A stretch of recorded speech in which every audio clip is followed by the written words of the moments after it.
Welcome, welcome, welcome. Going live, I think. Should be live already, maybe. Maybe. Testing. Welcome, welcome, welcome. Silksong Sundays. Very similar to Silksong Saturdays, but with some key differences. Mainly the day. Mainly the day, if you think about it.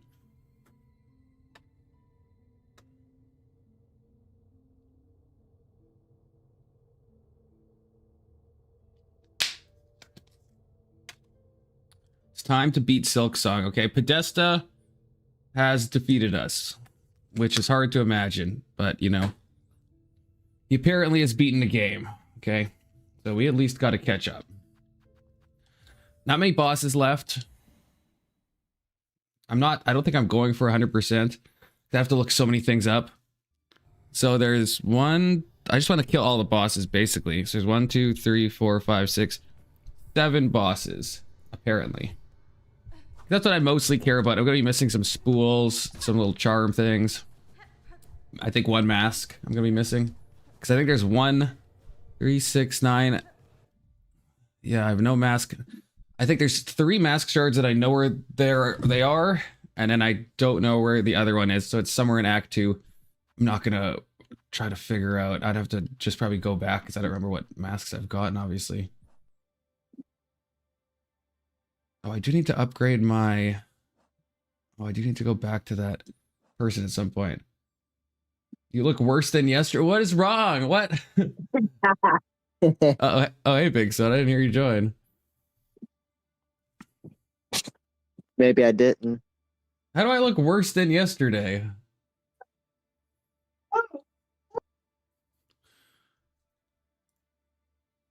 I even, like, shaved my beard quite a bit. Unless you just don't like me with a shaved beard, Topanga, which is possible. How's it going, Big Soda? It's going good. How are you doing? Apparently I look like shit, so I don't know. That checked out. Did you have a rough night last night? I had a good night. Need to take a little mental health day, you know? That checks out. Yeah, this lighting does suck, Topanga. It really does.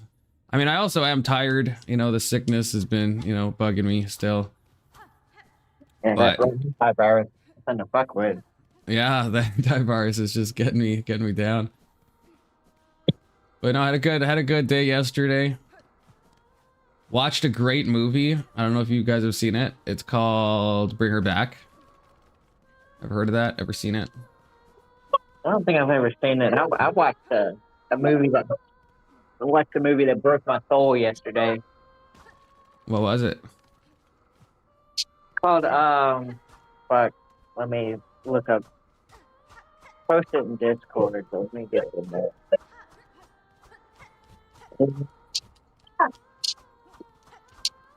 Damn, where'd I post it? Oh, it's called Lucy Shimmers and the Prince of Peace. That's a strange name. It's about a girl. It's about a little girl on her deathbed. Oh. Oh, it's called Lucy Shimmers. That doesn't sound like a horror movie. Wait. No, there's no good ending.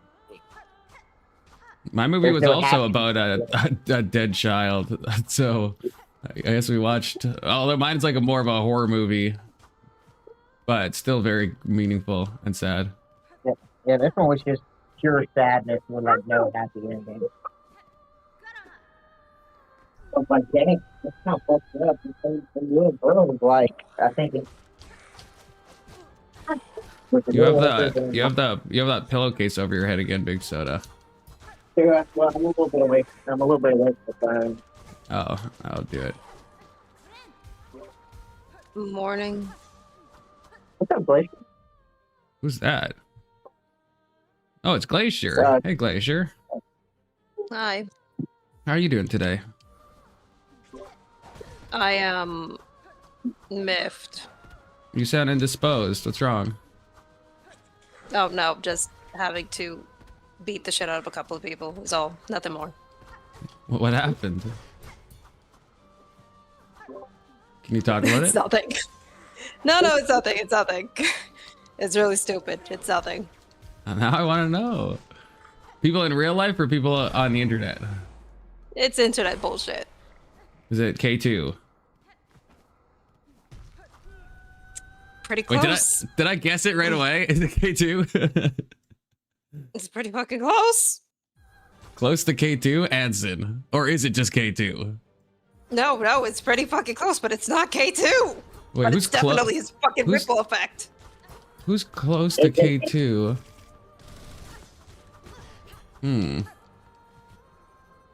Big Soda, who do you think that would refer to? It's K2 adjacent. Emmett? Yeah. Yeah. Oh, what happened with you and Emmett? I have to choke him out a couple of times. What'd he do? That's valid. Tell me, I'm a drama streamer now, Glacier. No, that's not. This is not the kind of attention I want.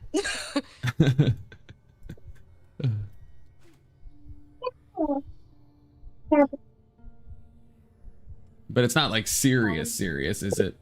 It's not serious, so don't worry about that. Good to see you Well, smoking. I don't know if I It's did, to stupid be honest with you.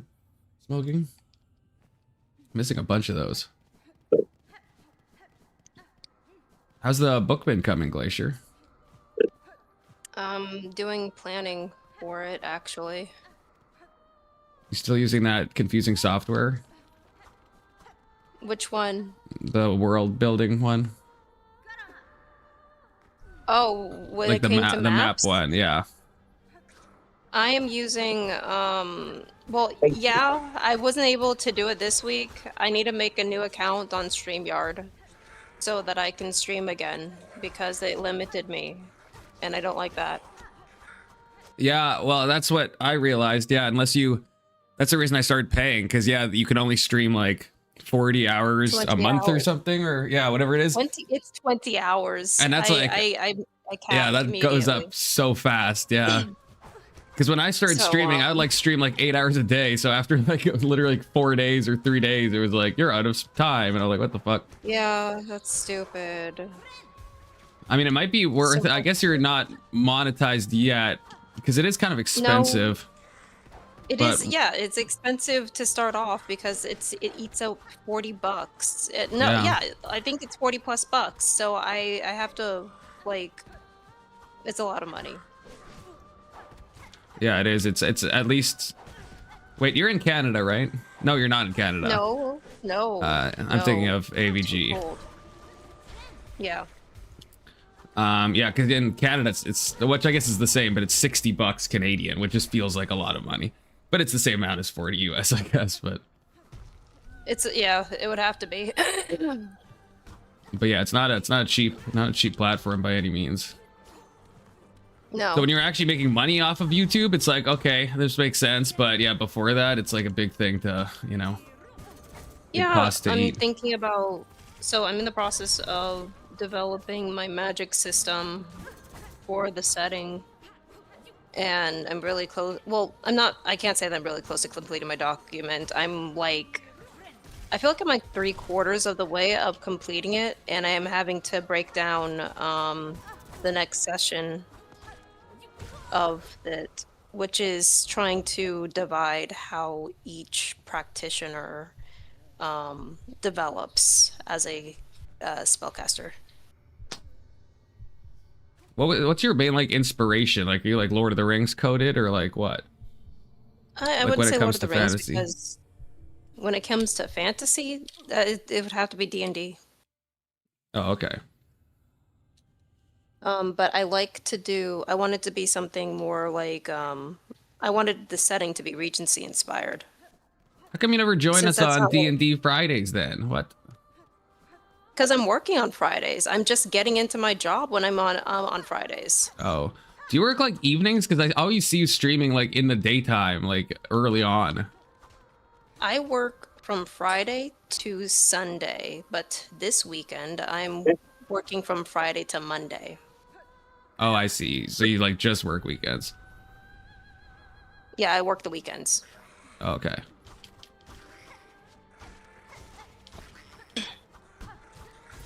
Glacier, have you ever seen a movie called Bring Her Back? Bring her back? No. Have you ever seen Talk to Me? No. Oh, they're so I'll be good. honest, I don't really watch that many movies. What They were am I like thinking? they're like both made up by like YouTubers, but they're like amazingly well done movies for being made by YouTubers. They're like incredible. Oh, maybe it actually has hope then. But they are like in the horror genre, so I don't know if you fuck with that. I like gothic horror. Well, this is not that, I suppose, but it's got some I mean, supernatural I might be elements. willing. Yeah, gothic horror has supernatural as well, so that works. They're ones I don't usually like. I don't like bad horror movies, but some horror movies are like so well done, and this is one of those where it's like so well shot, like the cinematography, the sound design. It's just like a really well made movie, and I always appreciate that.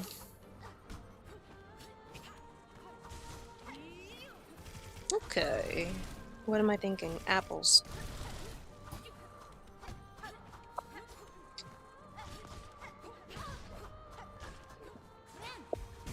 I'm getting my ass beat by this boss. Oh my gosh.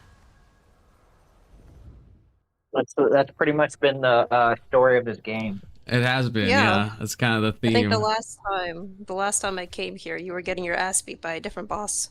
That's usually what happens, yeah. But I It's always every boss. overcome, okay? I always overcome. That's the spirit. Eventually. It just takes a while. Eventually.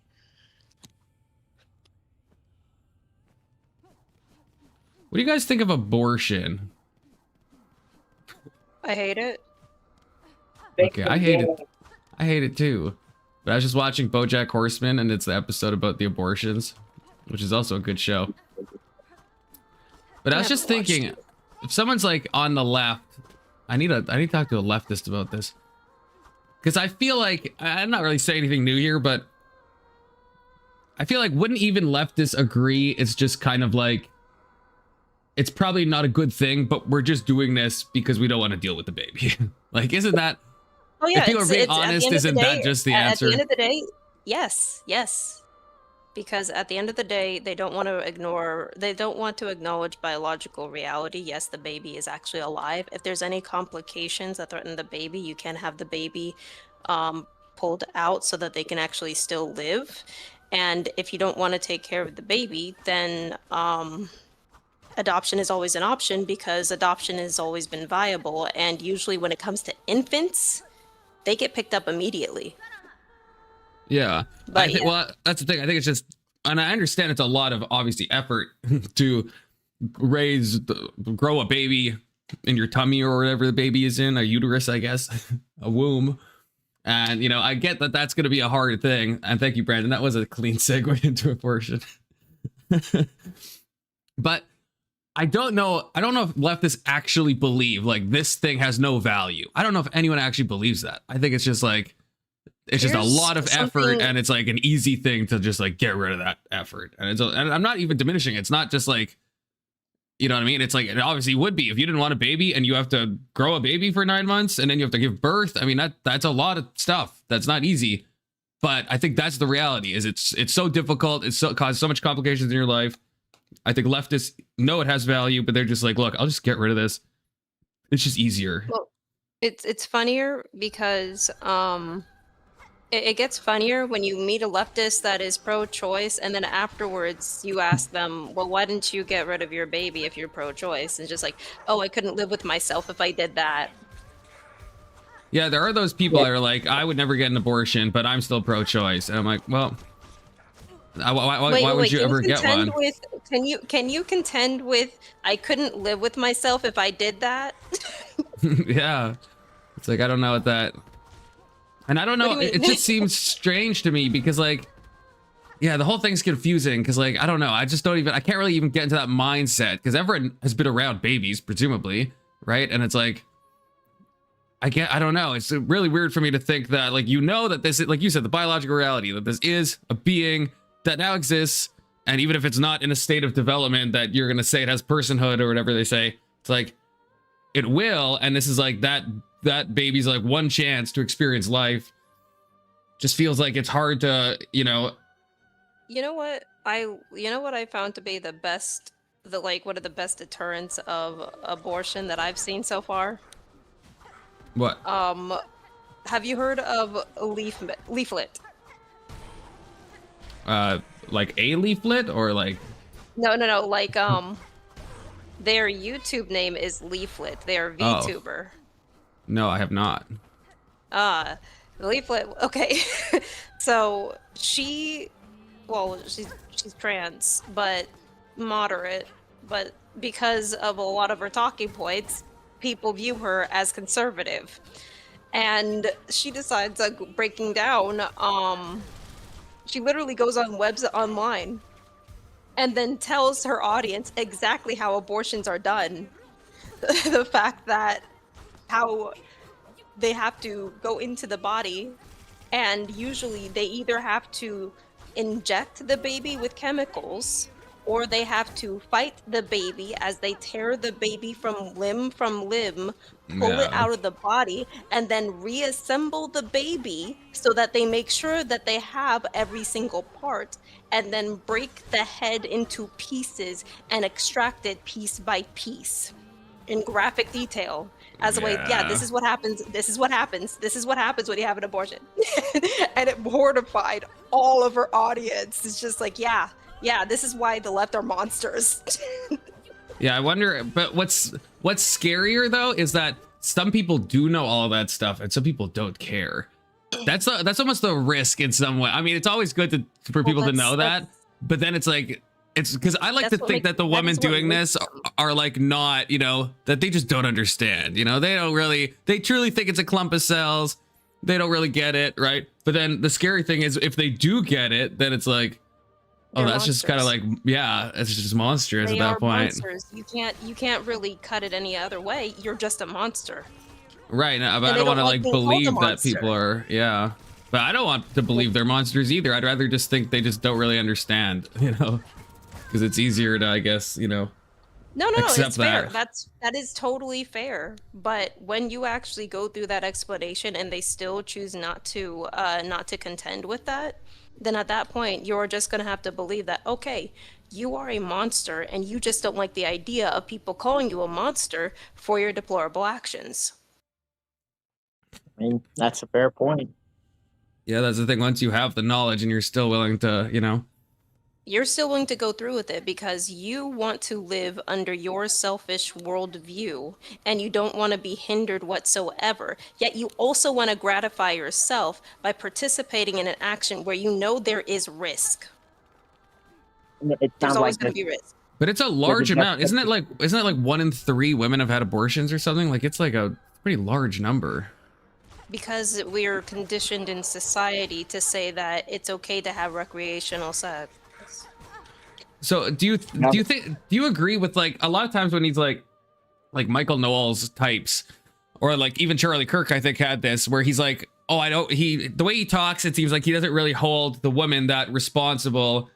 He thinks that she's been kind of indoctrinated, right? Like a lot of times they'll be like, oh, I don't want the woman to be charged, right? I want the abortion doctors to be charged. But then I've seen people push back and say, well, what if the woman does know and says, yes, I know about ripping the limbs from limbs. I know all about this. I think it is a human being. I know it's a human being. I just want to do it anyway. Then it's like, well, then they are like culpable, right? Like, so I know it doesn't sound like cool to be like, I want to charge the woman. But if somebody does have that full knowledge, isn't it consistent that we would want them charged? If they deliberately go through with it, then yes. But then again, I think that shutting down Planned Parenthood from the base up is what needs to happen first, so that whatever means that they are trying to do the abortion, it would be far riskier. So it's just like you're already putting your life at risk just to get rid of it. But 2, if you even successfully do it with whatever dangerous means that you're going through, yeah, you should be charged, because it's that is still the death of a life. Right. Sometimes I just wonder if it just doesn't sound popular for conservatives to say that we want to charge the person doing it. But well, yeah, you're talking and some about people Charlie are Kirk. like deceived, but some people are doing it, you know, fully. No. Okay, I too. mean, Glacier loves Confluence. True. Glacier, you love me, right? In a normal way, in a platonic way. Oh my gosh. I didn't hear no. Platonic. Plathonically. Okay, Oh good. my fucking gosh. You can use your justification as though they're doing It could be. more acts to defend rights of people. But I think it's like they use this more act to outweigh their monstrosity. Well, here's also another aspect to consider.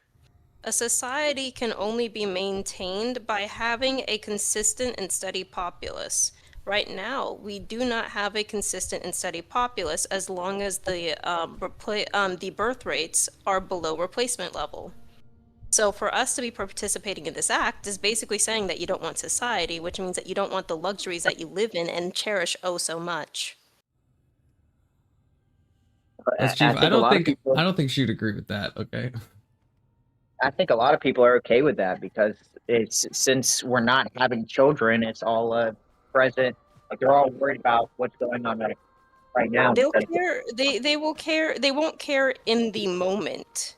They will care when they grow old and lose out on the infrastructure and luxuries that they used to have when they were young.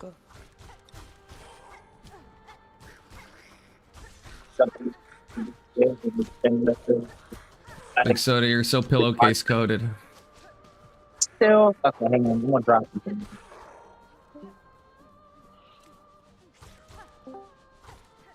Okay, how do I sound now? Oh, a lot That's better. a lot better. Okay, perfect. Thank Do you. you think that would solve the birth rate problem if we did get rid of abortions? Let's say just that on its own. I mean, I guess maybe we have stats on this, like because you know Texas and places banned abortion. So statistically speaking, it's not good enough that some states have banned abortion and other states are still active because some women are crazy enough to go to those other states that have it active so that they can get rid of the baby. Right. What has to happen to actually correct this is not only end abortion, but also have propaganda to incentivize women to be mothers because the role of motherhood has been degraded by society. It is not cool to be a mom. You are treated as less than by society for being a mom in this day and age. It is not respected. Yeah, we don't venerate the housewife like we used to. No, you are treated as if you are trapped within your own home just because you're a housewife. Why? Because they wanted to devote themselves to their kids in a society that doesn't give a shit about their kids. Yeah, it's odd that we take one of the most like fundamental and important and noble things, like being a mother, and we kind of devalue that. Like that just seems unhealthy spiritually and also just biologically bad. And an age that promotes feminism, no less. These are women that try to degrade women for choosing to be mothers. Yeah. Everything's kind of fucked. Well, women are pretty good at beating each other up. Oh yes, they're fantastic at it. I'm not going to deny that. That's just the truth. Yeah, it's a sad truth, but yeah. No, I experience it all the fucking time. Yeah, having a wife, I've picked up on a lot of, like even inside the household between sisters and mother and daughter, it's a weird experience because there's a lot of like judgment, there's a lot of berating, there's a lot of weird social stigmas that women will carry among each other. And it is all because women have been indoctrinated to believe that they need to make an income of their own independently from any man. See, Brandon says, like that's the only way Brandon thinks we're wrong. He says, it is respected, lol. Y'all watch too much Fresh and Fit or something. I never watch Fresh and Fit. I hate Fresh and Fit. I'm from a small town in Ohio, and being parents is like the coolest, most normal thing to do. Not everyone is a Miami influencer. I don't know. I mean, I'm not saying that, you know, being a parent is like shit on. That's Ohio, but if you ever go to places like, if you go to any lefty strongholds, that would be a lot of the inner cities, typically. It will have a different scope. Unfortunately, if you're if you're living in a very conservative area, they are normal. They will actually procreate. They will actually have family structures, and they're willing to actually go through with that and try to set up their lives for that. But you don't see it when you go to blue states nearly as often. Yeah, I will say just because it's not happening in your neck of the woods doesn't mean it's not happening in much more populated areas. It's actually affecting the issue.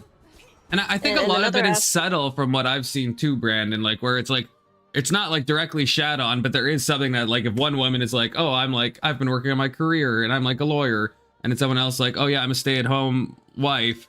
Like I feel like that is like there is like look down on it, you know? Stigma. It is a stigma. There is a stigma. And then even people talk about it's just like, why don't you have a job? And it's just like, my job and focus are my kids. And people don't see that as something gratifying. Mm-mm. Or they also take the route of saying that, well, you can't do this in this economy. And it's just like, that's not necessarily true. Sacrifices have to be made to make it happen. And a lot of people are buying into a lifestyle that they can't maintain themselves. Yep. It's another issue of financial literacy. Yes. Do not live beyond your means. If you can't save money, then you might have to sacrifice something so that you can have a rainy day fund, so that you can have savings, so that if something happens, you aren't completely devastated by it. And God's trying to explain this to people, to some think that I'm stupid and living in Looney Tune land just by trying to put that out there.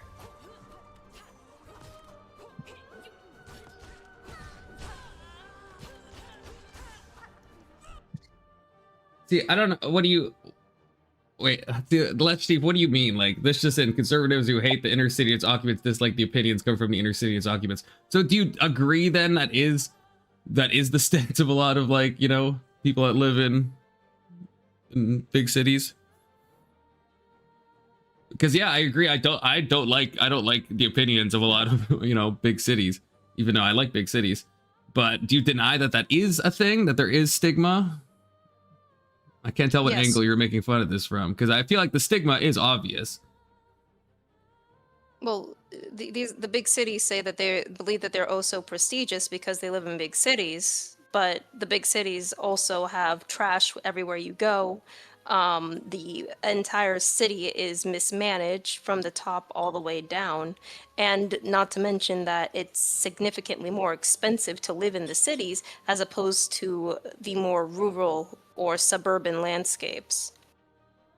Yeah, I agree with that. Les Chief wants me to answer his other question. How many leftists donate $200 super chat, $200 super chats to shit on mothers? Look, you're not gonna, I feel like you think I'm gonna struggle answering that. Again, I like watching the whatever podcast because I think in the same way I like watching like trashy reality TV sometimes. Well, I don't really, but that is my trashy reality TV basically. But yeah, I think all the shit on single moms I think is bad. I don't like it. I think it's like too red pill for my blood. Well, the thing is that they're choosing to be a detriment to society by taking care of their kids outside of wedlock. And some of them are deliberately gaming the system and actually managing to get a lot of money out of doing just that. Yeah, but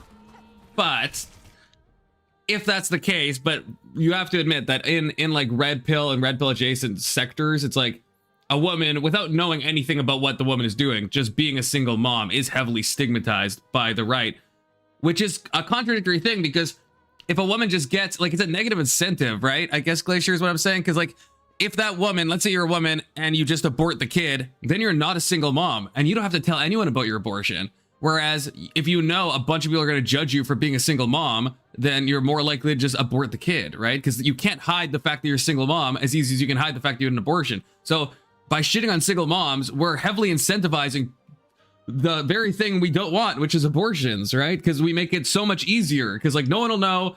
Maybe you'll know, and maybe it'll keep you up at night a little bit. Or maybe you could just like forget about it and not deal with it. But the single mom thing will be brought up for all eternity by like people that are like super right wing. And that's where the issue gets complicated. So any single mom that's deliberately trying to avoid using the welfare state, that woman ought to be respected, because we don't know what's going on. But more importantly, she's not trying to mooch off of the government. But when you have women that are deliberately trying to find a way of make use of the welfare state by deliberately having more children, then yes, they need to be ridiculed, they need to be shamed, because what they are doing is choosing to be a deliberate nuisance to society. They're wasting our tax-paying dollars. Yeah, and but I think that's that's not what it ends up being. Yeah, but that's not something you can't just like. Those people exist, but you can't just see a single mom and that's all you know is this person's single mom and assume that they're a welfare queen and that they're just spitting out babies to get like a child I tax just said incentive. that I'm not suiting. I'm not going to be assuming.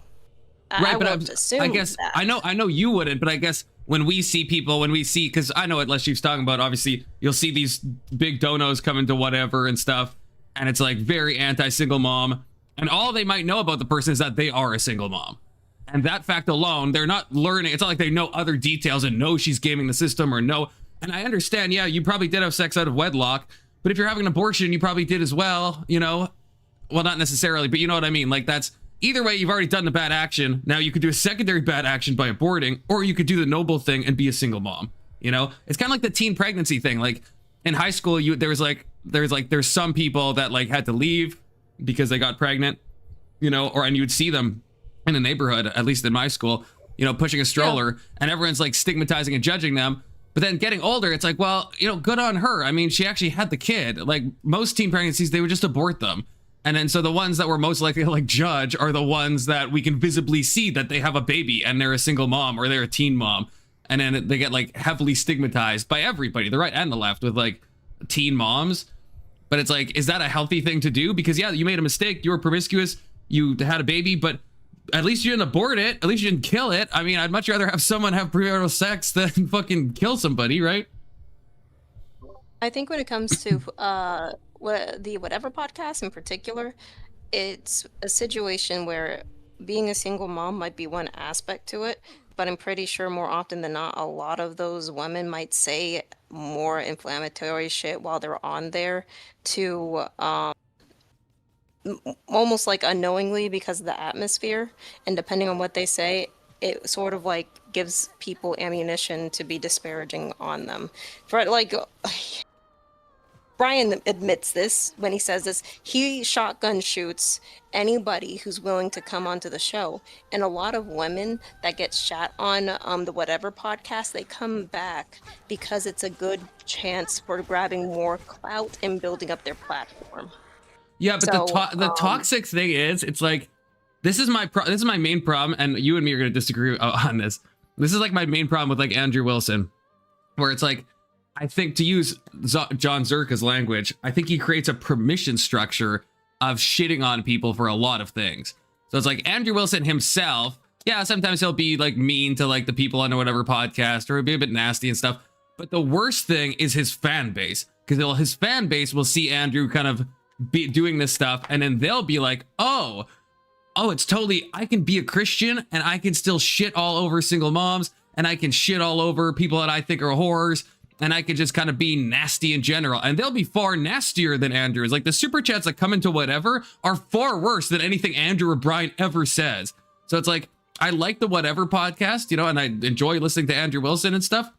But like the people that end up being attached to that, they'll use that as an excuse to really lean into that toxicity and still say, no, I'm being a Christian because this is actually, I'm doing shame. And Andrew said it's okay to shame people for bad behavior, but they'll take it up to like an 11. Andrew might be taking up to a 6, but the people watching, they're too fucking autistic and probably like really mentally unwell. So they'll like just like go, you know what I'm talking about if you ever seen a super chats like come into Whatever. They're like some nasty stuff sometimes, like stuff that none of the hosts say. I know what you mean, because what they're not realizing or trying to understand is that Andrew extends grace before he actually extends critique. And a lot of them forget the fact that he's extending grace, and he doesn't attack people unless they choose to deliberately attack him in those situations.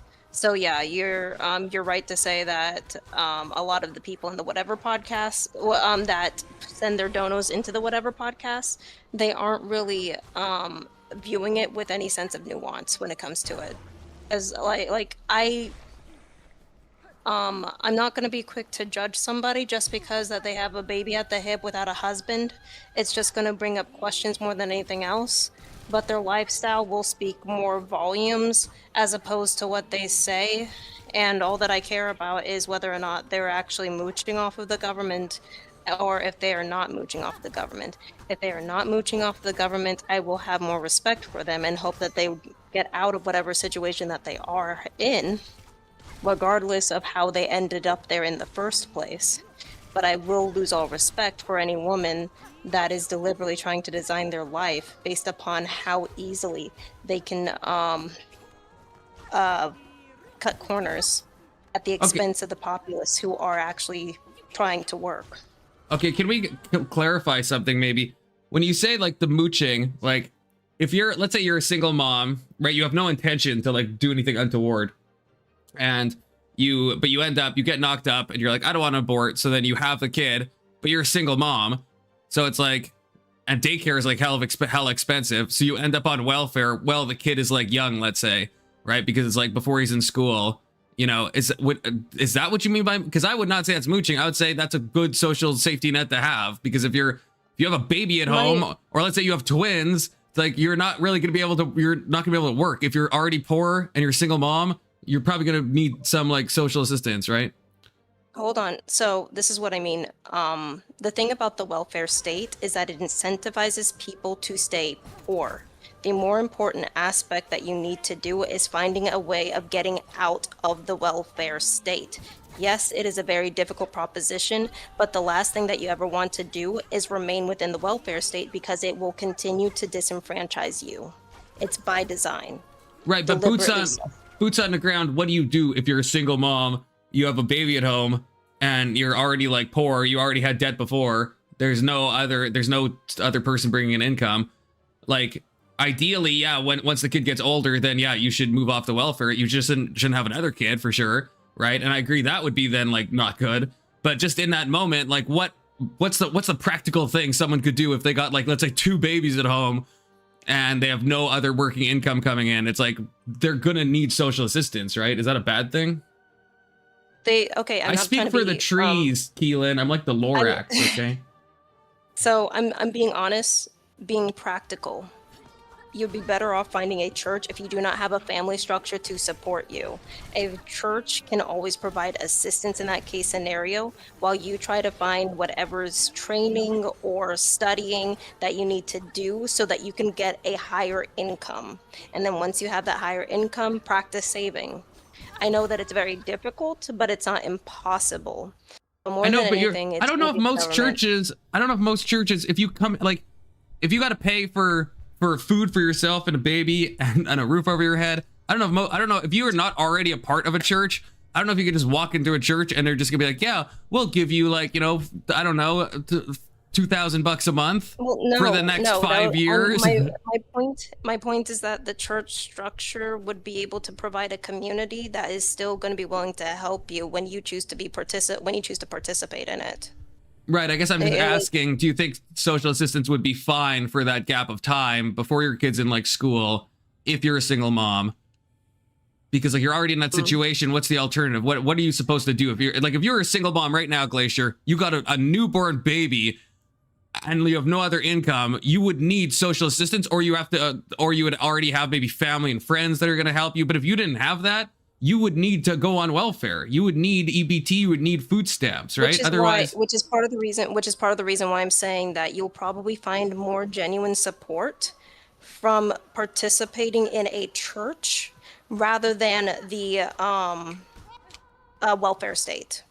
Yeah, but you seem to agree that if you are not a part of a church, they're probably not just going to give you like $2,000 a month for the next 5 years, right? Like that's not the point either. But you need to eat, you need to feed your baby, you need diapers, you need a roof over your head. I understand that. Okay, Confluence. I didn't say to move themselves off the welfare state either, though.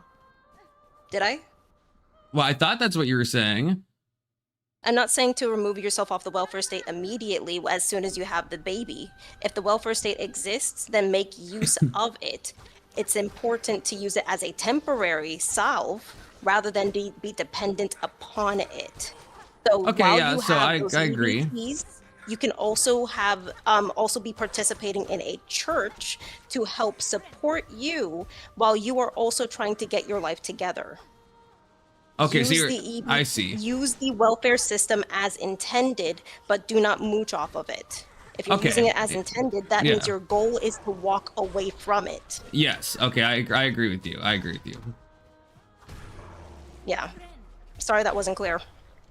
No, I was just trying to work out the details because I agree. Yeah, you should try to be moving off of it. I just think for a My length of problem- time, it's probably going to be a necessary thing if you find yourself in that situation where you've had a kid and there's no other income coming in and you don't have a good support system already.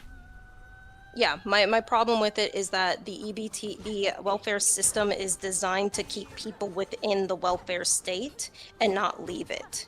It is very difficult to leave it, but not impossible. If you make use of whatever resources that you can find, you will be far more lucrative trying to find a way to get out of the welfare state rather than trying to live within it or be more of a dependent on it by getting pregnant again.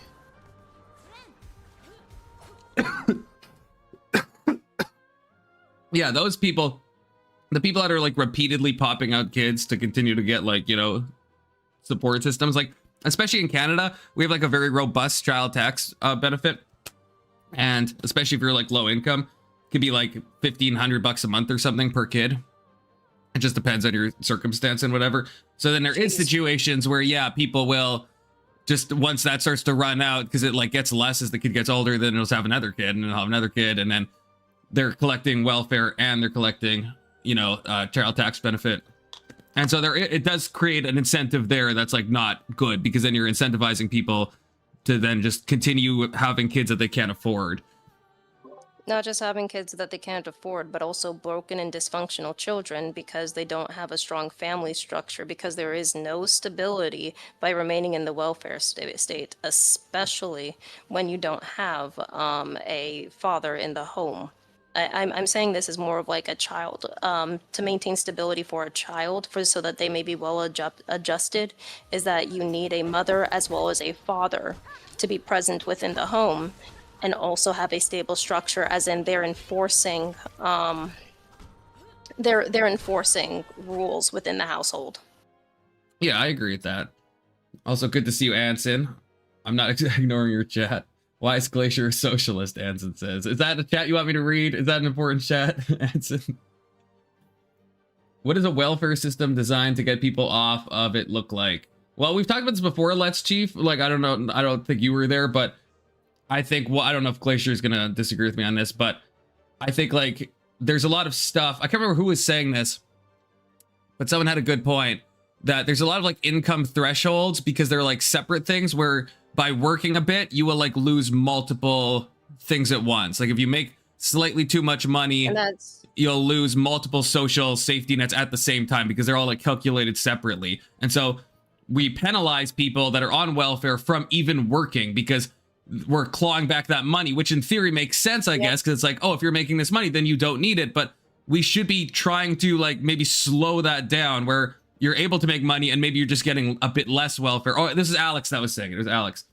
You're getting a bit less welfare, a bit less to try to onboard people on, to give a positive incentive for them to actually enter the workforce again. Instead, we kind of just do negative incentives of being like, yeah, if you make over this income threshold, then you lose all of these different social benefits you were previously receiving. So by actually going and picking up shifts at McDonald's, you can actually get less money overall. We should never put people in a situation that if you work more, you get less money, because then people are just not going to get off welfare. Well, I would say that the first thing to actually stop incentivizing is removing the father from the home, because you'd be better off in a two-income household rather than a single-income household. So whatever deterrents that there are for not having a spouse in the home, they need to be removed right off the bat. That will actually help them both find an income. And when they actually are able to find an income together, removing one like one welfare benefit at a time until they don't need it.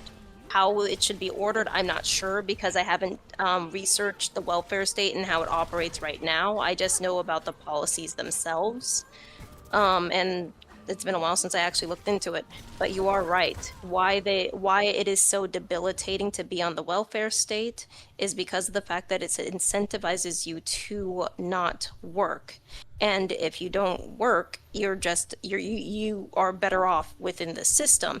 And when you are working and you are trying to get off, they penalize you by removing all the benefits prematurely before you're able to actually walk on your own 2 feet.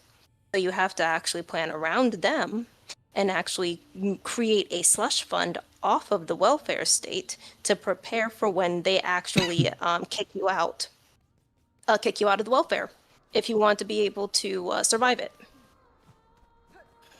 Yeah, I think I agree with that. And let's Chief, yeah, I know you're half trolling for the drama, but it sounds like we agree at least with the higher thresholds. And Anson, I'm not fucking drinking at 1 p.m. on a freaking Saturday. This is a rock star, brother. What the fuck? Fucking retard. I thought you would have just got started early. I don't have that much of a problem, okay? Big Soda, what do you think about all this? I mean, I agree with Glacier. I think she's doing a pretty good representing our side of the position. But me and Glacier seem to agree on some of this stuff too, so like, do you agree with what I'm saying? Is there something I've said that you disagree with? Not necessarily, no. I mean, I think there is a habit of kind of, especially when it comes to the welfare state, of I'm trying to think of a good word for this, over incentivizing people to stay on that welfare.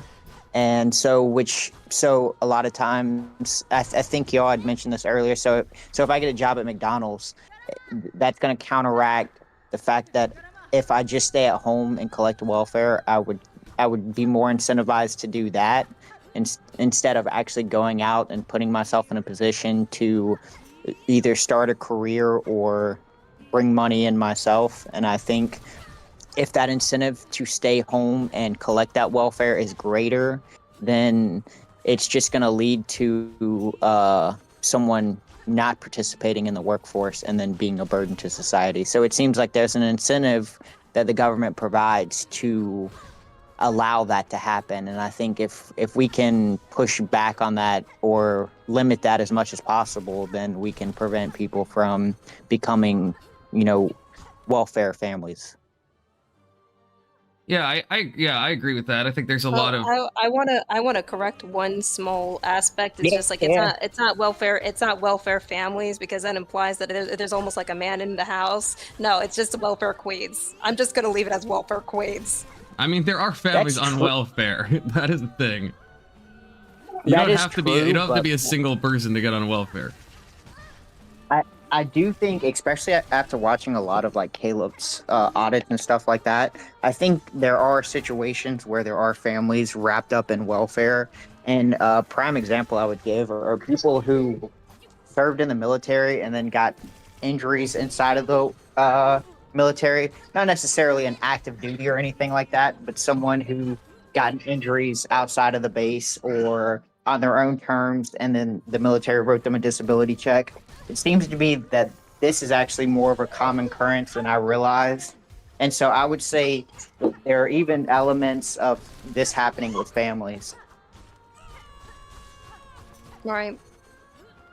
Actually, I don't know. Because it's been around for so long that people have developed a culture around surviving off of just the welfare state.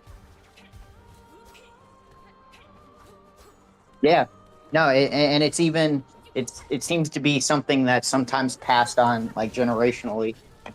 Yeah. My friend was a part of a family that had lived that way.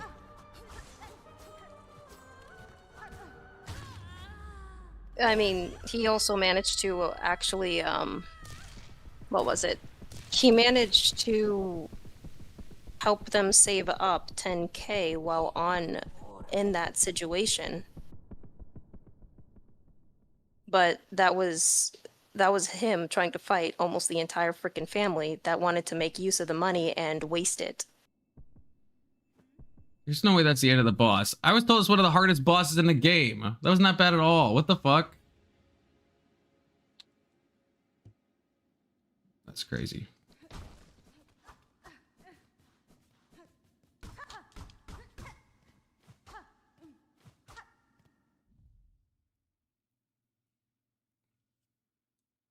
Les Chief says, oh no, a poor family saved money, take it back. I can't really say that it's a poor family saving money because it was only done because of his intervention and he had to fight them tooth and nail over that shit. Like legit.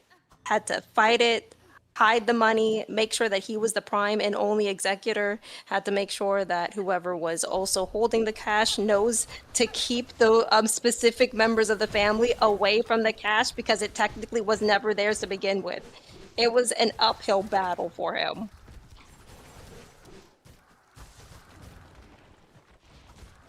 Yeah, and it's not the fact that they're poor that's the problem. It's much more the habits of relying on an outside force to correct that poorness that seems to be the problem. Oh yeah. Unfortunately, I think what people don't seem to understand is that in society there are people that will deliberately choose not to participate in society, and as long as we actually have an incentive structure to allow them to exist and do that specifically, a lot of the people that want to do it will participate in that, like the homeless people. There might be some who are actually genuinely struggling to get by, and the resources that we have to help them get out of whatever predicament that they are is very limited for them. But you'll also find that a lot of poor people, they also want to mooch off of people, and they can only thrive in city settings that allow them.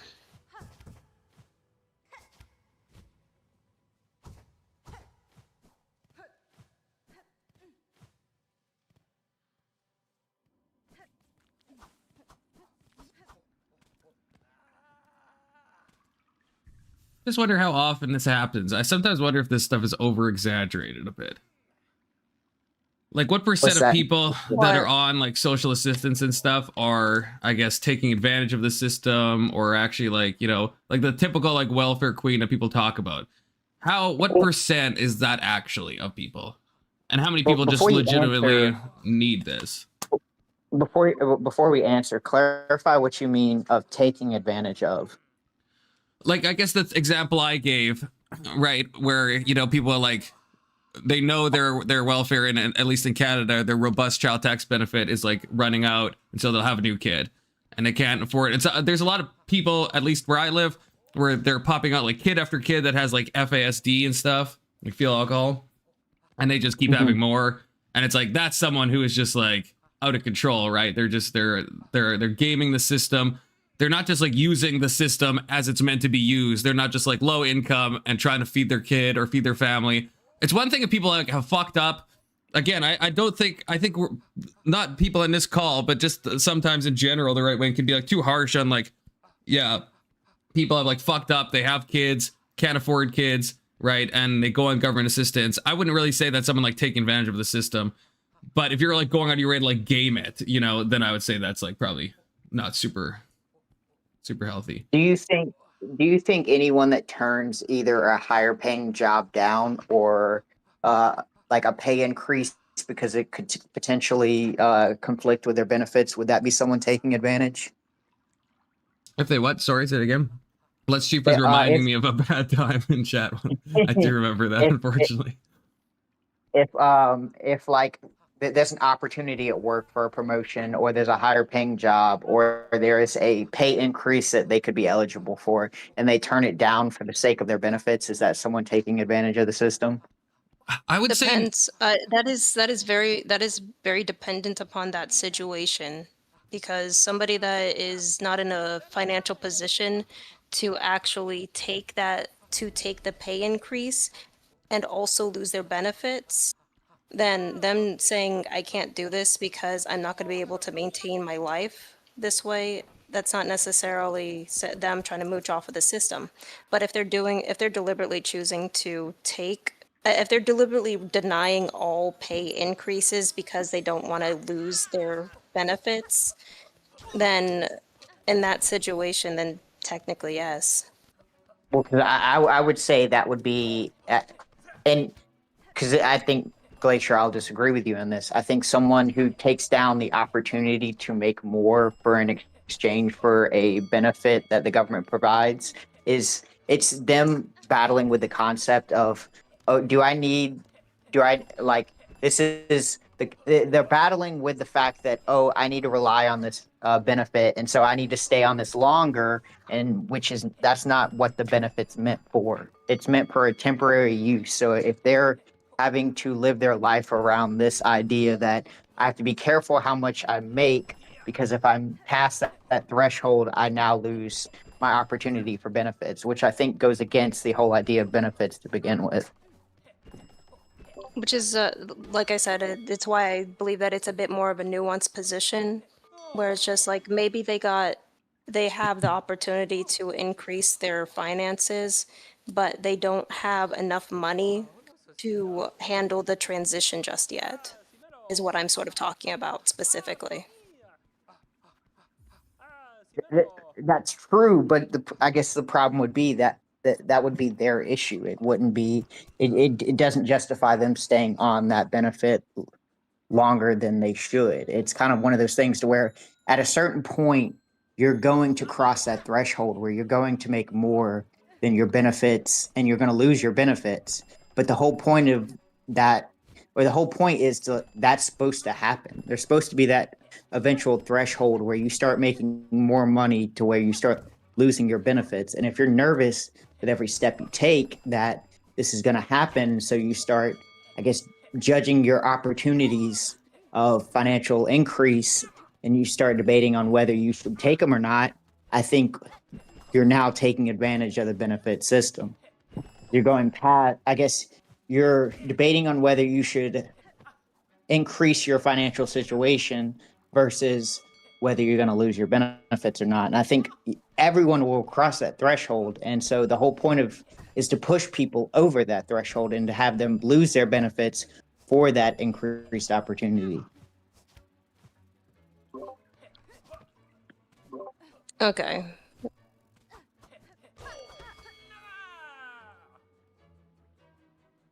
It's What a you bit, think, it's Compton? a bit, I mean, it sounds like huh? we agree on that. Like, I agree with what Glacier was saying. That this is what I brought up with like Alex on the original point. That yeah, about the promotion thing. If you're denying a promotion because it's gonna fiscally fuck you, right? It's one thing if you just want to just do less work and stuff. Then I understand. I also think stuff like Caleb Hammer. I think we have to remember because there's a lot of people. Because I watch Caleb Hammer too. His financial audit. It's a great show. But he's picking people specifically, right? That's gonna be like shocking and appalling and stuff. And I don't know how representative that is of the average person, because I've seen people on there, they're like, oh yeah, I turned down this promotion, I turned down this, and then Caleb like freaks out at them and stuff. But it's like, I don't know if everyone's circumstances like that, or even like most people's circumstances, Well, I think you'll be but surprised. if you don't take that opportunity, how will you ever eventually cross that threshold to then get off disability or get off benefits? Well, Right, but yeah, I would blame the system though on that thing, because I think it's so negatively incentivized. I don't think it should be the case that if you take a promotion, you'll actually end up with like less net income over the year. Like, that's a problem with the system. I don't even blame the people in that case. I think the system needs to not cut people down so quickly, and the system needs to acknowledge that yes, they're making over this threshold, and so eventually we want to give them less money. But if we cut off their money now and put them below what they're making, no one's going to get off welfare, and it'll just be terrible. Like, I think we have to acknowledge that, yeah, we'll give these people extra help for maybe longer than we feel like is fair based on their income, because once people start working and find meaning in work, they're going to want to keep doing that naturally, right? Yeah. I guess would be my But hope. I think the also the problem, it seems to be, is the type of jobs people are obtaining. So Pursuing. it's like, yeah, it's if you're at McDonald's and you get that promotion to, I don't, what would be the next step? I guess either a full-time member or a You night shift want manager. ideally, when it comes to like the fast food industry, which is probably I would place fast food industries as lowest of the low. Your end game when it comes to working within there would be to have something that is close to a management position or a supervising position, just so that you can have an income where you can get to a better job from there. Yeah, Because I see and it so as that, it's a dead-end job. yeah, because it's something that we're supposed to be giving to non-skilled Teenagers. workers, such as Yeah. teenagers, people in college, people who have to navigate the amount of time they can work. And so if you're there and you're 40, 50 years old, it's no longer your fault or it's no longer everyone else's fault or the economy, the reason why you're poor. It's your own decisions. And so, should Yeah. we be providing benefits to people who are at this point choosing to put themselves in this position? I There think this are goes exceptions to this into because I do know I you start getting into people who have federal crimes, and there's only so much work opportunities that they can get into. But there's some people who would put themselves in that position and who are okay with that position. And if they're okay with that position, why should I subsidize their lifestyle because it's not, I guess, meeting their threshold? I see what you're saying. I just think a lot of times people fall into these circumstances, and maybe it is a financial literacy thing, but I think a lot of times I don't think like nobody like wakes up and thinks like I want to do a job at McDonald's. You know what I mean? I think people end up like trapped in these circumstances. Maybe they can't see a way out. Maybe they just they got that job. Maybe like we've all met like lifers at Walmart and stuff, and it's like maybe they took that job when they were young, felt like they couldn't do any better. Maybe they were racked with anxiety. Maybe they kept meaning to go to that trade school or whatever, and they just never ended up happening. Like I don't know if it's, and maybe it's still their fault, I guess, but I don't know if it's like as intentional as they're like, you know what, I'm just gonna be lazy and I want other people to subsidize my life. I think a lot of times people just end up just like stuck in situations. No, that's You're- true. But then you're asking for people to then subsidize that. So it's kind of like at a certain point, I don't know if I want to subsidize every person's life who's working at McDonald's past the age of 30. Yeah. Here's another thing to actually consider when it comes to this situation. A lot of people, when they find some form of comfort, are not willing to break out of that comfort, which is what a lot of people are dealing with right now. Sometimes you need to have the baby bird and mama bird analogy where you have to literally kick the baby out of the nest. These are one of those situations where you have to kick the baby out of the nest so that they realize, oh shit, I have to do something to survive. Yep. Hey, What you think, Glacier. Anthony? Hi, Asen. Yeah, hey, what's up? What's up, Soda? Hey, did you notice What's she up, buddy? mispronounces my name? That's pretty funny. Yeah, that's Dr. Degeneracy. The famous Twitch streamer that had that sexual thing go on not that long Oh ago. yeah, I forgot about that.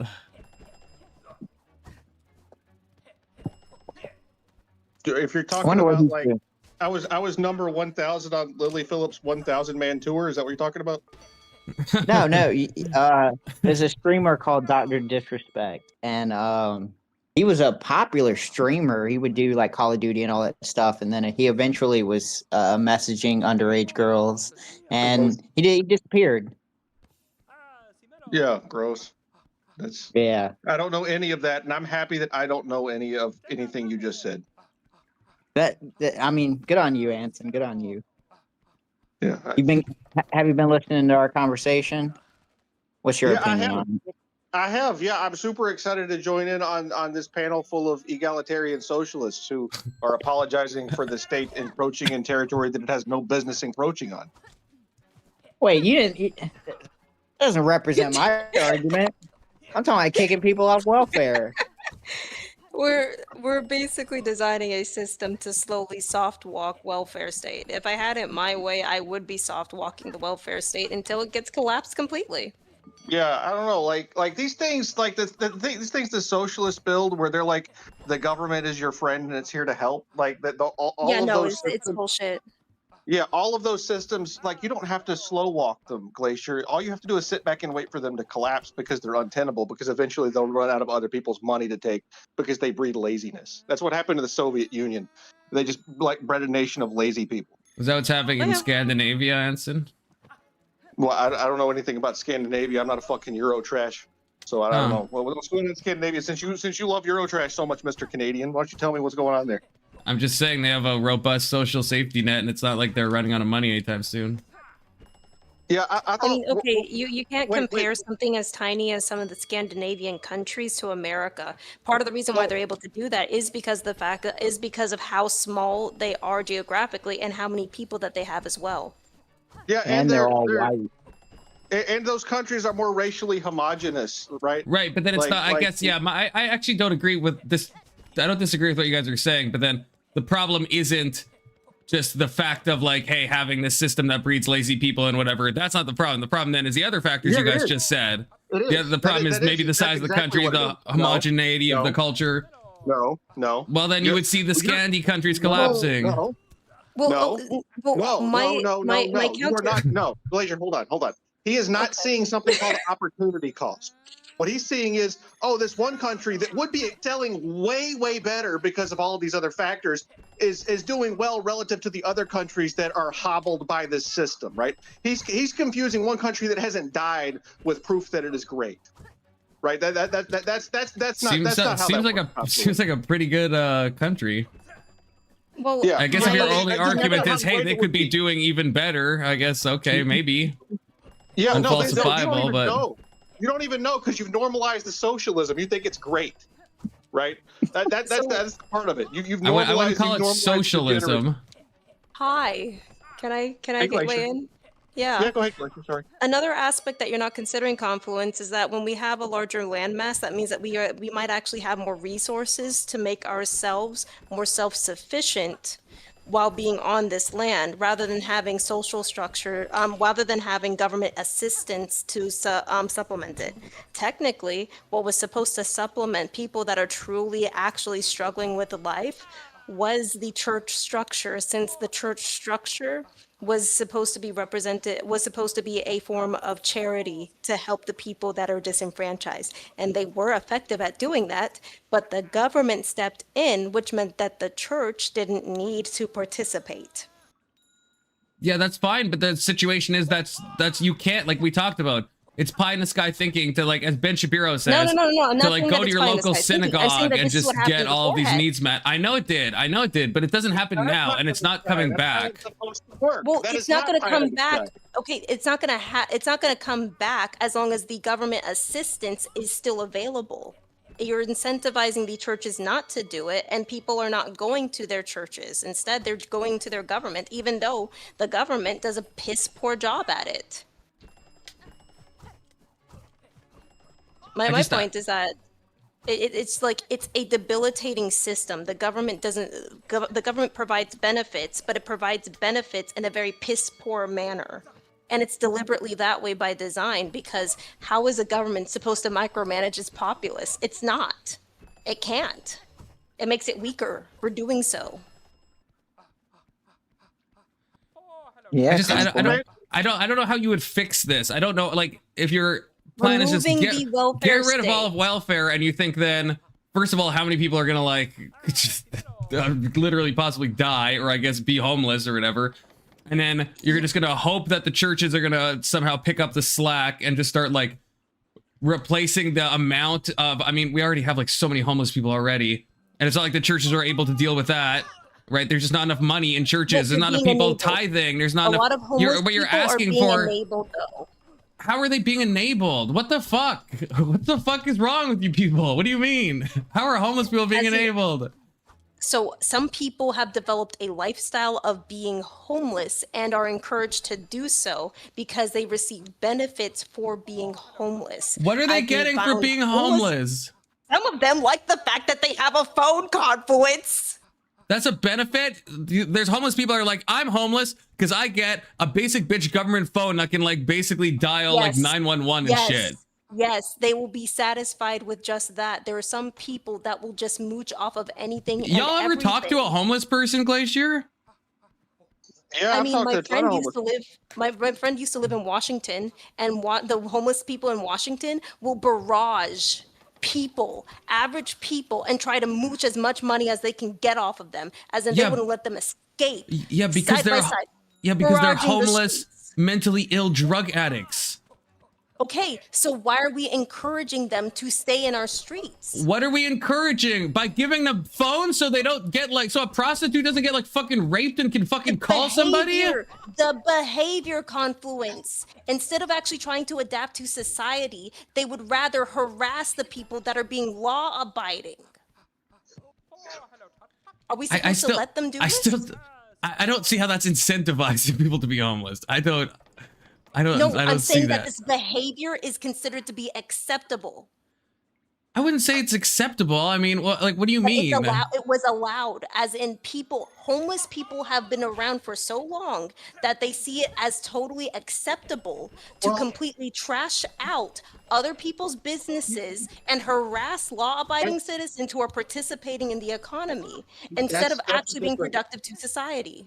That's a different issue. That has to do with the lack of government being able to actually do what it's supposed to do. Instead of enabling degeneracy like you're talking about, they should be like enforcing laws to provide security and safety, right?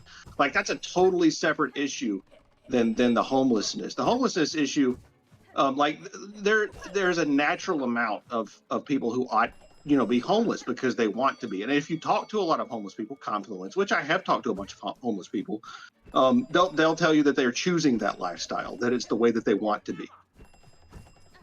I question how many homeless people you've talked to.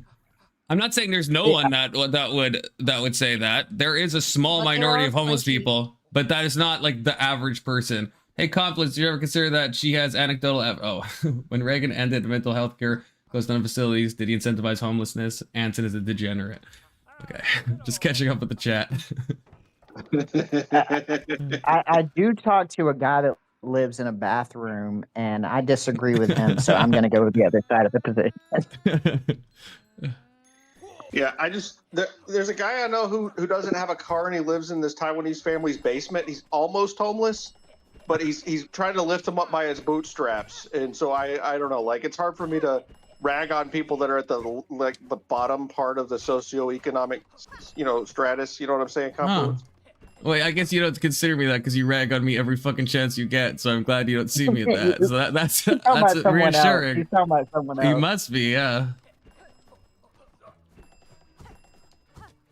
But Glacier, you're right about most of what you said. Like, I just wanted to point out that like in addition to like destroying people's will through these massive welfare programs, the government is also not doing its job to protect normal people from them. And the government does that systematically, right? They don't protect us from other kinds of degeneracy as well, like they ought to, because they've basically taken over. Wow. And you talked about this, the duty of what was the social institutions, right? The churches and other civic organizations. The government's basically monopolized that space because they can't dare have any kind of competition in the kind of government that we have now. It was a democratic fascism that we're under. They can't have that kind of competition. So, yeah. I agree with it. So basically what has happened is that the role of the church has been diminished. And then on top of that, the government has also decided to demonize church structures in general. So people aren't even turning to church because they think that church is colloquially bad rather than actually a place to actually receive aid. So it is a very complicated issue, yes, but keep maintaining the system for what it is not the best solution.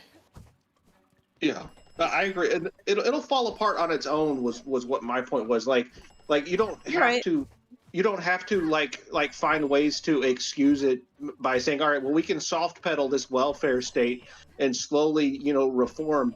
Like the system that Confluence loves so much is untenable and will fall apart on its own, right? So all you have to do is be the person to sit back and point out all of the degeneracy that's causing the decline of whatever country is doing it, and then eventually, you know, it may be, you know, 5 years or 50 years, you know, the system will fall apart, and you'll be the one that had the truth, and the truth will be more powerful at that point. I guess we'll have to see. Yeah.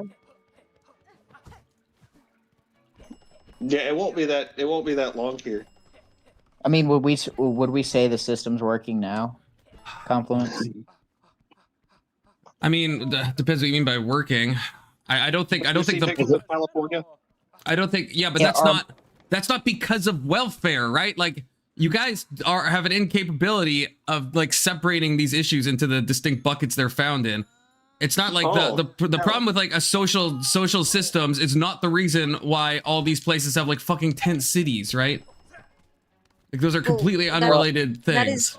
That is due to policies incentivizing them, because it's just like, technically, I think that Trump kicked them out of the city, which is why they built tent cities, which actually is almost a step in the right direction, because they are not harassing. They aren't harassing the populace. They're all over the cities. Well, I don't know what you're talking about. Tent city is not like a city. That's not referring to like a special city made of tents. It's within the city. Like, Tent City in Vancouver is in downtown Vancouver on like Hastings, and it's just people with tents just camping for like city blocks because everyone's addicted to fucking heroin. Oh, okay. Like, this then, isn't yeah, no, that needs to be removed. like there has to be like some solution, but the reason people are homeless because they mainly have like addiction issues and like mental health issues, right? This is like been borne out in like everything ever.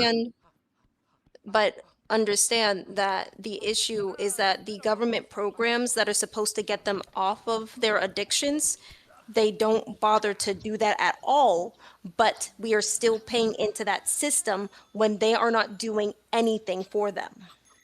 Right, but then it sounds like you would want more social systems, because what do you have to do to take a homeless guy? Why would I feed into a problem? Why would I So feed then how into do you that solve the problem? The homeless people that are addicted to heroin, you're saying at the same time the government's not doing enough to get them off heroin. That costs money. If you're going to send these people to rehab or like a detox center, that costs money to get them to be completely sober. But the government is not using that money to fix it, which means that pouring more money into that system will not fix anything.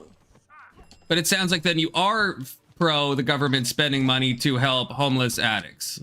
Am I understanding you right? Honestly, I can't trust my government, so I'm not going to be support of it because I don't trust my government to actually spend the money appropriately.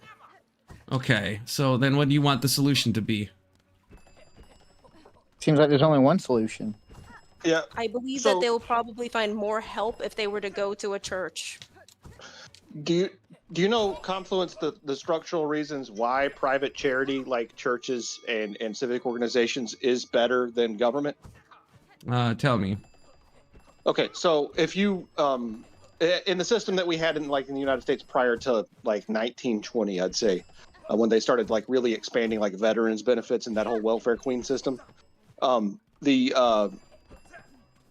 happened was, you would give the money to these churches, and then they would be really good stewards of the money because they had a personal relationship with the people they received the money from. In the system we have now, like, there's anonymous severing of money and no like direct accountability or personal relationship with the people that gave it, right?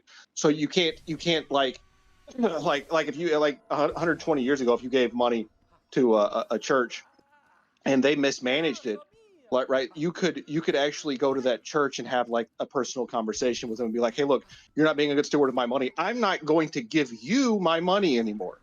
I'm going to give it to some other civic organization, because you have choice. In the government system, it's single payer. You don't have a choice. That's why it's less functional, because there's no market accountability whatsoever. Yeah. I agree with that. That is the biggest problem with the government right now. The other downside, though, is that there could be a situation where you are just left out because the government can't reject you, right? I mean, and I know, Ansid, you're probably pretty pro-discrimination, but that's one of the advantages of having it being single payer, is that the government's not going to discriminate on discrimination different. Bad? Well, they're not going to heal, but we already talked about how the government is not going to heal you either. Well, Not I effectively, think at least. not. Well, maybe not. I think people need like spiritual care. So I mean, I agree with you in that So way. maybe we should just let the churches handle it Yeah, instead but of having that gets back our to tax incentives wasted. right. But that's what gets back to what I was saying about the discrimination stuff, right? You'll get people like Anson being like, "Oh, this person is like trans, and therefore, this private charity doesn't want to help them." And Based. now, right? So there we go. That is what would happen, as just demonstrated. And now, does that person just die? Do they not get medical care? No, Do they? they don't become Whoa, whoa, degenerate. whoa. They, Well, they, that's they don't become degenerate. I mean, for when it comes to trans people, there has to be like a distinction because it's just like, as far as I'm concerned, people that are trans are dealing with are dealing with gender dysphoria, and that needs to be treated. But we don't treat it by giving them whatever medication to continue to what is it? Sterilize themselves or have them go through plastic surgery so that they can look the opposite gender. We would have to be transitioning them to affirm the gender that they were born in. Wait, were you talking about eugenics there, or were you talking about like the self-imposed sterilization? Trans people. Okay, yeah. So the okay, I'm still confused there. Like I'm pro like sterilizing them, like because I think that they're defective. But what you're saying that you don't want them sterilized because they opt for it themselves. I'm saying that I don't want to pay into gender affirming care if the gender affirming care is to switch their genders. If we're trying to incentivize them to actually be the gender that they were born in, then I would be in more support of that, but I would still be more in support of that as a church industry. Yeah, yeah. Brandon, my so, excuse is I'm house sitting. My mom is on a cruise ship. Okay, that's why I'm here. So Confluence, the church like had things that they required you to do, like in some situations in order to receive the charity, right? But the point is, like, especially with Christianity, like there was like a real consideration that all people were equal in Christianity. That's one of the reasons why it's the superior religion over the other Abrahamic mythologies that y'all do. So like in our system that wasn't really an issue, and you pointing out the whole like trans thing was kind of like the same sort of degeneracy red herring that you've pointed to the entire time. You're like what you do in these conversations is you're like, all right, well, there's this degenerate thing over here that's causing problems in society. I'm going to point to that and then distract from the actual argument being made because it makes me uncomfortable to support egalitarianism. I think that's what you've been doing most of this conversation. I actually don't think you're following the argument I'm making, Anson. I brought up trans people just as an example to show that private charities will discriminate along various lines, and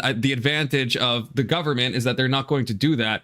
And so you might just get places that, hey, you're an atheist, and so therefore, or you're a Muslim, and so therefore the church isn't going to help you. You have to be a Christian, otherwise you're not going to be helped. So now some Muslim guy or some trans guy or some atheist then just doesn't. So let's say there's some Muslim person that ends up as a single mom somehow, then she just dies on the street. Like I don't think that's good. That will never happen. So that'll happen. That won't happen because we have a government safety net. The social institutions and the family at one point in time would have handled that. Those cases would have been wild outliers. Yeah, but that's not how it is now. And I don't know because the culture is. But we're not able to like get back the culture, right? I guess is my point. Yeah, we are. It's, I don't see that happening. It's this very slow process, Confluence, but a lot of people are becoming more and more conservative as a reactionary effect of some of the actions that the left has been pushing. It's a slow process, but I see a lot of people actually turning towards conservatism as a reaction to what has been happening socially. Oh, speaking of trans people, I got a drag queen boss I'm about to fight. If anyone wants to see him. Is his name Kurt? It's the same guy as last time. Yeah, look at this guy. He's flamboyant as hell. God, he's like glitter and stuff. Oh yeah, you're right. You got a boy there. Yeah, you probably have to pay for his welfare. Yeah, this guy's a welfare queen for sure. What was it?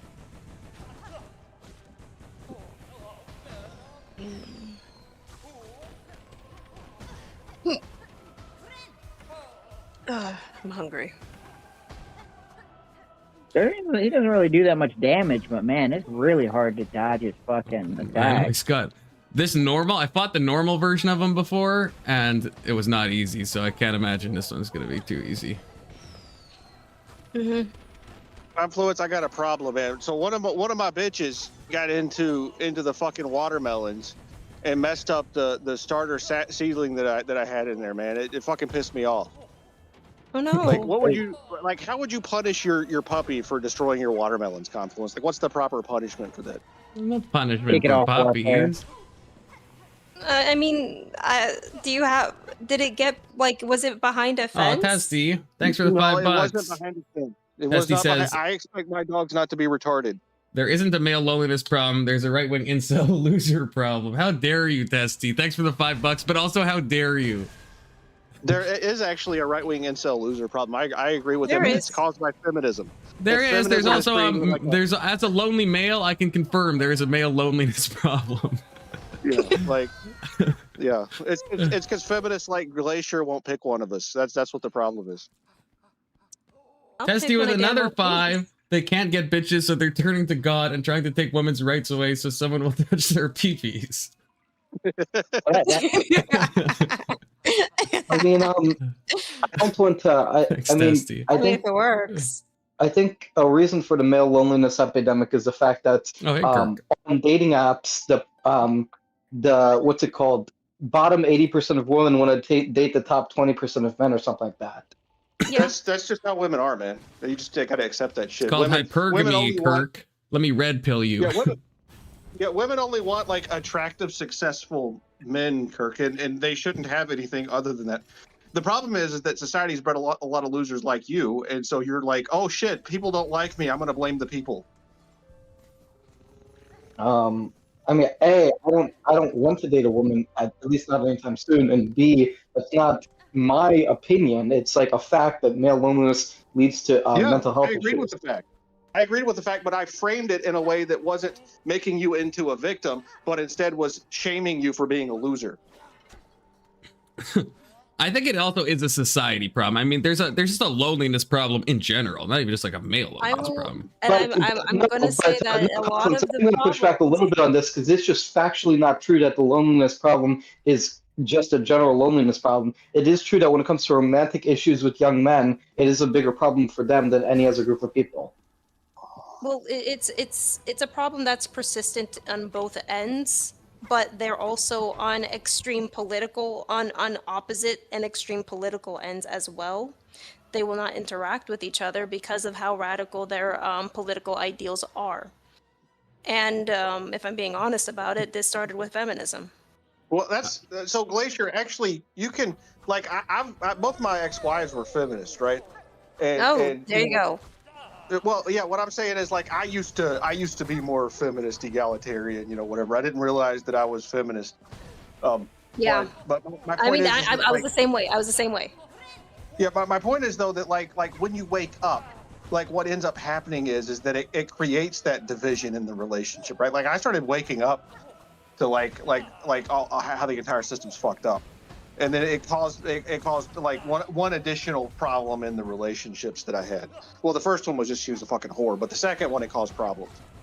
So yeah, I understand what you're saying. Like on a functional level, I've experienced that before, where like incompatible political ideas make relationships almost impossible. Yes, as in, like, here's the thing. Most women prefer not to be political. They would prefer to not know anything about politics, but society demands them to know about politics. But you have one side of the political spectrum deliberately warping the facts so that it is very emotionally charged, and then presenting it to the women as saying that if you go down this path, they will take all of your rights away. They will degrade you. They will do terrible, terrible things to you. But you have to actually take a moment of pause and research, is this actually true? And a lot of women don't do that because they don't want to put in that work. Well, that's not just women. There's a lot of NPCs on the right too. A lot of these incel guys like Kirk are just NPCs, I'm not I mean, an it's- incel.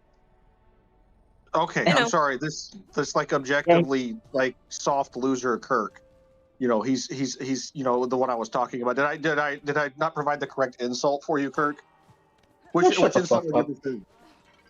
I like that Kirk's getting a backbone slowly. Yeah, it's well, coming I'm in. working on It's it. coming in You nice. gotta, yeah, bullying is a positive influence in society. Confluence. Depends. Anyway, Confluence. The point is, with regards to the young male loneliness epidemic, that is it. If I think if there weren't such an issue with social media and doom scrolling and stuff, if we had a healthier relationship to our social media algorithms, this really wouldn't be an issue. But in terms of what should the government do about it, I don't know, because like I tend to be pretty libertarian, but I do think that because it is a societal like possible crisis, I do think there's an argument for the government to be involved, but not in a way that would violate like First Amendment rights or whatever. I mean, right now it's overly involved with our society.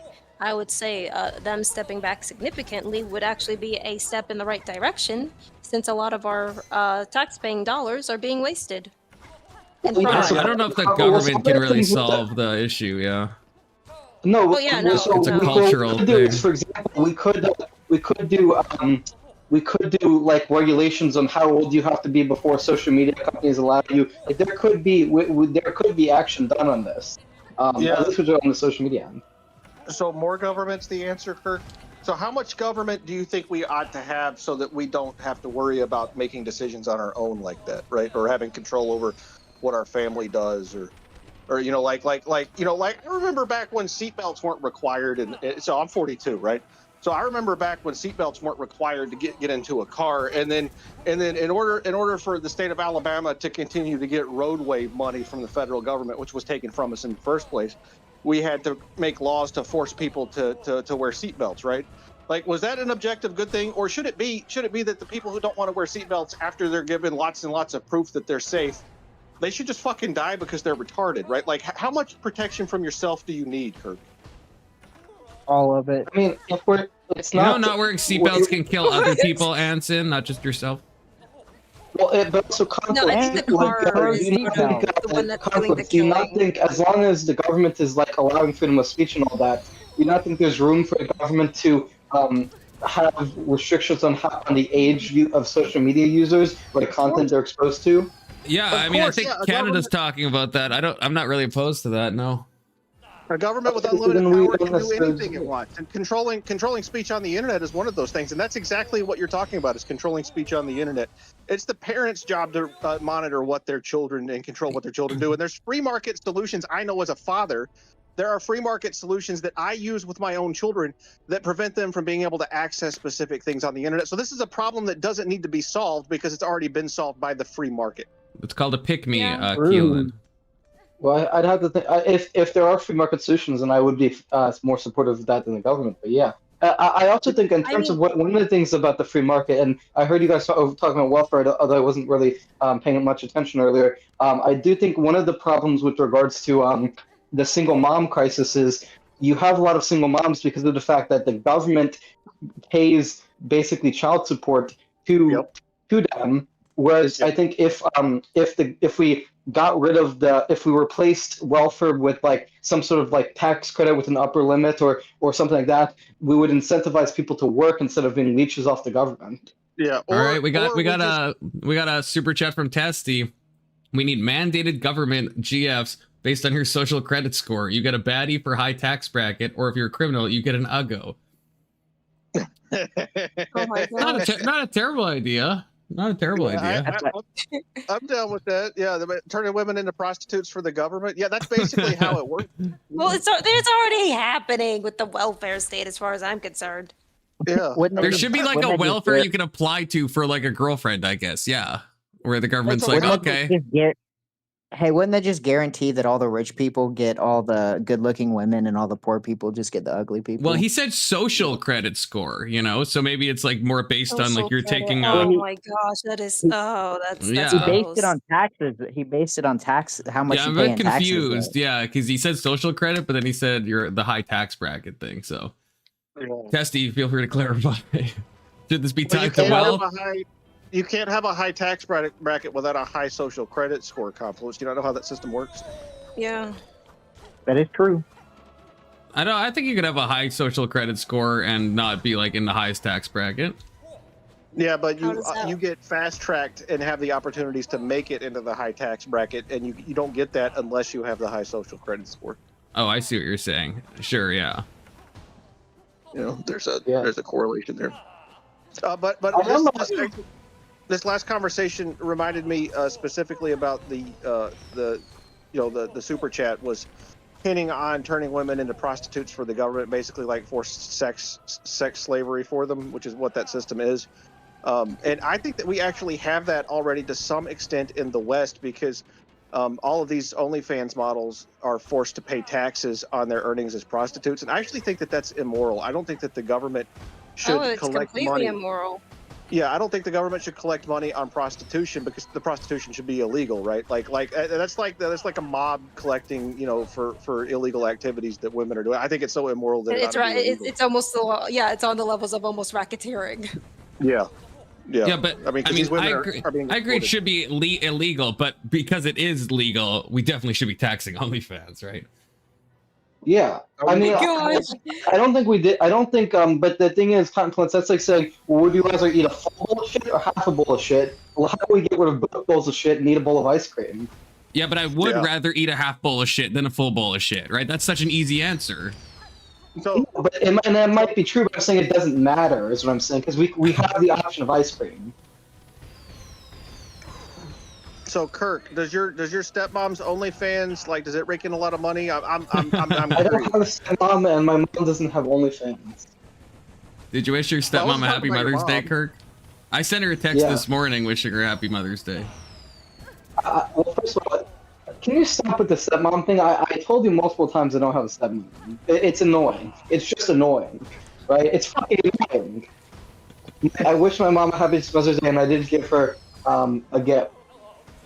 A hug. Yeah, Confluence. You make Kirk uncomfortable when you point out that he has a stepmom. Yeah, stop talking about his stepmom. That's a touchy subject, Confluence. Yeah, that's I fair. mean, That's mean of me to talk about your stepmom. She's so young. She's almost his age. It's like an embarrassment for the family. What the? It's okay, Kirk. I It's don't even know. 2026. Okay, family dynamics are changing. They're Yeah, I different. know, right? Now you're just being like a weird Freudian weirdo. So Glacier, She's not my how does it stepmom. feel- She's your stepmom. Hello? Hey, Glacier. What's up? Hey, did you make your brothel yet? No. Oh, fuck.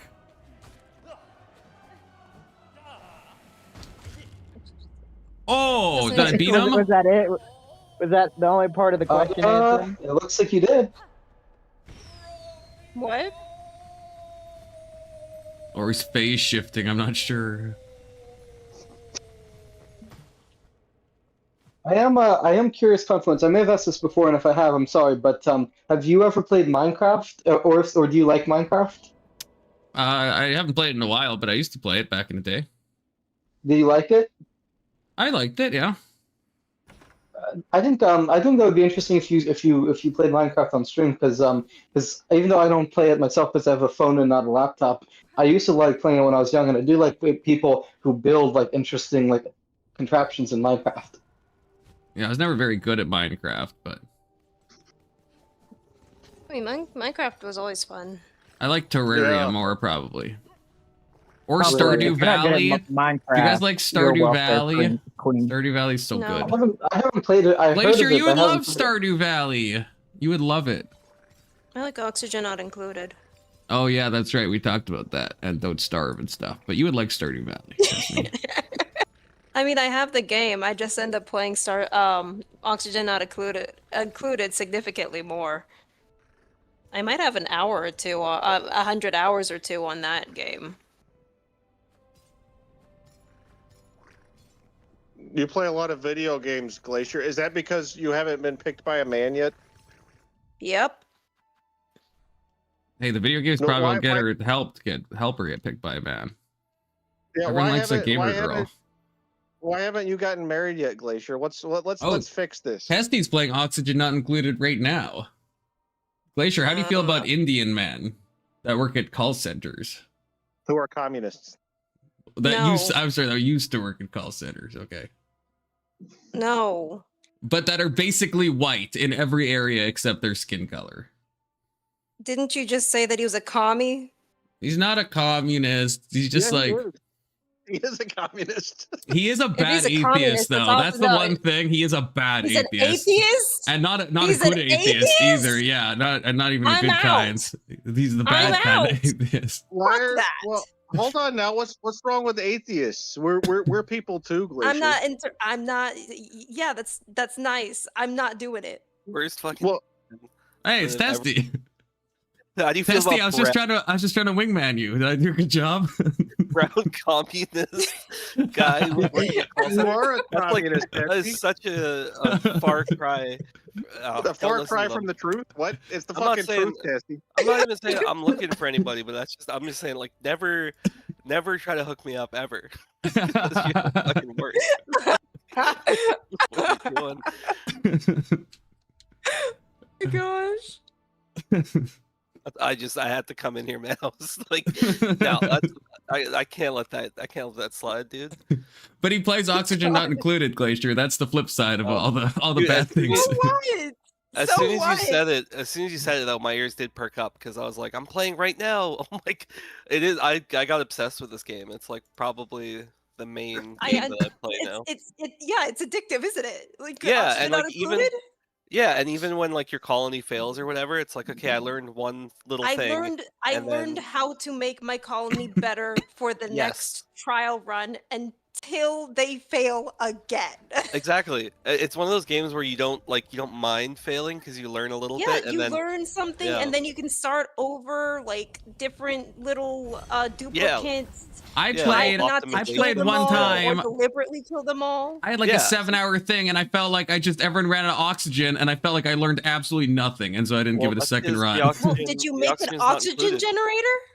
I think so. I mean, I had like 10 people or something like that, and everyone had their little jobs. Did and you not make many. an 10 is oxygen a lot. generator? I think so, because I went for like 7 hours or something. At least it felt like it was a long time, but I never knew it Did the you whole time. I'm like, I don't okay, really that know what I'm means that you doing, needed to and find everything a was water constantly source. collapsing, and then everyone yeah, just yeah, died. you- Find like, a water source afterwards, though.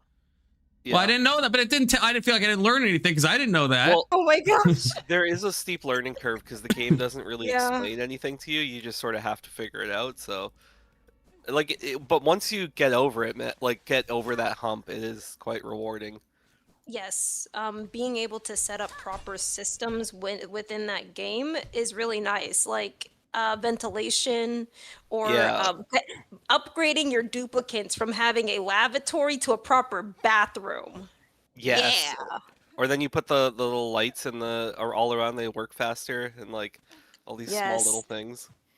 Is Yeah, there an end state to the game? Like, can you win, or do you just run out of oxygen at some So- point and die? There kind of is and there isn't. Like you could just sort of colonize all the other planets and Like, stuff, but Yeah, there's this thing called the temporal tear, and basically you can send one of your duplicants through this like wormhole, which it's like a big process to try to set it up, but it gives you like kind of a closing message type of thing. But then after that you can keep playing. So there is kind of an end. So like, it's there's a almost like goal, but, Minecraft, like Minecraft. Can you survive? Can you survive forever, Well, or will you die when you- eventually? Basically, when you dragon. beat the end dragon, the end credits start rolling, but after the end credits, you can continue playing the game. Oh, okay, Do you guys, then, do you yeah, guys it's like the that, Minecraft yeah. poem at the end? I always thought it was so beautiful. You know, when you beat the game and you get the end poem. I played Minecraft a bit here and there, but I've never even played I didn't even know. Yeah, there was not to that gold. level. If it's not too much to ask, have you when you played Minecraft, did you play a creative mode or survival mode? Predominantly. Survival. I'm not a fucking loser, Kirk. I play Creative mode. hardcore mode. Hardcore Is that the one mode where is you can fun. fly around? I feel like flying Yeah. is cheating. Creative, you can fly and just Flying build around. infinite blocks. Like, you don't have to mine anything. You just do whatever you want. Well, it depends on what you want. So if you want to like challenge yourself, then survival. But if you just want to casually play and you want to be more creative, that's Yeah, the you whole just wanna purpose build of creative. stuff. Yeah, I could see that. There's no Well, I- reward. Yeah, You have to mine stuff to be able to. You can't just, it's I What is- mean, I like playing on it's peaceful mode. degenerate. What's peaceful mode? Is that like you can't hit people? There's no you mobs. don't That's have crazy. monster. Yeah.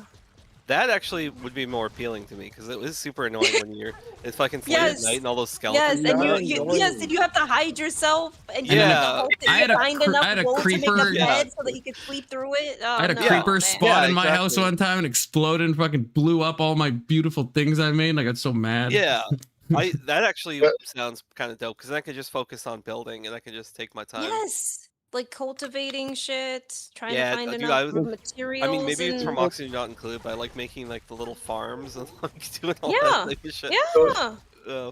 Testy, you're Testy, fucking you would Testy. like Stardew Valley, okay? I might. I know. I've seen it played. I feel like the only reason I haven't played. This sounds weird, but the only reason I haven't played it is because I feel like I would enjoy it, and then I would like lose too much of my time. Playing Oh it. yeah, it's addictive. It's an addictive Yeah, game. like I would get obsessed with It is typically an addictive game, but I spent more time on Oxygen Not Included as opposed to You're the that. first person I've come across who's actually played it and enjoyed it. Like, actually, I guess I know a couple of people that played it, but they're just like, yeah, it was too hard. I put it down. But somebody who's But I actually just love it. enjoyed it. Yeah, so like I'm. Yeah, I a little love bit the stoked. I'm like, fact oh. it's layered. It is very layered, but I love the Yes. fact that it's it like basically it's late stage gratification by going through the process. It's just like it's you having to problem solve 24/7 for the sake of your It's like duplicates. every problem that you solve, there's another you, problem Answer. it creates, and like you sort Hey, of have what's to. going on, Frankie? I don't like how Glacier changed the subject to video games and shit from her not You being with a started guy. it. You Like, started need it. to- no, I started You talking about started you need it. to breathe. You need to Testicles breathe, showed up Glacier. because you started it. Yeah, I showed up you, because you guys Tessie, were you like, bitch. he's an Indian cult center communist. That and was like, Confluence. No, fuck you, Testy. Fuck you, Testy, Yeah, fuck you and you, your Testy. bullshit. I'm sorry. Yeah, I fuck you, Testy, apologize. you and your bullshit. Bullshit. My bad, Frankie.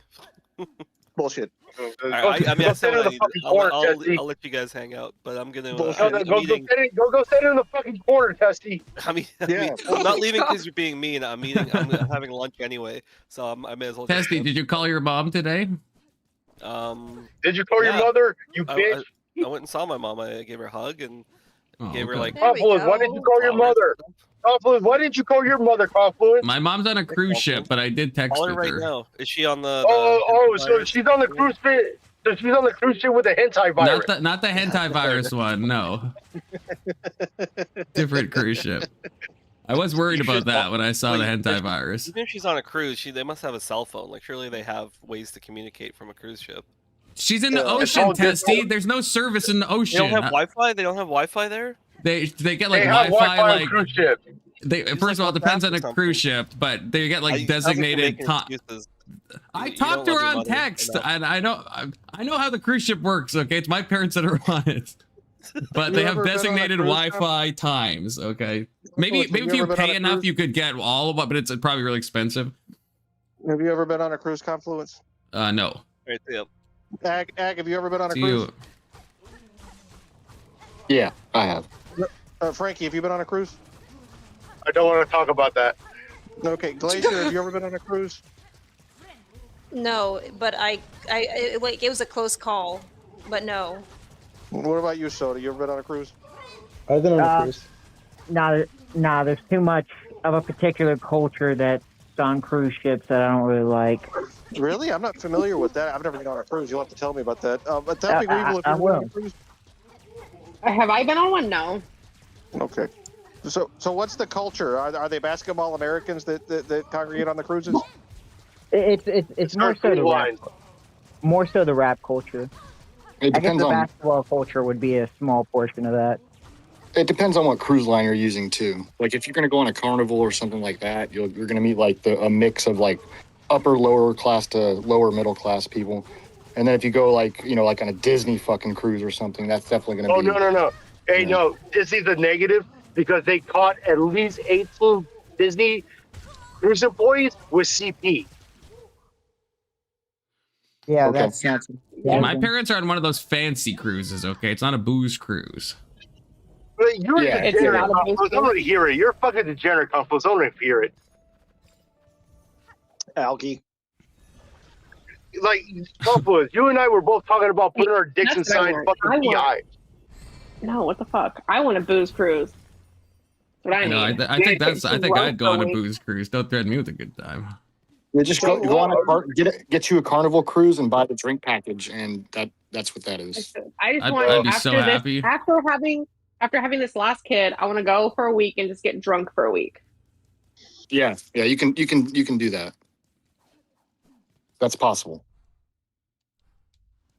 That's what I need. I just need my parents to watch all my kids. There we go. Wait, so Trick them into it. Confluence, did you say that you've been on a cruise? No, I have not been. Well, that's weird because like you that's just weird because you moved from the United States to Canada, right? You were born in America, right? So I've been on Kirk. I've been on ferries. Yeah, but I don't usually take a cruise when I'm trying to like get like I've been taking the ferry to Vancouver Island a bunch. I'm taking a ferry from Vancouver Island to Seattle. You traveled. But my point is that you travel countries, but you're too afraid to travel on a cruise ship. Like, Yeah, why are you afraid, Confluence? That's the Kirk, only possible reason. Yeah. Why would you jump to I'm too afraid to go on a cruise ship? And your line is because I've lived in a lot of places in Canada and the US, which I don't know if you know this, but they're connected by land. So it's not like there's like an ocean separating the two countries. Yeah. So I don't see the correlation. There's like these two things mean nothing. yeah, but I think going on a flight is much scarier than going on a cruise. Yeah, but on a flight it's quick. I agree. So what Glacier's talking about is spending a week on a boat and getting fucked up and having nothing to worry about. That wasn't me. That was me. Glacier. Yeah. I would love to go on a cruise. No, I would love to. That was Thumble. Oh, my bad. Thumping. My bad. So after Thumping gives birth, yeah, she deserves that. Yeah, what Yeah, about you, hell yeah. Glacier? After you give birth, are you going to go on a cruise for a week? I apologize, Glacier. You're fine. Just wanted to correct the record. Yeah. Not used to this many females on here, so. You? Not used I to said two I'm- ladies? Yeah. You might get I one. don't think Confluence has ever had two ladies on stream at one time. Hey, we've had Oh no, we've had Marilyn we've had probably 4 at once, okay? Not during a Silksong There one. we go. Yeah, not during a Silksong one, that's true. Yeah. The ladies are rare on the Silksong streams. Well, to be fair, I don't really watch the stream. I just come on here and chit chat with you guys. Yeah, that's what I'm doing. That's valid. Yeah, That's what I don't blame everyone you. does. Streams suck. I mean, I'm usually busy, so. So Glacier, about you not wanting to marry atheists, right? Like, what if the atheist would convert to Christianity to be with you? Would you do it then? He's asking you to marry him. Nah. I didn't say that. That's not what happened. Don't put words in my mouth, Weevil. I'm asking for all atheists. All atheists? It's just like, that's a really sudden pivot. Like, what if the guy you met was like, someone that you jived with, that you had, interest with, that you connected with in some way, but he was an atheist and you're a Christian and it's important to you. It's not abnormal in relationships when that happens, to convert to the religion of one person in the relationship in order to make it work, right? That's actually a relatively common thing. So I'm asking if you're dogmatic to the point of, well, they're defective because they're atheists, so ew, or it's, well, yeah, if they convert, then it'd be fine. Well, my thing is that what they would be converting into would be a very difficult path, and I'm not sure how ready they would be for that path. And you want someone presumably who actually believes, not like some degenerate atheist who's just like, oh, I'll convert, but he doesn't. He still thinks of God as an imaginary friend, for example. You wouldn't necessarily want that. No. So I've actually debated on this topic before, like an actual formal debate, and what I found in my research is that there are a significant number of Orthodox saints that are female from like the first 1,000 years of Christianity who all married non-Christians and converted them to Christianity in the process of the relationship or marriage, and then either had Christian children that went on to do wonderful things, or like the husbands went on to do wonderful things after they converted to Christianity. And so like there's a rich tradition within Christianity of women basically fixing men with religion. And I didn't know if you were aware of that, or if that's something that you would I was not Okay. aware of this. I'm just saying, I mean, don't count all atheists out. We're not all bad. Okay. Eh, I mean, think- that would Just be about. like the biggest hurdle. That will be the by biggest hurdle for bad. them. Do you hear me, Anson? I think by definition you're bad. Oh yeah, no, I'm a degenerate. Yeah, sorry, my Yeah. dogs were yelping in my ear and I couldn't hear you. And yeah. Because I would fucking- classify bad as a separation from God, and you being atheist would mean you're separate. You're purely separated from God. Oh god. Look, Anson's Yeah, but an I'm not atheist because he's gay. That's the only reason why he's an atheist. No, that's not true, Frankie. I'm not gay. All right, stop with the No, no. slander. Oh, but the slander my ass. You like putting your dick inside buttholes. You like getting dick inside your butthole. I don't want to hear it. Frankie just likes talking No, Frankie, that's not how that works. All right, I'm only No, into no, women, right? No, because you want to sit there and not join me in Confluence and twirling our dicks in South American beehives. So I don't want to fucking hear it.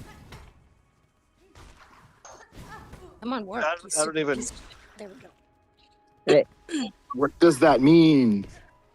What do you mean? What does that mean? Like the other day, I fucking text Confluence. Hey, Confluence, you want to put our dicks inside fucking beehives? He's like, look, as long as it's like South American, not African. I was like, all right, cool, let's do it.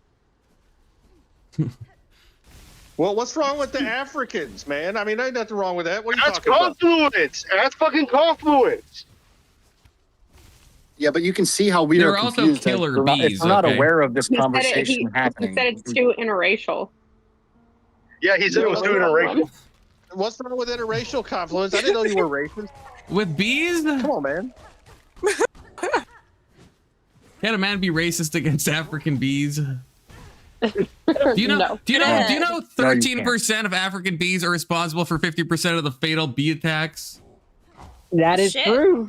That's a racial Really? slur against bees. Come on, I'm it's just quoting bees. stats. I just want to steal their That's honey. a racist. But bees make honey. We need them. So I Not just killer want to bees, steal. not killer I bees. just want to steal their honey. I think killer bees might make honey too. I don't think so. I I don't think think it's the honey honey you'd bees wanna make use. honey. Yeah, maybe it's like honey adjacent, but it's not the honey we eat. Maybe they make spicy honey. Do they make spicy honey? Maybe they make Wait, killer I don't know. honey. Africanized What do you honeybees mean? make honey. Africanized That's honeybees? what- That's not an Africanized killer bee. Yes, it says, Okay. yes, killer bees, Africanized honeybees make honey just like European honeybees. They are, in fact, highly productive with a single hive capable of producing up to 100 kilograms or 220 pounds of honey annually. Often Yeah, we have- outproducing Bees, I thought bees are where what's it called? Bees are where babies come from when they go with the bird, and then the bird sticks his Shut up, pecker bird. into wildflower honey. That's what it's produced as. Is it All right, edible? so then, Yes. That's the all right, so then Ag is No. with us, and Ag is with us on putting his dick inside a fucking beehive. Yeah, it sounds like you're down with this egg from what I'm hearing. No, I didn't say that. I just said they make honey. Yeah. Yeah, but like that's the whole I'm not point. gonna go stick my dick in it. That's the implication. Why not? Why? All right, Why? all right. What would be Y'all are- okay? Give me one positive outcome of doing that. A sticky pee-pee? Oh, see- Well, I guess that's not necessarily you're- positive, no, but it's an outcome. In ancient India, hold on. If you get In stung ancient in the India, dick, it could make you bigger. no, in ancient India, that's in true. ancient men will literally. Did somebody Wait. just say make it In bigger? India. Yeah. Yeah, no, in ancient What, India, the swelling? they did that. They did Yeah, that in the ancient swelling. India. They did It'll that give in you ancient birth. India where they put their dicks inside beehives to make them bigger. They did Oh, it in you India. know what? You know what? Why are I we- don't. well, I can get to the point where I can say I don't give a shit what ancient India or fucking whoever lived in this place 1,000 years used to do. I ain't doing that shit. There's no positive outcome. I asked for a positive outcome, not when it originated. I gave you one, Ag. I gave What? you one Your too. dick swells up and fucking itches and you're in pain. Your dick would be all sweet because it'd be coated in honey, and then maybe the ladies would be into that. You're not sticking into their honey. You're sticking into their hive. That was the Where question. Would you isn't stick that your where the dick honey into a is beehive? kept? Isn't the honey No, found isn't in that the where the honey hive? is? No, Yeah, I don't know. I don't think where they breed and where they're like making babies is the same place they keep their honey, is it? I think No, so. but like it's, ice cream. it's I believe honeycomb. the honeycomb. Yeah, the honeycomb is part of their housing structure, so to speak. So you would be pulling out their I homes. think yeah, kind of maybe yeah. I Well, don't know. If I was when- wearing a no, full bee suit, if I was when wearing you a see like a suit, I hive, could just you like don't see honey unzip it inside and of it. stick it into the honey. It's I a mean, slightly maybe, different but structure because I don't see you any. I have the still don't see honey. what like positive outcome You I'm have the going to honey and have. then the from it. beeswax. Yeah, maybe they don't shit where they eat, so it's like it's kind of separate. Yeah. No, they I don't actually know. spit it up, don't they? They have like glands down, that Ag? absorb it. I don't know. We Yeah. call Are you we down, Ag? have Google. Why don't we just Google it?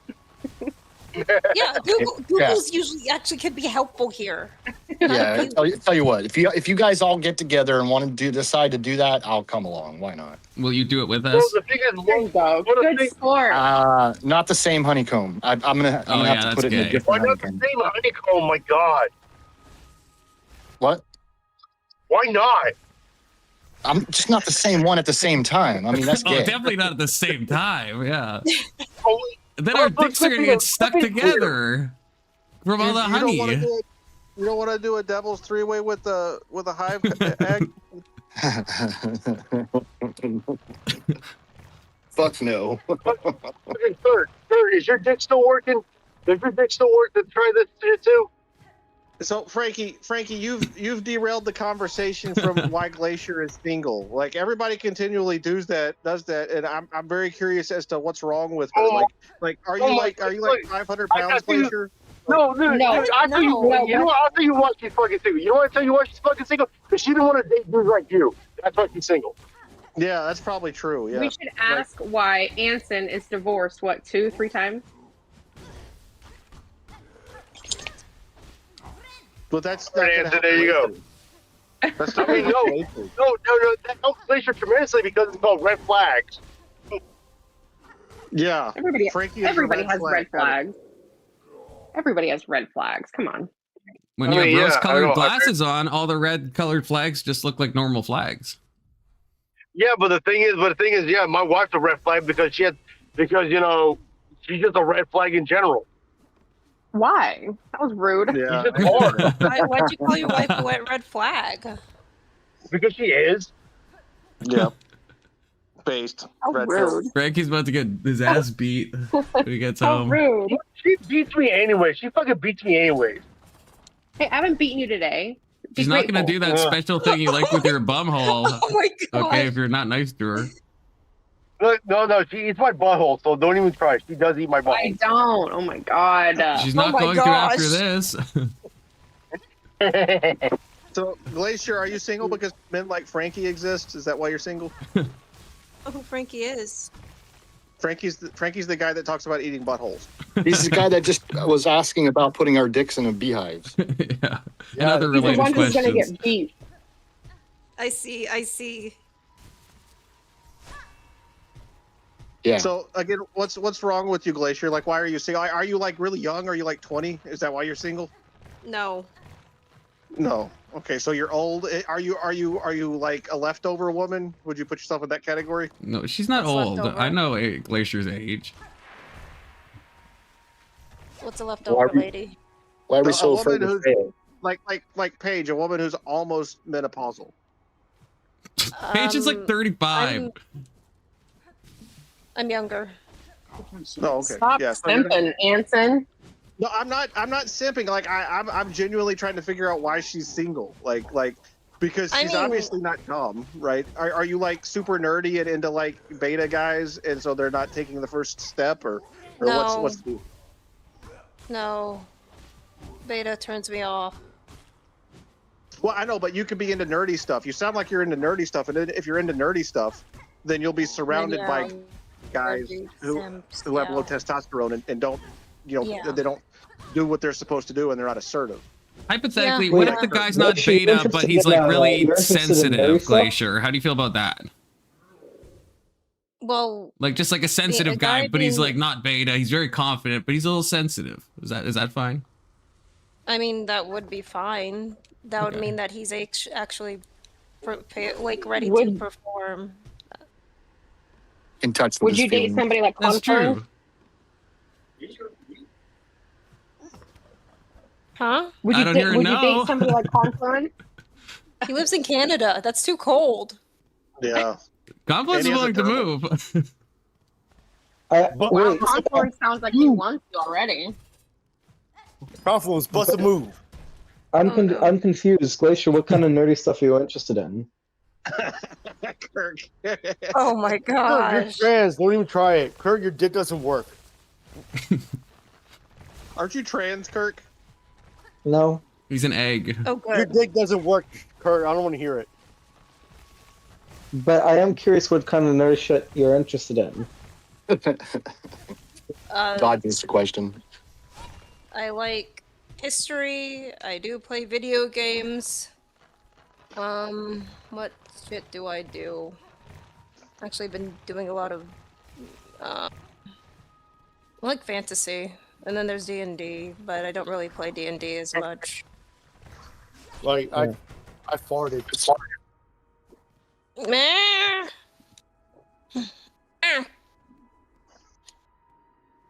Everybody loves their own brand.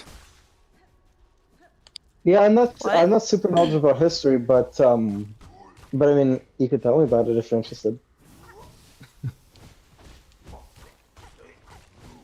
So Kirk's gonna walk I away think from this this turned- conversation. He's gonna be like, I totally could have turned fucked into a this girl, love you up. guys. Just like when he had his chess club and he played chess with that girl. He's like, I had an opportunity there for sure. What's up, baby?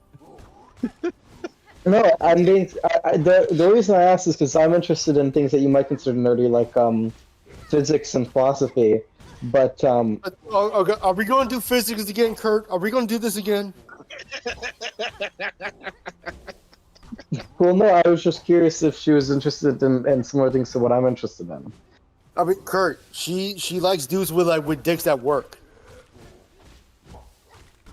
why is everything about dicks with you, Frankie? You like Why is talking about everything with buttholes with you, Anson? I think both of those I are don't your even- thing, Frankie.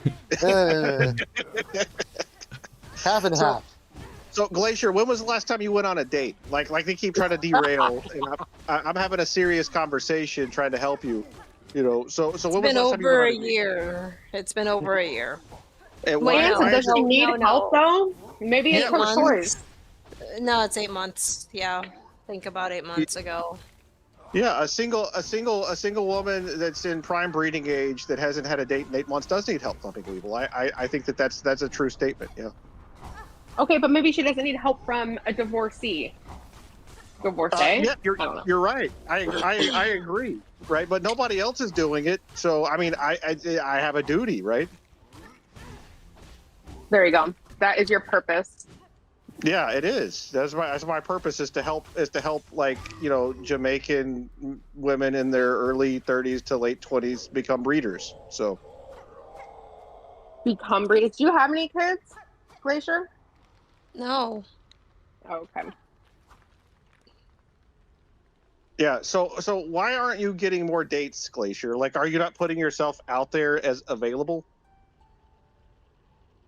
I mean, I don't want just any guy. I think I said that. Yeah, well, you can be selective about guys, but still like target them and then you know let them know you're interested, right? Like as a female, there's ways to do that. Like what places do you go to socialize in real life that aren't on YouTube? I don't. Okay, so do you go to church? Yes. Okay, well, are there guys at your church that you think are attractive? Most of them are married. Okay, what about the ones that aren't married? I don't know which ones aren't married. Okay, well, you go around and you ask. Like, are you not asking? Like, hey, are you married? Does it make you uncomfortable? Glacier, just go up to a guy and say, "Hi, I'm of prime breeding age. Are you married?" That should be your cold open. And That's that would be perfect. awesome. That would be awesome. Believe it or not, that would be also hilarious. But what about your priest? Right? Doesn't your priest know that you're like single and then therefore need to fulfill your role as a woman and become married and have children? Some churches have like single groups that you can like join and become a part Yeah. of. Majority of those are going to be on the weekends, which is when I work. Yeah. Perhaps you could talk to your priest about that specific issue and be like, hey, I can't make it at this time, and I would really like to become a wife with children and fulfill my role in the Christian church. Can you schedule some of these for during a time that I can make it? Because it's very important to me. Hmm. And you have to work on the weekends. There's no choice on that one. Yeah, no, that would be me trying to find a different client just to do that. I got you. Got you.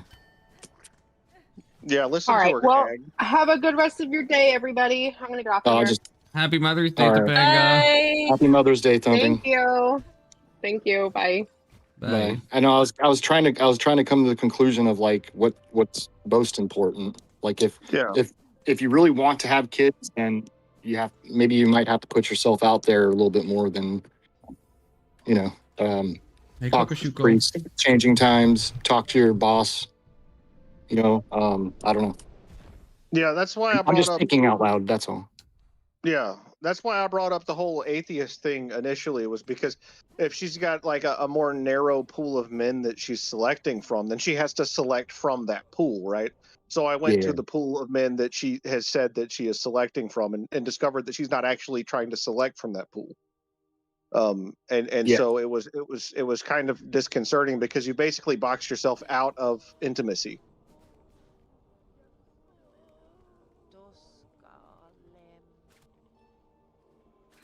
Glacier, are you enjoying? Is this conversation helpful for you, Glacier? And it's okay. Also, just to add, it's okay. It's okay to like date people. You don't have to like fuck them immediately, But you need to at least put yourself out there and try to get some dates, and let people know, hey, look, like in not directly how I'm saying it, but like, hey, I'm single. She's meeting people is hard. Meeting people is That's hard. what I'm saying. It is. It always is. Yeah. I don't know what the fuck y'all are talking about. It's not hard at all to meet people. You just fucking do it. You got to make a conscious effort to just do it. Yeah, you got to, like, at my age, I don't want to fucking do it anymore. That's why I'm not doing it. Like, I come on here because it's safe. I don't have to worry about any of you actually like talking to me in real life. I can just turn it off. But like Glacier, you don't need to have that kind of connection with people. You need to have real, like, especially because like you're an intelligent woman, like, and you're actually like a good person. So you need to, like, you have a duty to have children. Gotta go, guys. Have a good one. I might be able to come back up. What's happening? Right. Bye. Do you want me to stop talking about this, Glacier? Am I making you uncomfortable? I mean, I'm fine. I'm part of it is me doing paperwork. Yeah. And just, I don't know.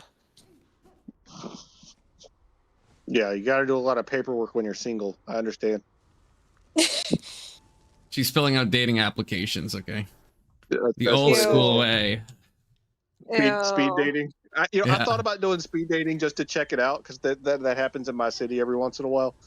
And I was like, I don't know. I mean, then I have to talk to all these fucking women, and like, it's hard enough to pretend like you care about what one woman is saying, but like marathon. I don't know if I could. Let me see. Where's it? There. Wait, so are you working right now, Glacier? Technically, yes. Oh. Do you work from home? No. Are you at an office? No. This is 20 questions to figure out what kind of job you're doing.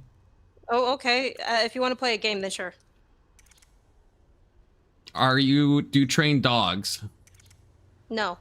Do you look after children? Technically, no. Technically, no. Does your job involve children? No. Well, maybe some, but no, not me. Okay. Paperwork, only works weekends, has clients, involves children. Do you house sit? You're getting pretty close, but no. Pretty close. Are you a nanny? That's actually pretty close too. Well, that'd be taking care of children, wouldn't it? That's not what I'm doing. Yeah, Confluence, pay Do you attention. do you Calm down. work for a nanny company?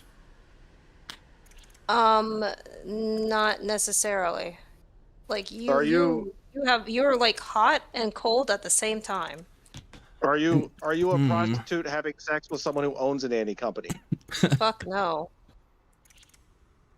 Are you a cleaner for homes? No. No.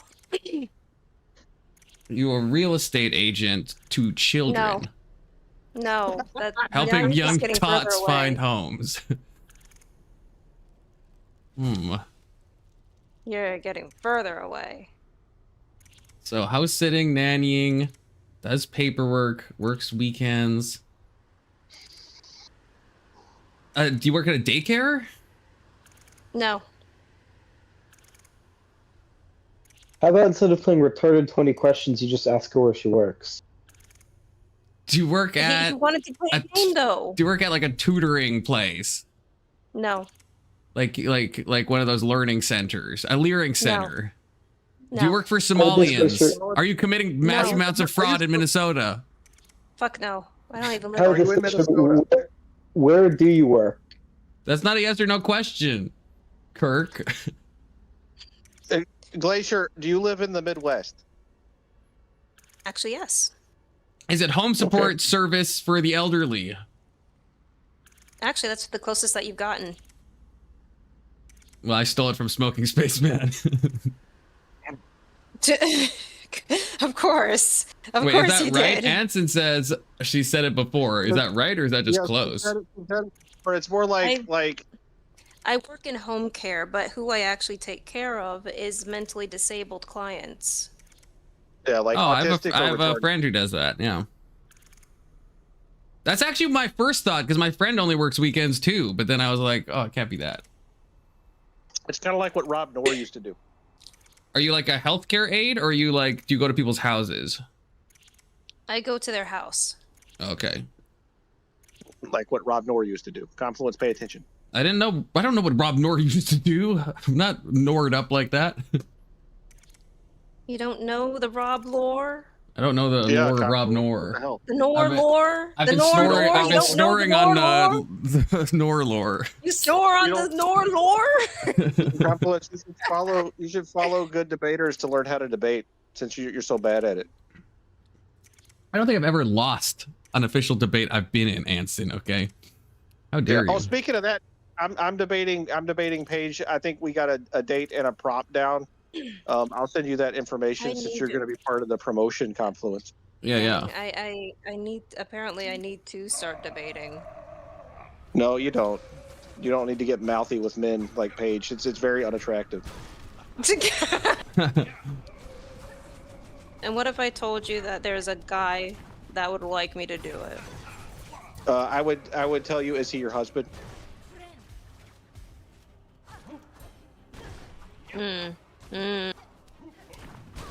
If he's not your husband, then you have no duty to listen to him. But Is it your father? no. Okay, it's not your father or your husband. I Is don't it understand why you K2? care what he says. K2? Yeah, it's a K2. Absolutely. Wait, is fucking not. K2 the guy who the weird Catholic with the Ted Cruz Jewish hat thing? Yeah. Yes, What? that picture. He has that picture. I know what he's talking about. I mean, Ted Cruz is a Zionist, but that's not a bad thing. Oh. In Yeah, my how do you opinion. feel about the Jews, Glacier, now that we're talking about the Jews? How do I feel about them? Yeah. Eh.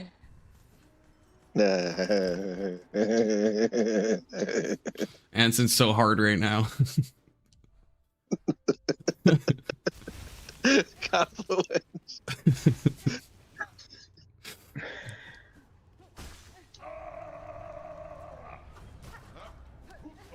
Glacier, how do you know Paige anyway? We met on the Foundry. Oh, you're like Crucible coded? Yes. Yeah. I see. Confluence, where should I put for future reference, if I'm going to post a physics video in Discord, where should I put it? You can post it kind of in anywhere really, but you can post in video suggestions probably. It's the best Do you place. have like a channel for garbage no one should see? You should make a channel for that and then tell Kirk to put all his stuff in there. But what if I don't want to specifically? Should I just post in like philosophy? If it's about philosophy, if it's physics, then just put it in video suggestions. Or But general. But it's not to... Oh, general. Okay. Yeah, Yeah, general I'll is put some good. general. But physics is pretty philosophical in a sense. Oh, don't get started with me, boy. So, Kirk, General is really good in his Discord for mogging Confluence. So if you can post the video and mog him at the same time, it's better. So I'll post it if it's explicitly about the philosophy of physics. I'll post it in philosophy. But if it's more general physics, then yeah, maybe I'll just post it in general. But yeah. Yeah, no, you have to mog him while you post. Like, just write something on there, just making fun of him. I've seen Kirk's attempts to mog me. Okay, they're untoward. I did post. Someone was calling one of the guys that posted in the research section some sort of. He says he looks like a loser. Loser. I'm done with my paperwork. Good. So we can focus on your dating life now that you're not Oh yeah, distracted. back to the love audit. Uh-huh. So you are going to take active steps to have children and stuff, like you want to do that, or is it more like a passive thing, like you could take it or leave it? I'm trying to take active steps. Okay. Have you been in a serious relationship before, Glacier? The best way of putting that is like, not a dedicated one. Been a situationship? Is that what you're saying?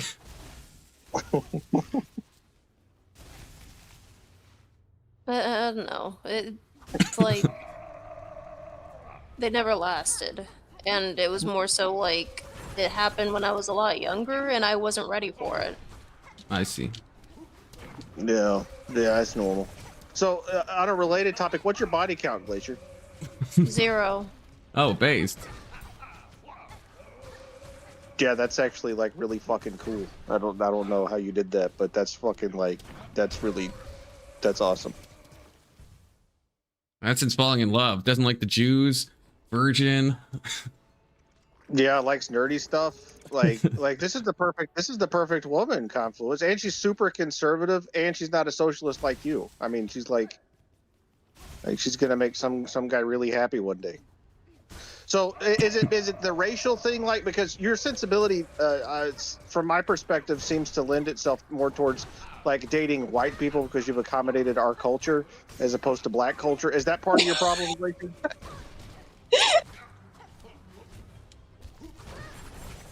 What? Oh my god. That was an honest question. I mean, I don't see myself as being white, but since everybody keeps labeling it as me being white, sure. Being decent is being white. Yeah, it is in a lot of ways. Like you haven't adopted the ghetto ratchet girl like stereotype, No. which yeah, and so that's what I was referencing, right? And you understand that. Yes, I do. Oh, my dogs are going wild. Hold on.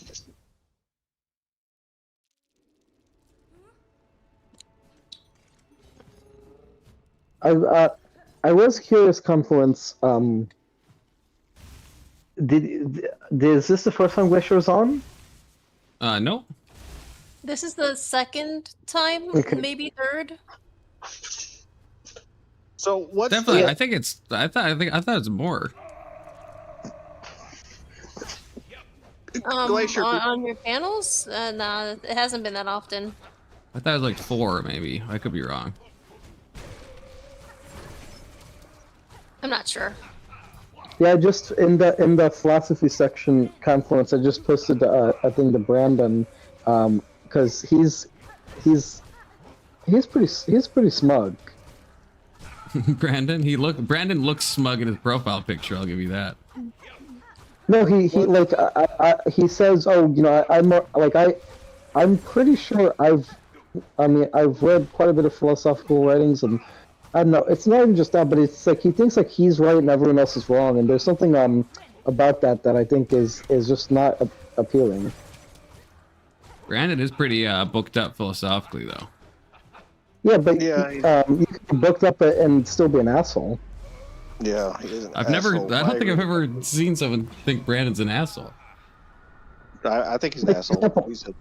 I was telling him, hey, like some of these quantum physicists like Heisenberg are saying that there's some parallels between quantum physics and Aristotelian philosophy of potentiality. And he's like, no, Aristotle, that's all useless. And it's like, you know more than Heisenberg. You know more than this like great PhD theoretical physicist.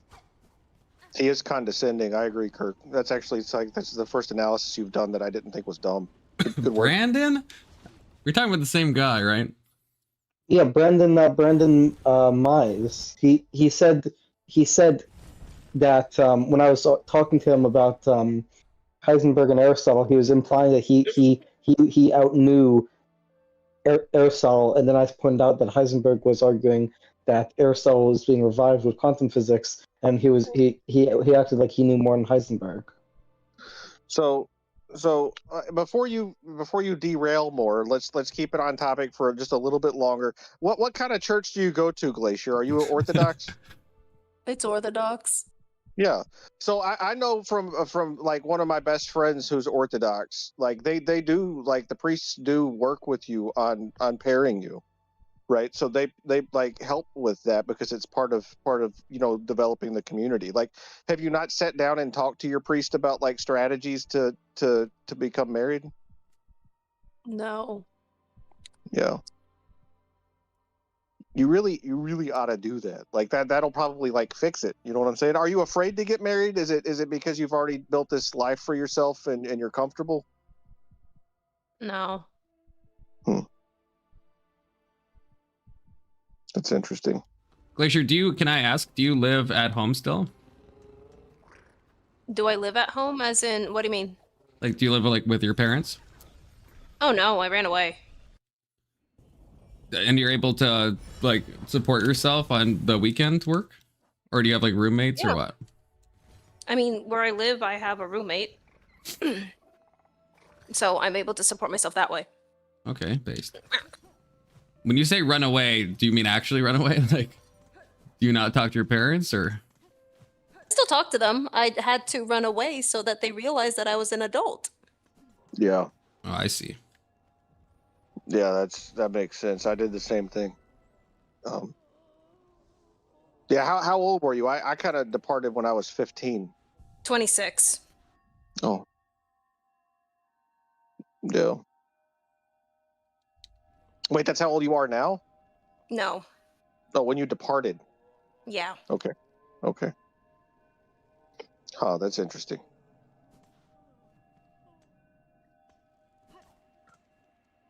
So have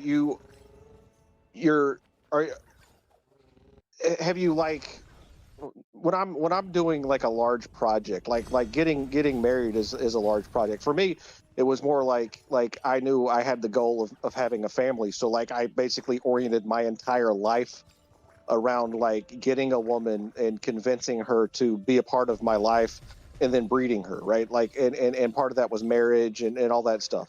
And so that was like the primary goal in my life. And I didn't need to like think about it or do anything like that. So like when you're, I don't understand. Like I don't understand like as a female how you could be single. Is it really just that the guys at your church are ugly? No. Glacier, whip up a little dating profile for us, like your interests, a few photos, and then we'll like try to help you from there, Bit of backstory. No, Confluence. She wants a specific kind of guy that shares her cultural and Christian beliefs. I'm not saying I'm not saying for an online dating thing. I'm just saying so we can get an idea of, all these questions. Well, What if I said that I already have a guy in mind? Uh-oh. Okay. Yeah. Have you made a move? Has he made a move? I'm waiting. Waiting for his marriage It's not to fall apart? Shadow, is it? I swear to God. Fuck no. Shadow's married. Oh, okay. That guy's weird. That guy's weird, yeah. I agree with that.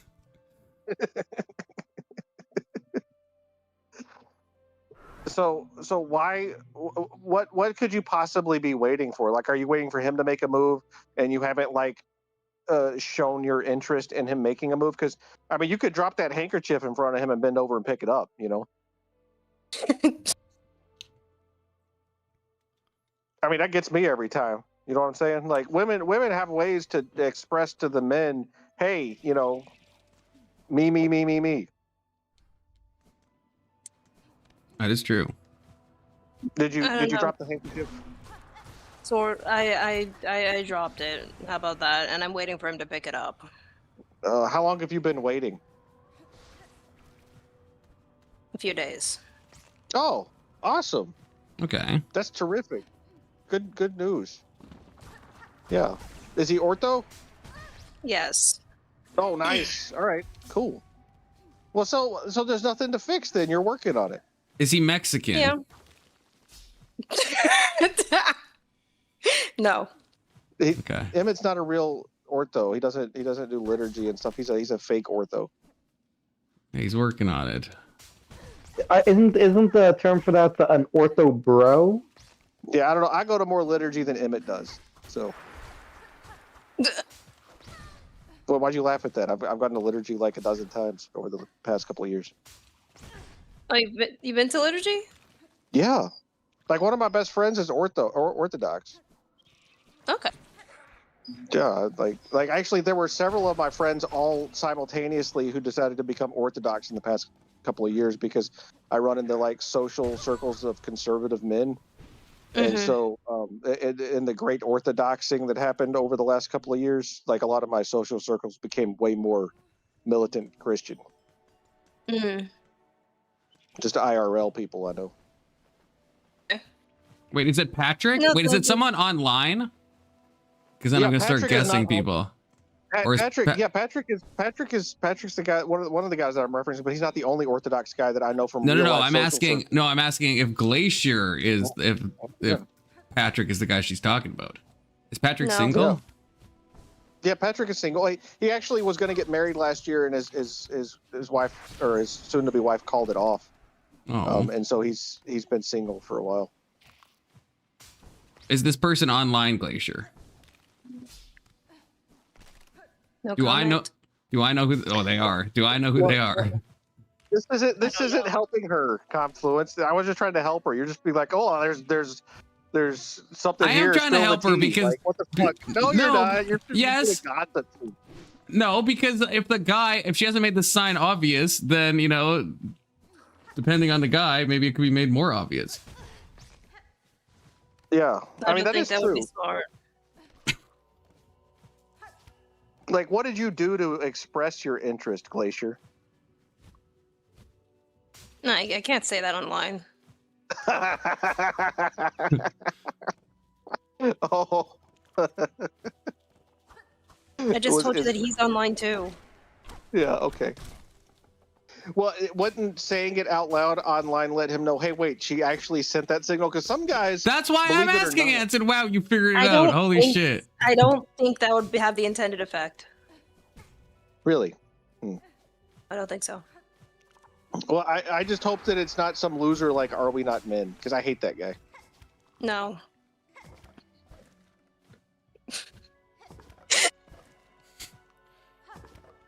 Oh, that's the guy who mods for Paige, right?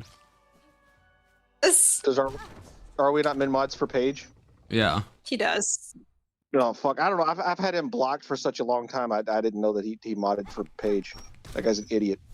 Oh my gosh. Fuck, I'm hungry. So you're flirting with some guy and he hasn't responded. Like when a woman flirts with me, I respond within seconds, right? Because I'm a guy and I have needs. And I don't understand, did he just not respond at all to your overture? No, he responded. Oh, well then. Positively?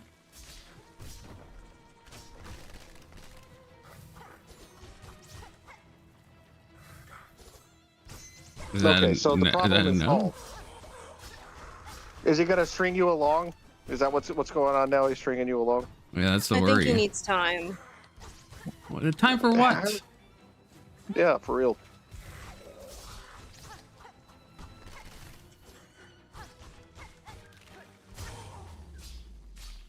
I don't know. I'm playing it by ear. Okay. Yeah. Oh. Well, I hope you marry a good Christian man. Thank you. And have like 10 babies.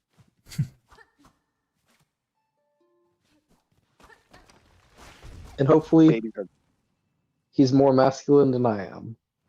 Yeah, that wouldn't be hard to do. Yeah, that should be pretty easy. That's probably a fair bet. Oh, hey, Marilyn. I didn't Confluence. see you there. And hey, Steel Man. All right, I forgot about the Confluence is more chat. masculine than you, sir. Yeah, not saying something, okay, Kirk? Not saying something. Wait, what's saying something? That I'm more masculine than you are. Yeah.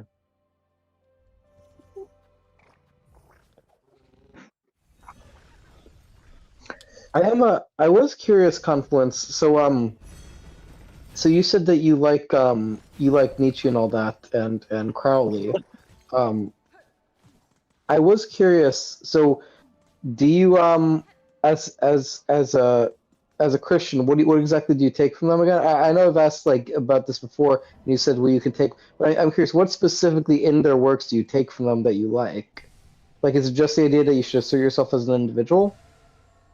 No, I mean, those are very different people. Depend. With Crowley, I take a hell of a lot. I think Crowley was an actual genius. Well, I think Nietzsche was a genius too, I suppose. But I think there's a lot of philosophically good points. A lot of good critiques of how Christianity can often go from the both of them, to be honest with you. But with Crowley, a lot of like interesting spiritual nuggets of truth, I think. A lot of stuff that I think is crazy as well, to be clear, but... And what about with Nietzsche? What exactly do you take from him? It's more of the existential stuff and the scathing critiques of like the degeneracy of like certain realms of philosophy. Yeah, I think he diagnosed the culture very well. Like the gay science is like an incredible read because it's like it really has like Nietzsche's good writings, but what I take from him is the idea that basically a lot of our understandings of morality are contingent on our cultural expressions. Because, like, well, I've only read excerpts. My understanding is he believed that altruism was a form of slave morality created by people who could not assert themselves in order to against people who could assert themselves, right? And so, if that's what if my understanding of him is correct, from the excerpts and from the lectures I've heard about his philosophy, that I think that there's a grain of truth to that in the sense that I think a lot of socialist and Marxist movements are motivated by resentment towards the powerful and the wealthy, rather than actually wanting to uplift the poor. Does that make sense? Possibly. It was also started by the powerful and the wealthy, so they're still feeding into the system. Yeah, and a lot of the philosophies people use are basically oriented towards specific explanations of how hierarchies work in which humans are organized, right? Like the communists, like you're talking about, they just place people into specific hierarchies based on like economics. And like the Marxists will do things for like social purposes, and then like Christians place people in hierarchies based on their religious order, right? The father at the top, monarch, and then downward, right? Like all of these systems are basically doing what you're talking about doing. It's just how you view the world determines which system you select. Yeah. Something to really consider is that animals in general, they also live by hierarchies. It's something that we're predisposed to do as we set up our social orders. We live and operate through hierarchies. It's just finding a hierarchy that actually works with the majority of the people. Yeah, and some hierarchies are like inherently defective, which is what communism is, right? It's why it breeds so much Yes. destruction. Liberalism is the same, right? It breeds destruction as well. It's And they live off of a philosophy where they try to reject human nature entirely. And because they try to reject human nature, it causes more dysfunction because human nature will still should still show up.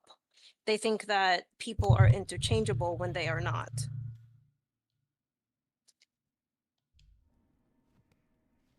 It's why such ideals like communism usually fail, and then liberalism is just a form of lefty idealism. I wonder if it's been warped by Hegel's philosophy as well. yeah. But So that's the biggest reason why these ideals end up failing so hard. so Glacier, I have a dating question for you, to help me since I'm a guy and I don't understand women. Uh-huh. So there was this one specific female content creator who I was talking with, just randomly about like non whatever relationship stuff or whatever, and then like I go through these intervals where I basically just delete all of my social media, my YouTube, all of my like Discord, everything, and then when I start back up, like I might block 500 people on YouTube. Anyway, she noticed that I had her blocked, and yeah, and she was upset about it, and like I had gotten into one of the servers because I restarted my Discord and got back into one of my servers that I was in, and she DM'd me and she was like, "Are you mad at me? I don't know what I did wrong. Why did you stop talking to me?" Right? Like, is that like her dropping the handkerchief, or is that just her being like a normal human being? Well, it might be people will see going no contact as a form of a slight. You normally. So that is probably what she's registering as. She probably still like talking to you. So she felt some type of way when she noticed that she couldn't get in contact with you when she wanted to get in contact with you specifically. Yeah, okay. Yeah. Yeah, I don't know. It's easier in real life when you're trying to figure out if a woman likes you, because she'll like, give you physical gestures that are easy to read. But it's the internet, yeah. It's the internet.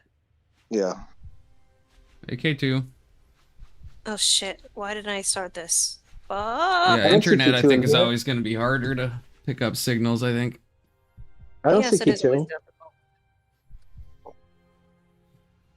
Where's K2? Oh, he's in the K2? chat. K2's awesome. He has you blocked, Kirk, Oh. because you're a freak. I'm not a. I mean, you don't have to like me, but to call me a freak is just dehumanizing. Didn't you say that you were considering turning into a woman because you're thinking about becoming trans? Well, yeah, I'd want to see a therapist, and if I have gender dysphoria, then I'd follow what the therapist said. You don't have gender dysphoria. Yeah, you don't, and that's why I called you a freak. So don't even talk about that shit. But you don't even know if you're not a therapist. Wait, why do we think it's impossible he has gender dysphoria? That's possible.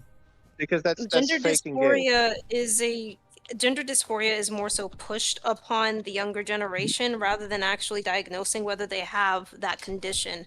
Not to mention that the likelihood of people actually genuinely having gender dysphoria is relatively low, as in 1% of the population genuinely have gender dysphoria. Right, but why do you think Kirk Oh, no, isn't less one? than that. Less than that. Why do you think Kirk isn't the percentage that might have it? Because it is aggressively pushed upon Western children.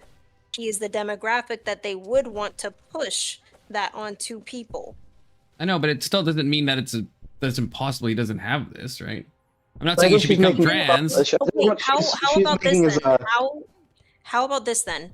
The solution that the community tends to give for gender dysphoria is encouraging them to switch their gender. But statistically speaking, the likelihood of him actually having satisfaction and healing by switching his gender is very, very low. It will instead cause more disorder in his life. I agree with that. Oh, K2, So the thanks for the solution- $5. Hold on, wait. K2 says cancel Confluence. Hashtag Glacier loves Confluence. Hashtag Glacier can fix Confluence. K2 with another we've already- $5. Mute the Blue Jay weirdo. Sorry, Kirk, you're muted for 1, 5 2, 3, minutes. 4, 5, 6, 7, 8.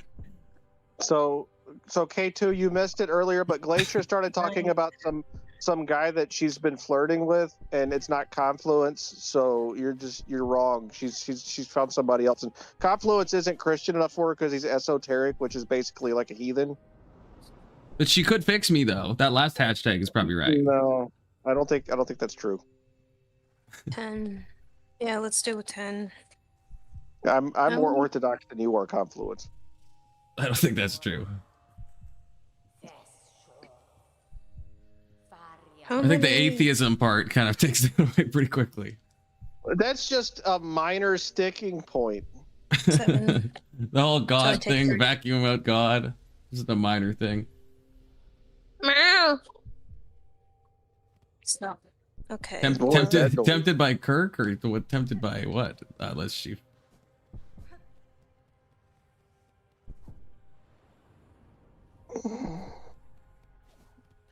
But yeah, you're not dealing with gender dysphoria. If you do believe that you have it, I would still recommend going over to a church, then going over to a psychiatrist or a psychologist rather, because the solution that they will probably push on you would cause you more harm than good. I don't disagree with that. I think I don't know why we think that he just doesn't have it. I mean, unless you just don't think that anyone has it, but if some people have it, then I don't see I'm why. saying that statistically speaking, the majority of the people who actually do have it is very minute. I know, And the but likelihood of Glacier, you most being people among that minute. most people don't have like borderline personality disorder. But if someone came to me and they're like, I think I have borderline personality disorder, I wouldn't be like, but statistically that's unlikely, so therefore you don't have it. Like people have rare things, right? Borderline personality disorder is significantly more vast than less than 1% of the population. It's probably not much higher than that. What the borderline's like very uncommon.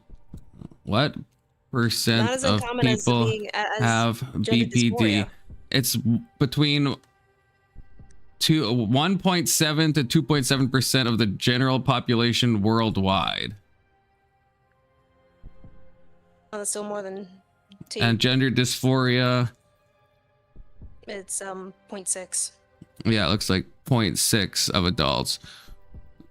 So I mean but you get what I mean. You could use the same statistical argument to be like, well, 1.4% is still very low, but you know, it wouldn't be like that's impossible. My thing is that the solution for him would not be a psychologist, though.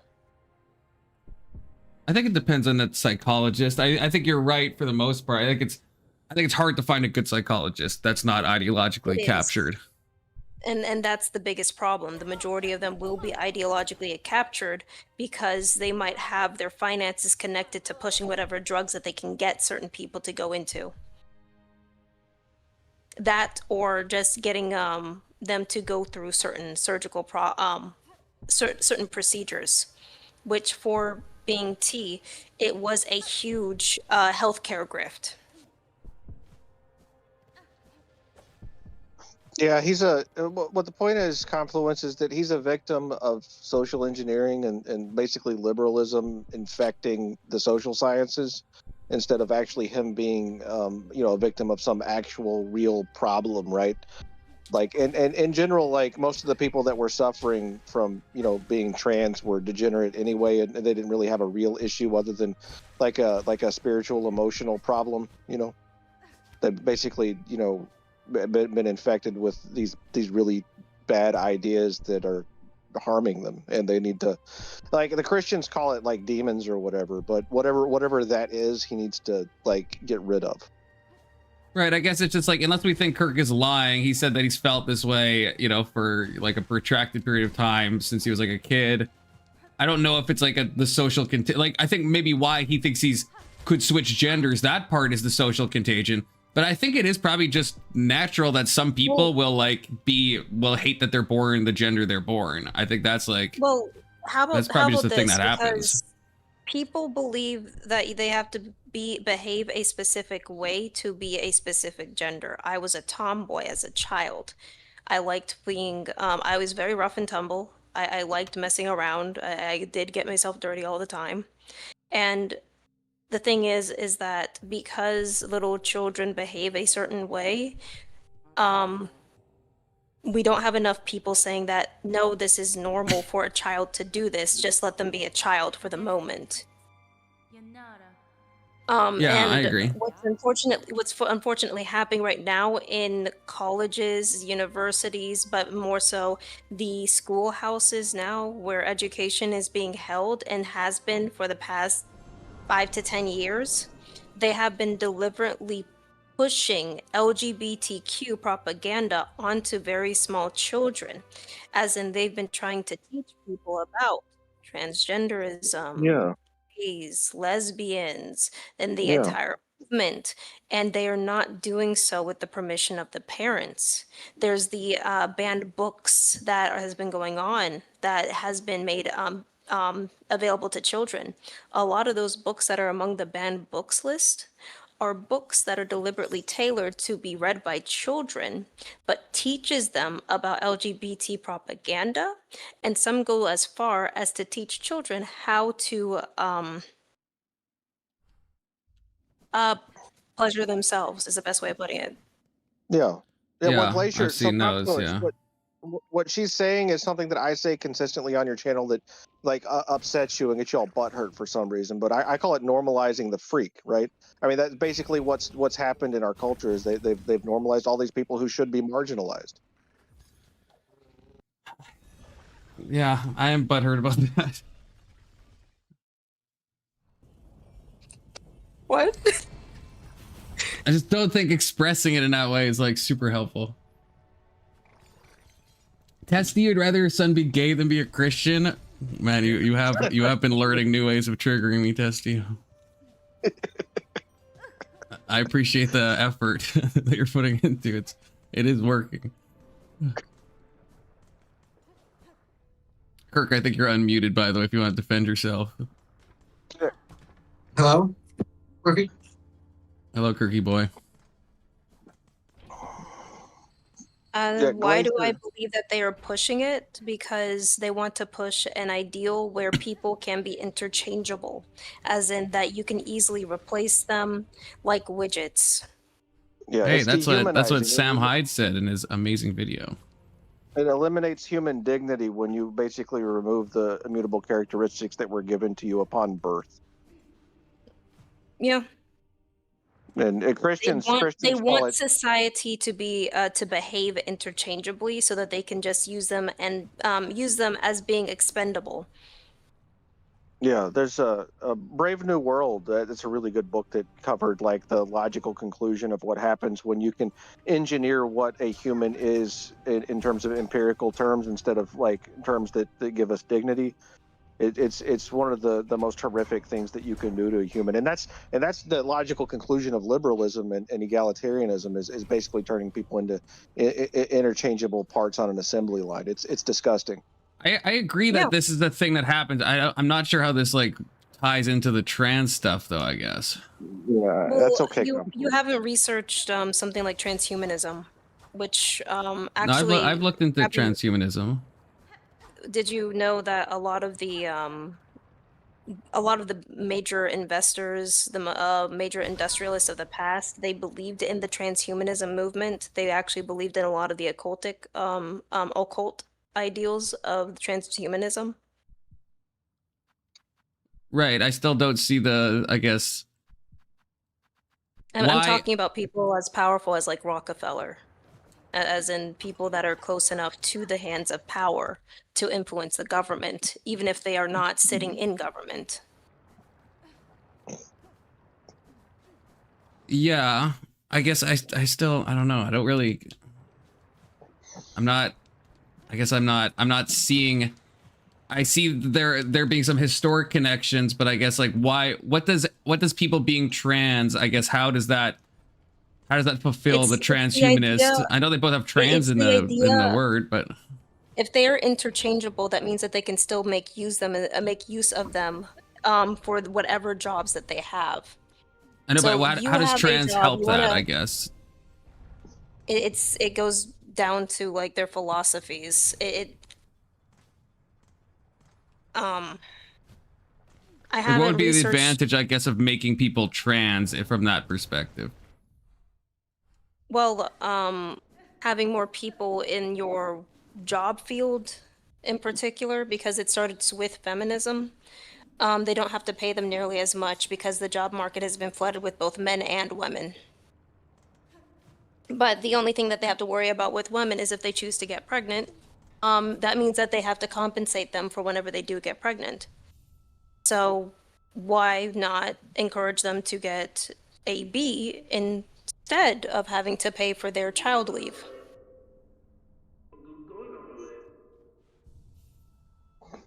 Yeah. So Confluence is. Yeah, I don't know why you don't see the connections to. Well, no one can explain it to me. Yeah, it's like I don't understand how you can't see it, right? Like maybe you should explain the way that you were raised a little bit, because from my perspective, you're missing like foundational thinking about like a worldview from a like non-liberal perspective. I wasn't raised liberal at all. I'm just asking someone to connect these dots for me. And if you can't do it, it seems like then you're lacking something in the ability to explain it, Anson. If the connection's so obvious, then just say it in like plain words. Or fancy words, actually. Could be any kind of words you want. Yeah. Humans, okay, I'll say it in a way that you can understand. Humans were made in the image of God, and man attempting to be able to modify the image of God using science and using other material means is degenerate, and doing it in a organized manner as a part of a political movement is satanic. And basically what I'm saying is that this kind of ideology is basically destroying all of creation. Okay, so I understand now. So you don't understand the claim that was made.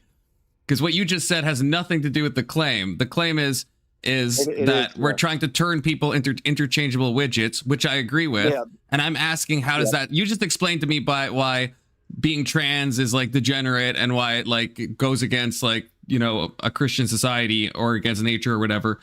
But that doesn't explain why is that related to making humans into interchangeable widgets. That's the thing that I'm asking about. So what you just said is unrelated. Let me see this. So the purpose of making them interchangeable is so that they can have more people to use in their jobs, so that they don't have to pay them nearly as much. The side effect of trying to push them to be indistinguishable is that people fall into more degeneracy, because to make them interchangeable, you have to remove the virtues that it was encouraged within society. Right, but how does making people trans make them more like replaceable?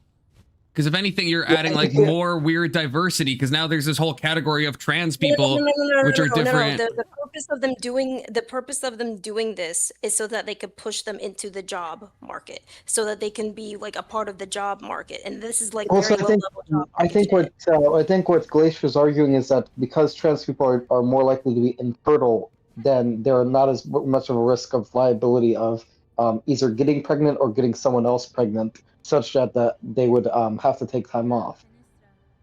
Yeah, is that the argument? That's the only thing I can really think of, but that seems crazy.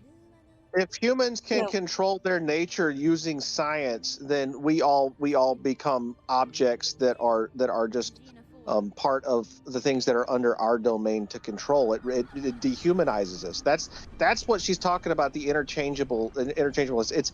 It's a great equalizing force where humans are not supposed to be like men and women are not supposed to be the same thing. They are categorically different. But what we're doing is making them equal and interchangeable. And I think that's what Glacier is trying to say, and that's why it's bad.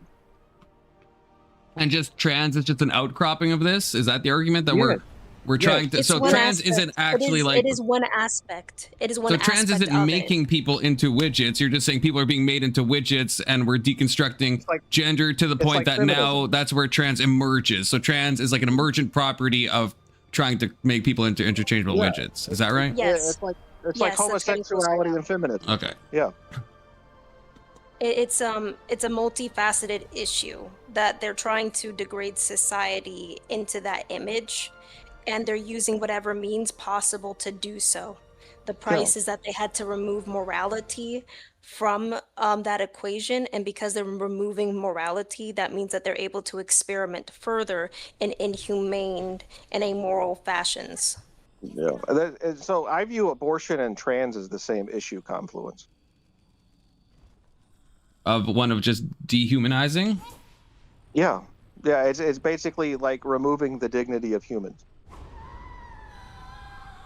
Yeah, that's fair. I guess. Yeah, I guess I was confused on if one of these things is just emergent from the other, or if they're like, because it sounded at first that you guys were saying that like the trans is an intentional thing they're doing to make people into interchangeable widgets, and that seems crazy. But if you're just saying, hey, they're dehumanizing people, they're trying to make us all equal, they're deconstructing things, one of those things is gender, that then gives rise to people being like, hey, we can switch our gender because nothing really means anything, we define all our social categories, and so a man can become a woman, a woman become a man, etc.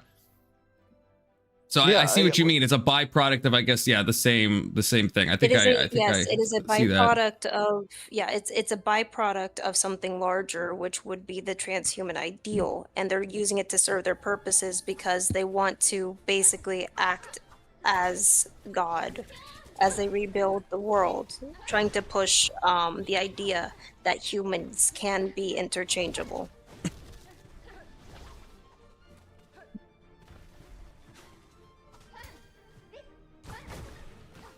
Yeah, I don't know. I guess the only thing is I don't know if I'd see it as intentional as you see it. I mean, maybe it is, but I just think these are just a natural. I think like from post-modernity and stuff and not catching on, I think all these things are just going to be natural outcrops. I don't know if there's like a transhumanist like agenda to do all this stuff. No, it's not I don't consider it a transhumanist agenda. Like I consider transhumanism just a part of like general like Jewish destruction of society.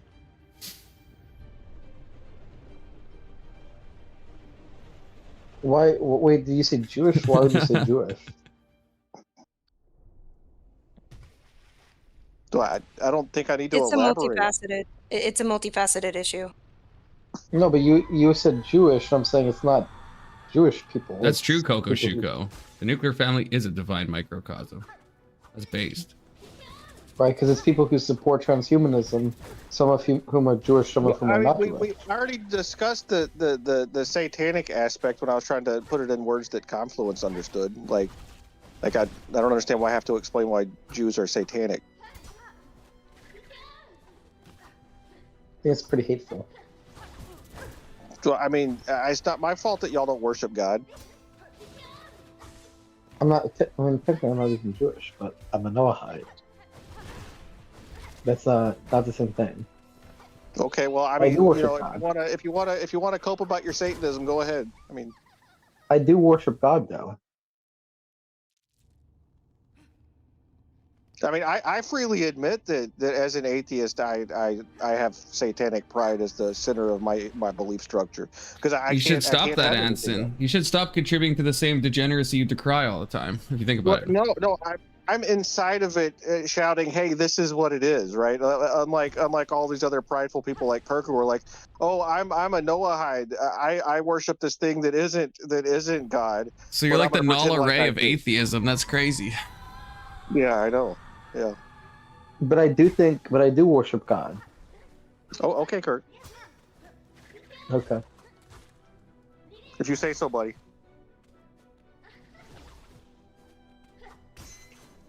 So I am curious.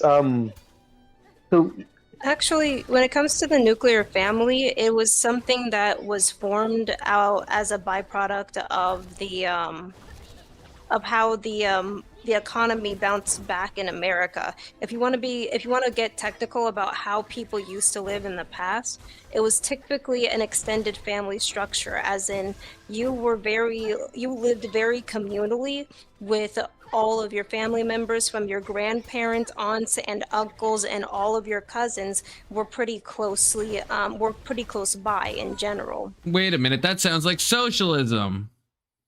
No, No, it's it's not, not because socialism wants you to separate all of the children from their families and then have them converge in different family units and say that mommy can be your daddy and daddy can be your mommy. What part of the Communist Manifesto is that in? That's not in the Communist Manifesto. They do well, actually in the Communist Manifesto they do talk about how that you can just move the children around and they don't have to be within their same family units. I mean, Marx did call for the destruction of the family unit in the Communist Manifesto. So, Yes, he did. He does make that call.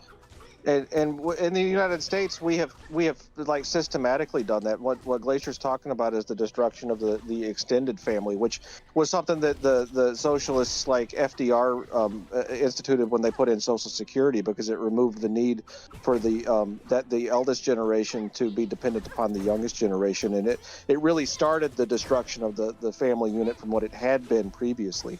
Some people blame it on like. The communists blame it on the Industrial Revolution, but it was really the social safety net systems that were put into place that destroyed the extended family. And now, like, you know, Ronald Reagan pushing things like a no-fault divorce in California that basically spread like wildfire throughout the entire country.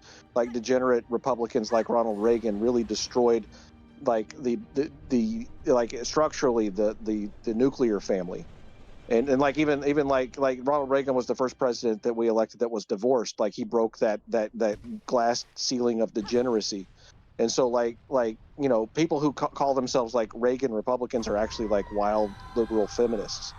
So we've just normalized this degeneracy to the point where like the people that we think are right are just as feminist as the people on the left. We've just normalized it. And so we get to the point now where like, well, we've broken down like the extended family, the nuclear family, and now we're breaking down what a fucking human is on that level. We're going down levels as this But liberal isn't yeah, I agree. That's what I was saying, but we're deconstructing I'm pretty everything. sure that transhumanism is a relatively niche thing. Like I don't think most people think about transhumanism. I don't think most people. You don't have to think about it to be a victim of it, Kirk. It just has to be within the ethos of the class of people who are controlling everything, the intelligentsia, the elites, and we have a liberal elite in this country who do make decisions that control things. Wait, holy shit! So I'm looking at the Discord in the self promo server. It says that Glacier that you were reading Marx. Yes. Why would you read Marx?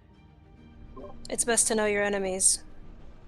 Okay, if you say so. I mean, I think he's quite a windbag.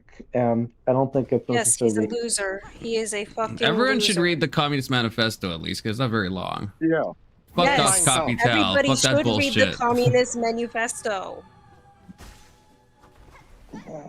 Yeah, I got my son. Cool. You have I see on your YouTube channel you have a world building saga for cosmology. Yes, I do. She's Wait, a did you nerd, send him Kirk. links?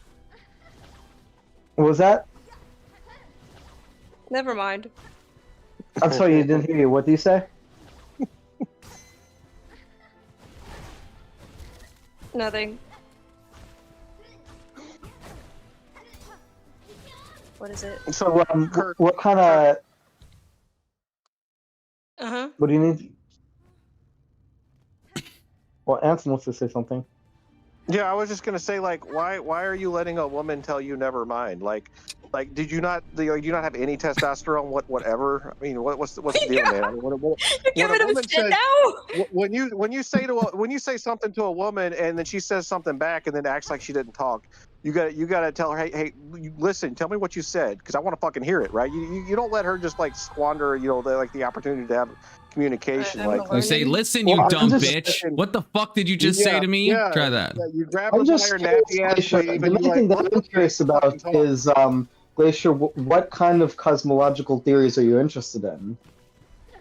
Cosmological theories? No. The purpose of the cosmology video was to establish that if you're going to build up a world, such as a narrative, a TTRPG, or even like a video game, you need to have a cosmological structure for that game to live in, as in you need to have established rules for your setting that you abide by so that there is consistency when you actually build from there. Okay, because I thought you were referring to like physical cosmology. No. That's why it's world building. Okay. Yeah, because I am interested in physical cosmology, and I'm interested in questions about like the arrow of time and the emergence of space-time and causality and stuff like that. But if that's not what you're talking about, then fine. Yeah. So Glacier, if this whole experiment that you're doing with dropping the handkerchief with this loser guy doesn't work, you slide into my DMs next and drop a handkerchief for me. What?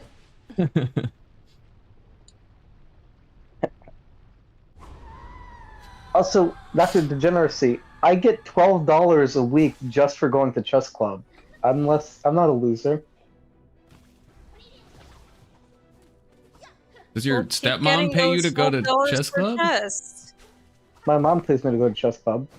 Oh, I was right. Okay, Holy take shit. that I money. was so right. Take that money.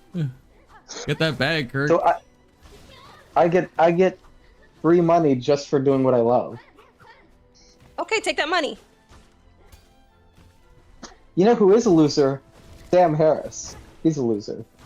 That's not true. I really liked like 20 something years ago. I really liked his books. They opened my mind up to the fact that atheists can also be Islamophobic. Have you ever read Letter to a Christian Nation? Yeah. Anson? What is that? By Sam Harris? Yeah, I don't remember what all I've read by Sam Harris. It's like no, I've read a bunch of his shit. I just don't remember what it was now. That's fair. Yeah.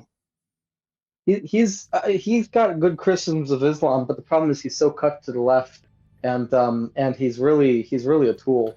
He got brain broken by Trump and COVID, the wombo combo of liberal destruction. Yeah, I don't know. I just view him as a Jewish shill, to be honest with you. Like he's a Jewish apologist. Like all of his arguments are basically like pro-Zionist, meant to steer atheists into supporting the state of Israel. And so I'm over him. Well, he is Jewish, at least He is. ethnically speaking. He is Jewish. Oh, that's interesting. But guess what? He's not really philosophically sophisticated. He doesn't. I don't think he knows a lot about like. I mean, I think he has like a degree in philosophy, but every time I've heard him speak, he seems to not really understand what he's talking about. And he's just a shill. I don't know if he's a shill. Well, he's a shill for libtardism. He's not. He's not honest in his analysis. He's willing to lie for the left. I mean, he did say that That's a lot concerning of thing lefties, about honestly.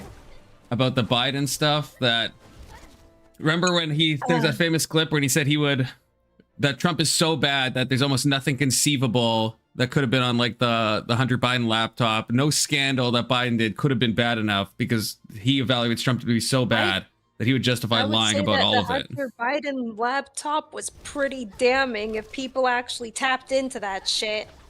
That got covered up like a motherfucker. Yeah. But what's crazier is he's saying even if there was worse stuff on there, he said he can't imagine that there could be anything so bad that he wouldn't be willing to lie about to not get Trump elected, which is I crazy. actually agree with that because what Trump has done, like, so I'm coming at it from like a far right perspective. Trump has basically normalized like prideful conceit amongst the right, because he is such a performative focused person and he doesn't actually focus on substance. Yeah, but you're talking like in a weird temporal thing here because a few months ago, you said Trump was the best president of your life. Yeah. Right. Yeah. And so when Sam Harris that said was- this comment, that's when you would have said Trump is the best president of your life. So you can't really evaluate his comment and be like, I agree with what he said then because of the stuff that you know now, you know? I can. I'm allowed to change my mind, Confluence. You are, but that means when he said it, he was still being retarded. Like if I say right now, there's aliens. Let's say there's Jewish aliens on the moon. I'm insane. Let's say we find out in 5 years there actually is, but I had no reason to think that. My comment is still crazy, right? It doesn't matter if I end up being right. No, just because he came to the conclusion quicker doesn't mean that he was wrong in the reasoning he was using. It just means that he had access to a different understanding than I do, right? So and you I'm think not his going to understanding was correct back then, based on the information he had. I actually do now. So leftists are they notice different patterns than conservatives do. And so I think that the leftists noticed patterns about Trump that couldn't be noticed by conservatives, right? Because when he started talking about like rounding up brown people and sending them back to where they belong, like I was super for that. You know what I'm saying? And so, and when he talked about other things, like I was super for it. So I could handle him obviously being like a liar constantly, because he was going to do things that needed to be done that had been neglected to protect my country. But when it came down to it, like after he got elected the second time, it turned out that he was just a shill for the Israeli state, and that he wasn't all about like deporting brown people, because he hasn't really done that at a rate good enough to make my country white again. So like it doesn't really matter. But my point is that like he's a performative human, right? Like he basically just lied himself into his position. It's just that the leftists noticed it first because they were the ones that were having their positions like undermined. I didn't notice it until he, started bombing people in the Middle East indiscriminately and like and basically he's lying not bombing about like. Yeah, basically lying about like genocide and other things that were like obviously not good things. Like I didn't notice it until then. He's not bombing people indiscriminately. He's doing his thing in Iran because of the fact that A, he's worried about Iranian nuclear enrichment, and B, because you're propagandized. Tell me you're propagandized without telling me you're propagandized, Kurt. Hello, I came back. Hey, Dusty, welcome back. I was like, there's too many right-wing perspectives. You guys need balance. We do need balance, brother. Well, all five of us except for you, Tessie, are right wingers. Yeah, that's what I'm saying. Yeah. Like, there's two like. We're getting lost in our own right-wing sauce over here. Even when we say left wing, like I consider myself like center left, like but whatever, it's left enough, Wait, I was curious. Based on the conversation from earlier, we don't have to go into it, but have any of you guys read or believe in the Great Replacement? It was in vogue for a while, and I feel like right-wingers kind of shut up about it for a while. What is the Great Replacement? The Great Replacement is essentially, it ties into a lot of the transhumanist stuff that was coming up, but it was like, the caveman understanding is like white people are being replaced, but more broadly, it's more like the technocratic type of state where corporations and businesses essentially will run the world. Of course, there's a great replacement. All you have to do is look at the demographics. Okay. Go ahead. The thing is that the Great Replacement theory only works if they allow immigration to be consistent, which, as long as we push, like, if we push out all the illegals that actually, like, if we push out all the illegals, that will help correct that, because it's just like, the Great Replacement theory doesn't really work when everybody is producing less children in general, to the point where everybody is dealing with, are struggling with their replacement rates. It's not just America. It's not just America. Yeah, it's happening internationally. Right. So what I would say is that because of the falling birth rates, it's like an organic process, which is that either you take in, I guess, immigrants. There's a term for it, but either you take in a native population to some degree, or you have to increase birth rates, right?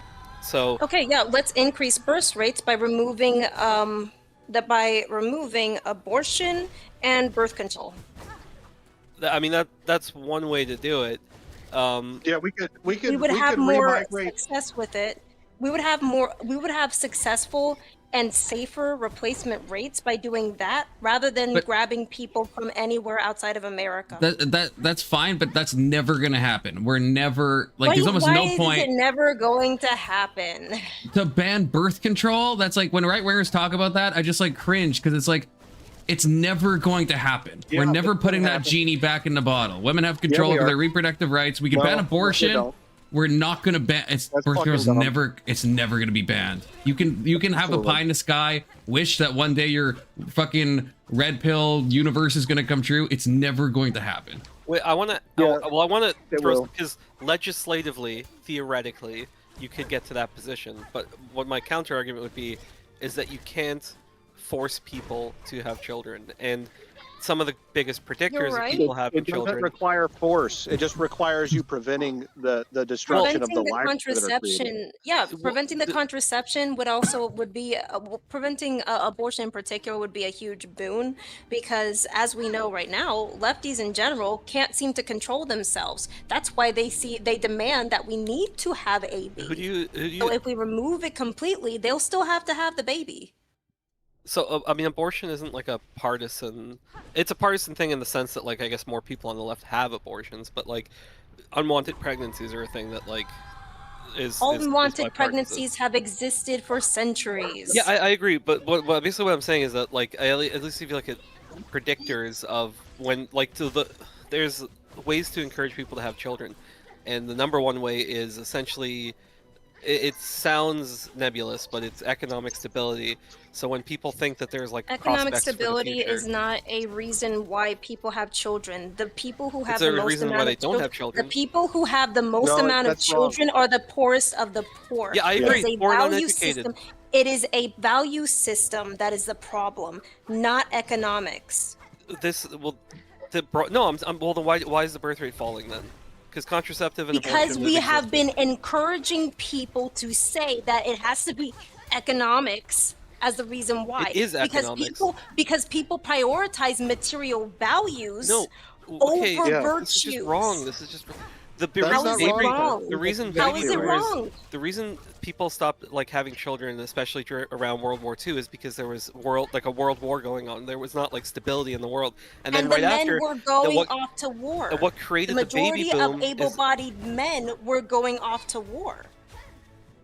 yeah, I mean, sure, that's a factor. Wouldn't that be what was happening? how right? long did the war last? About 4 years. 6 years. Right, so you think that created a generational gap? I'm saying they came home, the war was over, they're like, well, there's peace now, and that's why they all started fucking. Because there's Yes, there's everybody hopeful was for the alive and future. nobody died, and not near that many people died. Everybody was Millions happy of people to be died. alive. What the fuck you're talking about? Millions I said of not people nearly. died. Okay, for America, not nearly as many people died. They were happy to be alive, so they procreated afterwards because they were happy. Yeah, millions of Americans didn't die. Yeah, America was the last people to go, to join the war. Okay, so what exactly is your argument here? I'm curious. My point is that the reason why people are not having children is because their value structure does not prioritize for the next generation. It's too self-centered and materialistic. If we end up Also- propagandizing people to think differently, to actually practice virtues, to think more beyond than just themselves, they will have more children in turn. Christianity provides that anecdote. Also, That means red pill. part of the problem with might regards agree, to but blaming, how many part of the Christians problem with have regards to kids? shut the fuck up, Alex. Paragon. Hey, Part of the Alex. problem with regards So to what are you getting blaming, part of the problem with regards to blaming economic circumstances with regards to lower birth rates is that if you actually wanted to lower like economic instability, you'd want to minimize the influence of the Federal Reserve, because what the Federal Reserve does is by increasing the money supply, it increases inflation, and when you increase inflation, that means that people have less spending power, and so If wages. you're are saying not- interest rates shouldn't be inflation. cut, I'm not going to disagree with you, but this feels so like out of left field. I don't understand how the It's Federal not out of Reserve left comes field. into this. There's a I'm direct saying we should correlation. end the Fed. I'm saying we should get rid of the Federal Reserve. We should get rid of the fucking Federal Oh, so Reserve. get rid of the Federal Reserve and then it's birth rates will not go up. Is that what you're saying? It is Yes, not because then about. you'll Yeah, have that's the lower dumbest. That's inflation so rate. fucking stupid. What, like, that's so. It's not about how well people are doing. It's about how well people think No, they it's can do. Yes, I Okay. said prospects for the If future. you That's what I'm if saying. you This is know why they you're breed it stuck after for the the rest war. of your life in this shit job, you're gonna have kids now. But if you think in 5 years you're gonna be rich and have all these other things, then you're gonna wait because that's just how humans do things. It has nothing to do with values. Otherwise, I would see more Christians having 6, 7 Yes, kids and, rather and than the standard like one. she said Seven. herself, it's the poor, and I it have links to that plenty of people at my poor and church who have uneducated. 5, 6, 7 kids. Yeah, poor and uneducated people have more Plenty. children. That has nothing to do with They values. are It very has to do with a smart lack of people, for the education. record. Well, I'm sure they're smart. I'm sure they graduate high school. I'm saying on average. I'm saying if you look at the statistics, those are the two biggest predictors of whether or not you have like children. Is No, education level. well, it's not just and that. income. It's how educated the women are, right? It's not about it's not, because women and Well, men aren't equal. specifically, As yeah, long you're as you correct. correct women okay, getting if an women- education, then we'll be fine. Yeah, you are No, correct.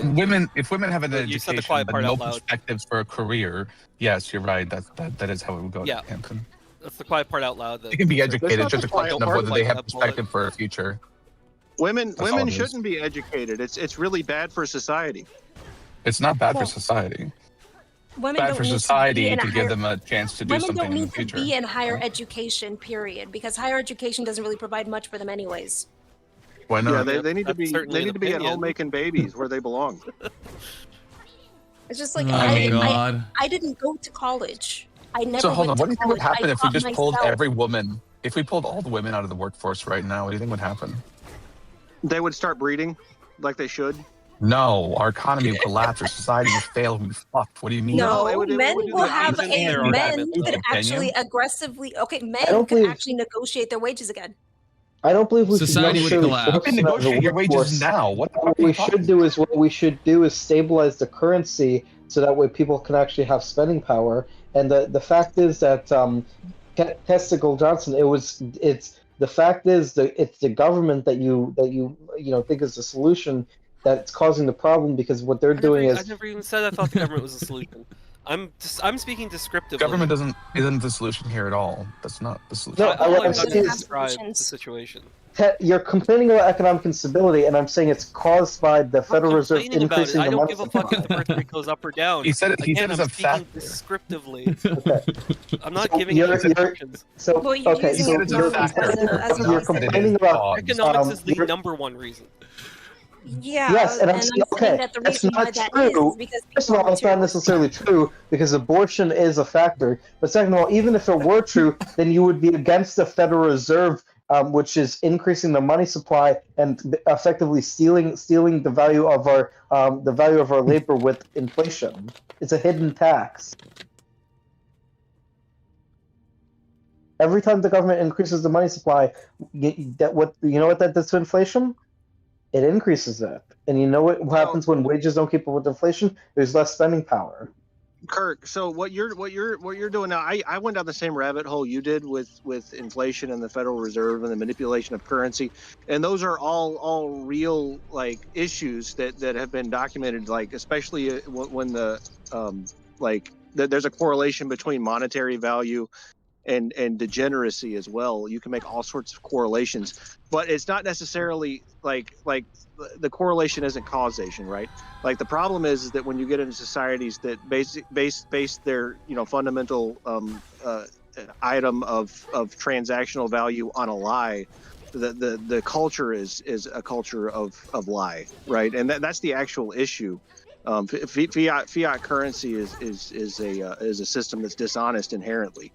And so it's more of like a symptom of the problem than the actual problem. And that's I fine, but I'm also directly just agree criticizing with that. the I'm just taking the monetarist critique of the banking system with regards to the increase in the money supply, with the which outpaces its population growth, leading to less spending power, which means people are less likely to be able to afford babies, and it's a self-perpetuating cycle. Yeah, I mean, yeah, I understand what you're saying. You are sort of like, you're trying to like, because I when I say economic reasons, there's like things like housing, cost of housing, childcare, and you could say that all those things are downstream of this like overarching like economic thing. Like, okay, yeah, if you give people more spending power, these other things would sort of fall in line potentially. But there is a factor, and because I was going to give Glacier some credit here, like I guess one of the things we see in society is that although the divorce rate is lower than it used to be, although it's still I think around 50-50. It's pretty bad. It's but it's I mean, the people are getting better than it married was. later on in life, so that also doesn't necessarily lend itself to like. Well, making a yeah, I family, think right? part of the reason that I That think I some can see people a don't want to get social- married That is is because of the a fact huge that problem. Yeah, that's a men are social afraid of the aspect of it. fact that men are really biased against, and when it comes to the like custody and divorce courts, where basically if you're a man who's getting divorced, there's a very high likelihood that the court is going to be biased against you in terms That's of not custody true. or in terms of That's being almost to the woman. non-existent today, actually. No, But That's not so true. It still exists. That's I not said true. it's okay, You're so almost when Alex. almost when non-existent. Did I say when it doesn't men exist anymore? No. when men I seek just said it's custody, retard extremely Alex with rare his nowadays. anecdote that's irrelevant. when men seek custody, they are more Yes, likely you're to get it one. most of the time. The You're thing is that men generally do not seek custody, so that is why the stats seem skewed. But men usually do not seek custody. But when they do, they're more likely to get it. Does that make sense? Wait, I don't know. Can you Sorry, repeat that one more time? The stat. So when men seek custody, they're more likely to get it, and generally it's because they have a better income than their partner. more likely than the woman, However, is what you mean, right? However, men generally do not seek custody. So when they do seek it, they are more likely to get it. However, they seek it less often. More often, they're also advised by their lawyers not to seek it because it would be a waste of their expenses for a piss poor verdict of them not getting their children. That's a fucking skill issue. If you're bamboozled by your lawyer into not fighting for custody over your fucking children, that's up to you. Yeah. Yeah. Fuck you. If we had a bunch of people who were trying and failing, that'd be different from a bunch of people who don't Benson, you try. disagree with me? Don't You succeed. think- Fuck you, Alex. Neither one of y'all know what the fuck y'all are talking about. Neither one of y'all are divorced with fucking children. I've gone through this. Oh, I'm sorry. You're right. You're right. Fuck you, You're right. Alex. No, Your fuck experience off. is Fuck off. absolute proof of everything So you're you saying. didn't? You don't think it's good to fight for no, custody, Anson? Fuck both of you. No, Hold on. no. Do you want me to? Did you fight for custody? I can fucking shut up, Alex. I can fucking explain what happens. Here's what happens. I'll explain it from the perspective of what happened to my brother. So you go through this process where the woman can do whatever the fuck she wants in terms of like keeping the children away from you for several months, and then you go and basically the courts force you to mediate. And the mediators are like, all right, if you go to court, here's what's going to happen. You have to pay basically the equivalent of, I don't know, $40,000 or so in expenses to go through the court system. And then what's going to end up happening is that the courts are going to say, all right, well, you know, you're going to have to pay child support to the mom because even though, you know, you can get 50-50 custody, that still means that you have to pay child support to the woman. Because that's the way that the system is here, and even though it's 50-50 right out the bat, like You mean child support or alimony? Child support, and even no, I'm not talking about alimony. Why would you have to pay so child support on 50-50? Yeah, and that's my fucking point. And so, and even if you go through all of that, right? Like, if you want to sue for like full custody, you're gonna have to like prove shit. So basically, what ends up happening is that the woman basically goes in and makes up a lot of shit about the guy. If you actually go through the court process, and then what happens is that the woman gets custody because it's demonstrated that the couple can't get along, and so someone has to be the final decision maker, and they defer to the woman. So after paying $30,000 or $40,000, you basically get fucked. And so guys, what they do is they say, all right, I'm going to calculate that in mediation, I'm going to try and get as much as I possibly can instead of going through all of that shit and giving money to lawyers who don't fucking deserve it. I'm different in this situation. I got a lawyer and fucking I got custody of my kids.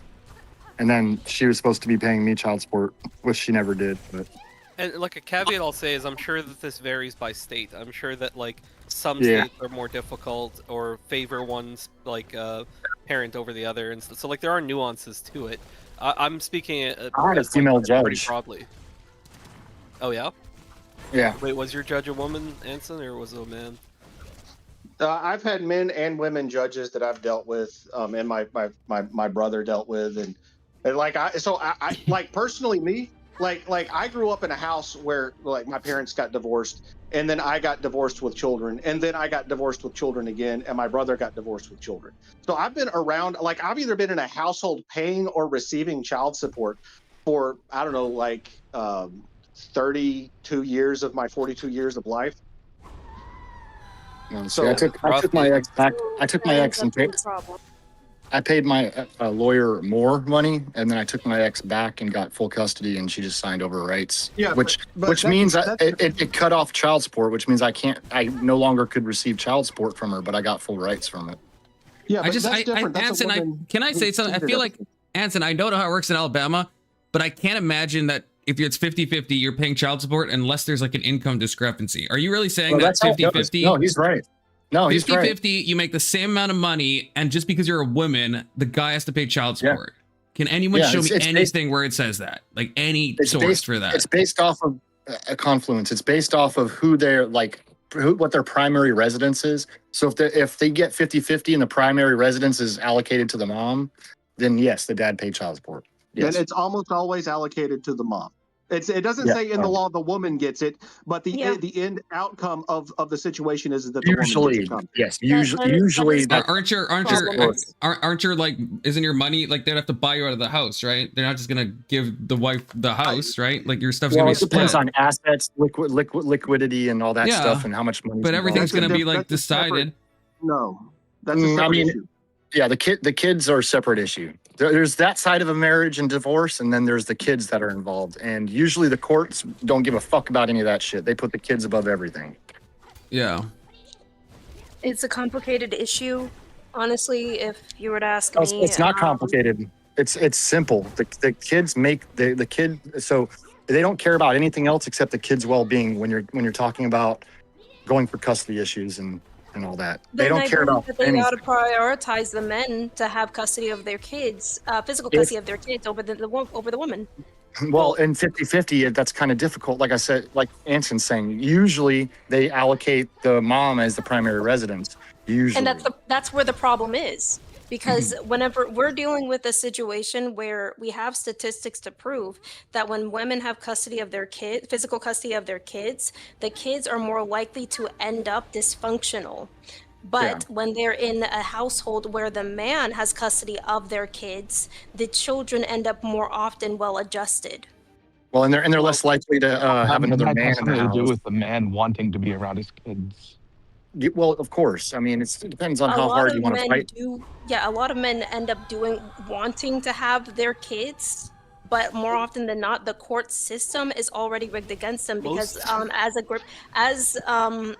You mean they choose not to pursue custody? I think it's just dependent. Also, it depends a lot on who has more money to spend to fight it, to do it too. And the laws themselves. And circumstances surrounding said divorce. I mean, if it's like, man's beating woman and woman leaves with kids, yeah. Like my situation, it was like kind of the opposite, where she left and she didn't give a fuck about the kids. So when we went to court, it was really easy. But I did pay for a lawyer just in case, and I won. That's good. But that's usually where the problem lies, is that the women might say that they want the kids, and the courts will just hand the kids over to the woman to have custody of them. Yeah, well, she wanted, my ex wanted 50-50. I feel like my ex wanted 50-50, and when we went to mediation, I said no. And then that's where it stopped, because she was like, I want 50-50, and she opted not to meet together, but to meet separately. So she had the same mediator I did, but we just met in separate rooms. And basically, she said she wants 50-50. Then they came to me and they're like, "What do you want?" I said, 50-50 is not on the table. And they said, "Okay." So we'll see in front of a judge and what the judge decides. And we went in front of the judge, and the judge decided. Okay. It was pretty, but like I said, I ended up. She wanted 50-50. I said, that's not on the table. And what we ended up initially was more like a 75-25 split. And I was their primary residence. So like they go on the weekends or whatever. So I could claim them on my taxes. It was like every other weekend and like a Wednesday or a Thursday after school and before bedtime. And she had to return them. And then eventually with my late wife, we went ahead and just, I hired the same attorney that I had, and we were like, look, we can waive the child support, because she was having issues paying child support, and they suspend her license and all that shit if you don't pay child support in Florida. So ended up just going ahead and hiring the same attorney and saying, hey, look, we'll waive the child support and you can move on with your life and you'll work and you'll get all your money. You won't have to worry about paying child support, but I want full custody of the kids. I decide if you're going to see them, I decide. And it sounded ugly at first, but like, for instance, my ex was over here today. It's like, but then there comes the things where like, she's still in that like party mode. I'll do whatever I want kind of phase in her life. Wasn't ready for the responsibility. Yeah, no, that's fair. That's fair. So like I said, when we went to court, it was easy. And then on top of that, it also gave me the ability to decide how often my kids interact with someone like that and whoever she has around. And so my court stipulations have names on them of people that they're not around. If she has them, they're not allowed around certain people. And I had it added as an addendum, no felons and nobody with, a felony record of any kind can be around my children if she has them. Yeah, that's fair. Good. But I decide when she has them, and she hasn't ever taken, still to this day, doesn't take initiative to want to have them. She doesn't ever ask, hey, can they come over for a sleepover? Hey, can I take them out for lunch? Hey, can we do the? No, it's just like, They're just there. So yeah.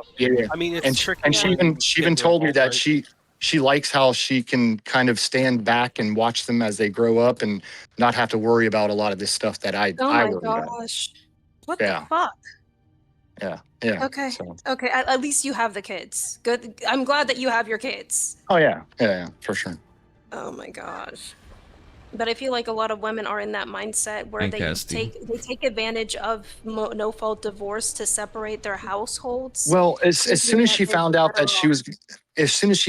that like if she was going for 50-50, I was going for no, that's not an option, anything but 50-50, because I grew up in that kind of household and it's shit. It's terrible on the kids. Right. But it is. As soon as she found out that even if she went for 50-50, there could be an allocation of like primary residence. And since I stayed at home and kept the kids and she just left and lived with her boyfriend, I was a more stable environment, so therefore I became their primary residence, even if it was 50-50. But it ended up being kind of like a 75-25 split, where I got majority custody and all that stuff. But I mean, it depends on the situation and the circumstances around it too. Like I remember talking to my lawyer many times, and he was like, whatever you do, she can come over there and see the kids and come to your house, but don't let her take them.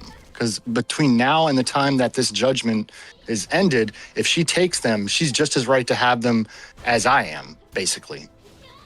Until the judgment came through. Once the judgment went through, it was like, okay, there's a type of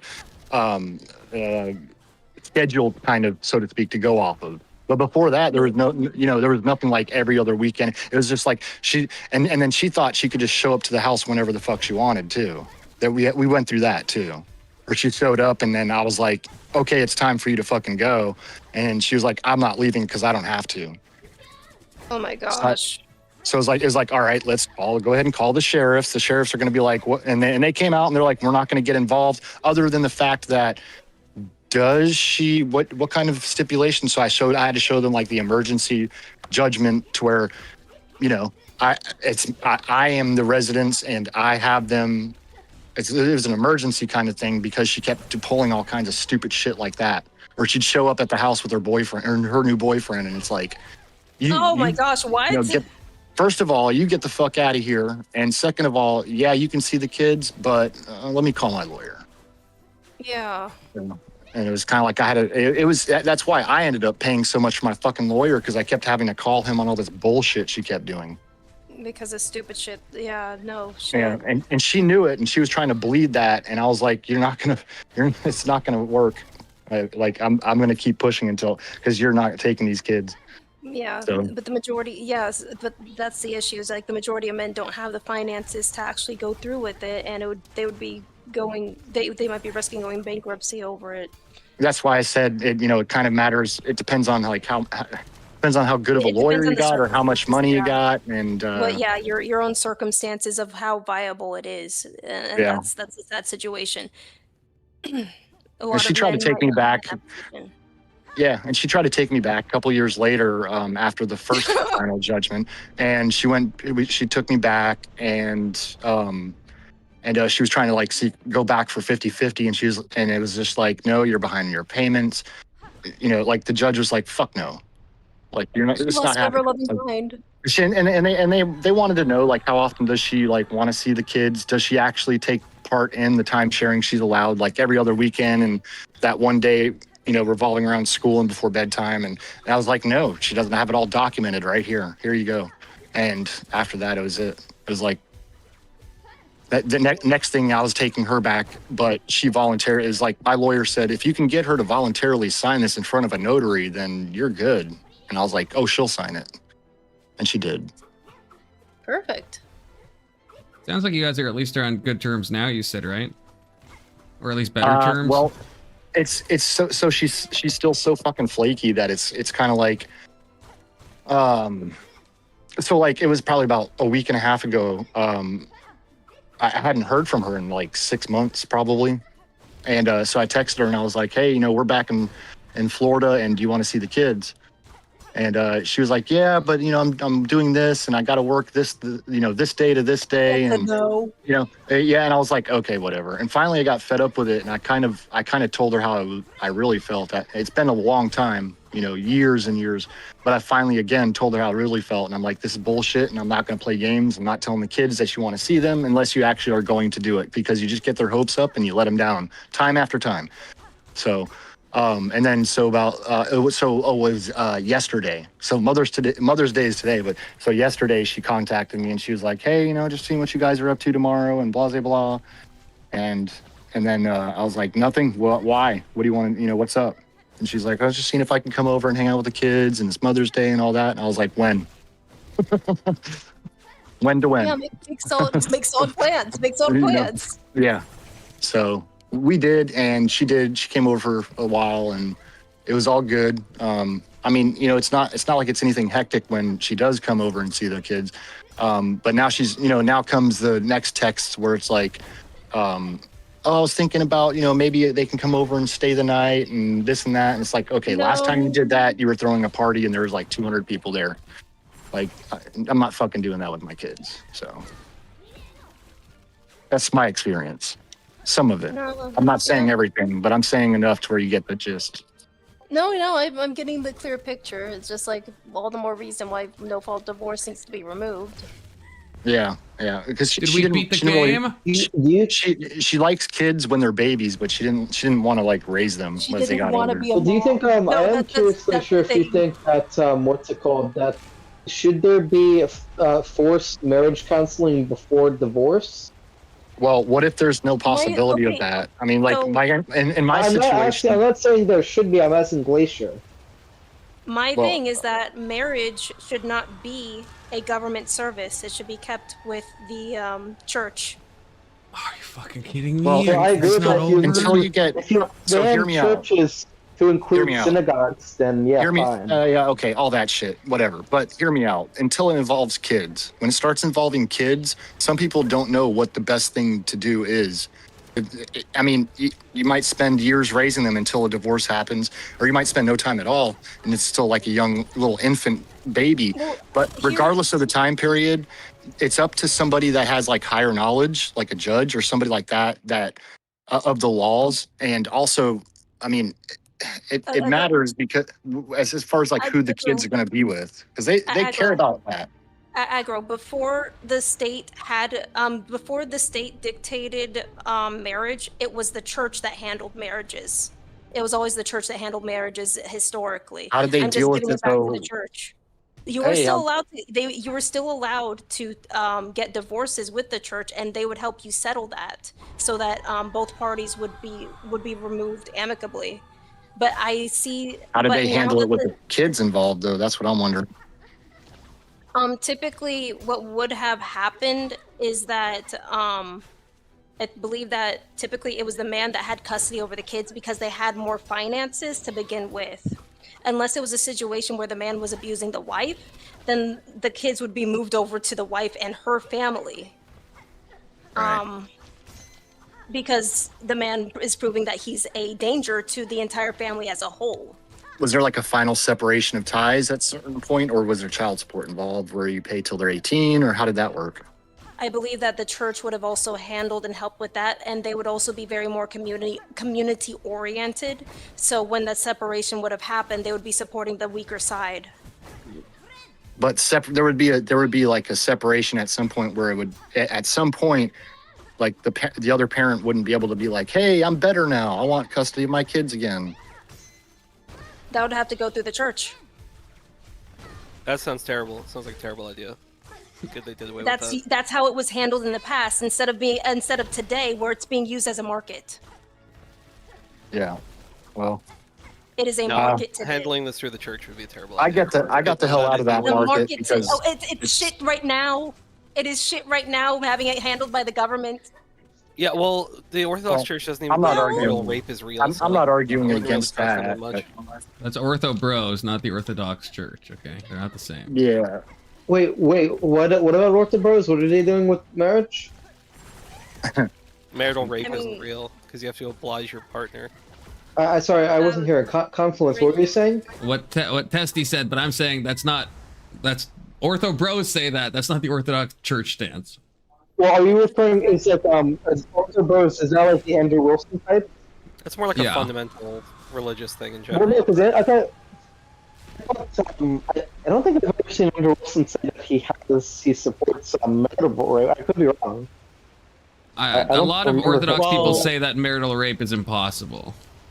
Yeah, it's quote unquote abuse. Because people seem to be misrepresenting why he said what he said. In that specific situation, he was demonstrating how stupid the concept of consent was, with the chick that he was debating. I'm not talking about just that. I'm talking about a lot of the things that he has said. I mean, a lot of it is just people removing the nuance of a situation. I mean, I'll agree with that. I won't be totally uncharitable. And I was being a piece of shit bringing it up to begin with, so I'll also take that. I guess a more honest argument is that I feel like divorce is still very highly taboo in most religious institutions, and so. But it was still enacted when it was necessary. Right. So when we say necessary, because I understand that you're against no-fault divorce, so like what? Because to me, when things are irreconcilable, it's generally the two people know if it's irreconcilable. Whereas one partner might it doesn't need to be two parties that agree that it's irreconcilable with no fault divorce. It just needs to be one party, and it's typically the woman. Yeah, I understand that. So I'm saying let's say we're in that situation where it's one party feels it's irreconcilable and the other doesn't. They want to make it work or whatever. So then you go to like your church or whatever. There is a much higher incentive for them to say, no, you should like try to figure this out rather than get divorced, because there's still a big taboo attached to divorce through the church, right? Especially with Catholics, No, but, like religious institutions okay, so in general. this goes back to when you first made how church is viewed, how marriage is viewed by the church is that it is a sacrament, not like not just an obligation, but a sacrament. So to say that you're breaking that sacrament is just like you said, death do you part. But if you're trying to say that you want to separate, it's just, it seems like it's a bit of like a more difficult and nuanced situation. If they're not abusing you and they're still providing, and basically you're still together, whatever you're dealing with is not exactly fuck off. Not you. Whatever they're dealing with seems to be more of like an outside, like almost like an outside influence rather than actually being something that's a problem with the marriage. Right, I would just be like more like hesitant to it's like, I don't know, like if I'm feeling sick or if I like stub my toe or something, like I know how I feel as opposed to like somebody else trying to explain to, because I understand you're breaking vows and stuff and like you acknowledge like the taboo of breaking this sacrament, right? So yeah, I understand that, but I just think there's a heavy incentive for the advice that you get or any sort of assistance that you may get, or what if like both of you go to the same church, right? And let's say one of them was being like a legitimate reason, not even necessarily full on like beating, but just like verbally abusive or something, or just, you know, it's like how do you resolve that through the same? that would end up being a situation where even the church father would be getting involved at that point, because Yeah. that's still abusing your wife. That means I get you're saying get involved, but if you like, it's like it would be like two people having the same lawyer. It's like you're both going to talk to the same person about the same thing. yes, and it's Why somebody am I that you trusting that this they both person's judgment because you have deal okay. with He's my supposed to life? be he's a spiritual advisor. That's part of the role of the priest, right? And he's That not is part of profit his driven job. like a lawyer is, right? He's supposed to be Yes, a neutral and party his that role wants is the to- health of the marriage. He's gonna say whatever he can Yes. to like so that the divorce is the least likely, because that just looks bad. Not necessarily. If the guy, No. It's not based. That's not true. Well, okay, Testy. What if, like in Glacier's in your conversation, the scenario was like verbally abusive? What if the husband's verbally abusive? Well, like, what if that's a framing that the woman uses to avoid accountability for being a dumb bitch, right? So if they go to their church father and it turns out that the woman's being a dumb bitch, the church father might say, all right, stop being a dumb bitch. But if you go to therapy, like, the woman's not going to hear stop being a dumb bitch. She's going to hear, oh, I'm validating whatever the fuck it is you're saying, and my validation is going to destroy your marriage instead of telling you what you need to hear. That's the difference between going to therapy, individual therapy, and going to a church father, because the church father can say shit like that, but the therapist can't come out and say, all right, well, I'm not going to validate whatever the fuck it is you're saying because obviously you're being a dumb bitch. I They just can't say that. I mean, fair. I imagine the scenario where it's like this husband is just like screaming at his wife, and it's like, all right, let's go talk to the priest. We need to figure this out. And then they walk in the office or whatever, and they close. It's all hush hush and like somber tones, and then the priest is just like, well, clearly you're being a dumb bitch. Get the fuck out of here. Get the fuck out of here. Figure it out. When your priest is an ortho bro. Yeah, he's just like, I don't have time for this. No, Oh my I'm God. sorry, that imagery just was really funny. This is just randomly popping up. I mean, I'll say that part of the reason why I don't really see much credence in therapy is that the therapist thrives off of making sure you still have a problem. I think there's nuance to it, but broadly I agree, because it's like they've even done surveys of therapists, and they're like, how many people have you quote unquote like cured? And they're like, no, there's no cure, it's just managed. It's like, yeah, technically Yes. there's like their customers, and even the people who have certain mental issues, I think not bipolar, borderline, people who have Borderline borderline, personality. they tend not to even want to treat, like, because they're such difficult like patients to treat. So they like, who wants difficult clientele? So they'll go for people who are like more traditional, I guess, mental issues, which even that's unfair, Oh my right? gosh. So it's like it kind of makes sense financially, right? Like, why if somebody's just depressed? it's like, Wait, that kind of makes opposite sense though, because borderline is not something you can treat. Like, there's almost really no medication that works. You can never really get rid of it. So you think they would want those because those would be eternal clients. There's no fixing that. It's just managing symptoms. Because they're so volatile. They're too like you said, they're too excitable or, volatile to manage them. That's true. They're the kind of people who are going to be like showing up at the therapist's house Constantly in the middle of the night. texting you saying, I need help, I need help, I need help. Yeah. You really got to like charge by the hour for anything that happens. Having said, I'm not like a therapist, like skeptic. I do think that like certain forms of therapy can be extremely helpful for people. So I'm not full on like they're all grifters. I do think there is some value to it. I believe that there's there can be some value with some therapists, but I believe that the majority of the therapists, as well as that specific market, has more of an incentive to reap rewards off of the disorder rather than trying to fix whatever problems people have. Yeah, and because agree with that. women are prone to neuroticism, I think that's a field that shouldn't allow women to practice, right? Because basically they're not equipped mentally to be able to provide mental health services. But I'm pretty sure the majority of therapists already are women, so that would mean that the majority of therapists would have to basically be out of the profession. Yeah, no, what I'm saying is women shouldn't be allowed to do that profession, right? But I'm saying the majority of therapists. I would say, like, I would probably feel more comfortable speaking with a man only because it's like I feel like he would understand types of like stuff of my lived experience that's more relatable and potentially could help me more.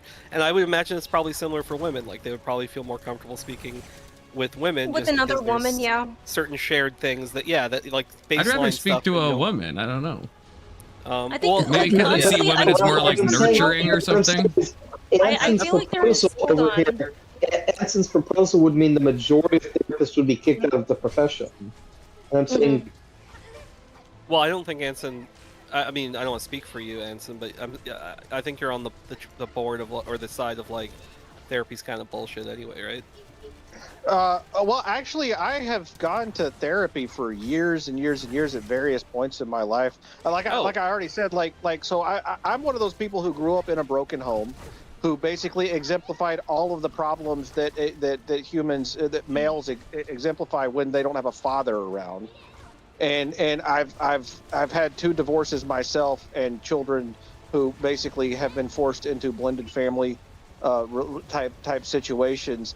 And so, like, all of the negative things that are related to the encroachment of feminism in our culture have impacted my life. And so like I also, in addition to that, was one of the people who thought, okay, well, I will appeal to this authority that is therapy because I'm told that's where I go to get help. And it took me a while to realize that they didn't want to fucking help me. They just wanted my fucking money. So I did the therapy thing. I was open to that. And I did find some therapists who were self-aware. They were all, the ones that were self-aware were all men. The ones that weren't, and the ones that were just dumb fucking bitches were the women. And they didn't know what the fuck they were doing. They didn't know their ass from a hole in the ground because they're fucking women. They're not in a position to tell a man what to do because they're fucking women. They need to know, they get in their lane. You know, there may be a situation where there's a woman practitioner for therapy, but like she should be only allowed to help like specific kinds of like leftover women, maybe like a matron who helps the leftover women, but like the good women who are breeding population, they don't need to be around those kind of women. They're fucking degenerate. Yeah. Well, it's the biased belief that, you know, like a man will seek a man therapist, woman will seek a woman, and it's not the opposite because of that that kind of woman's going to take a woman's side. You know, the man is not. So.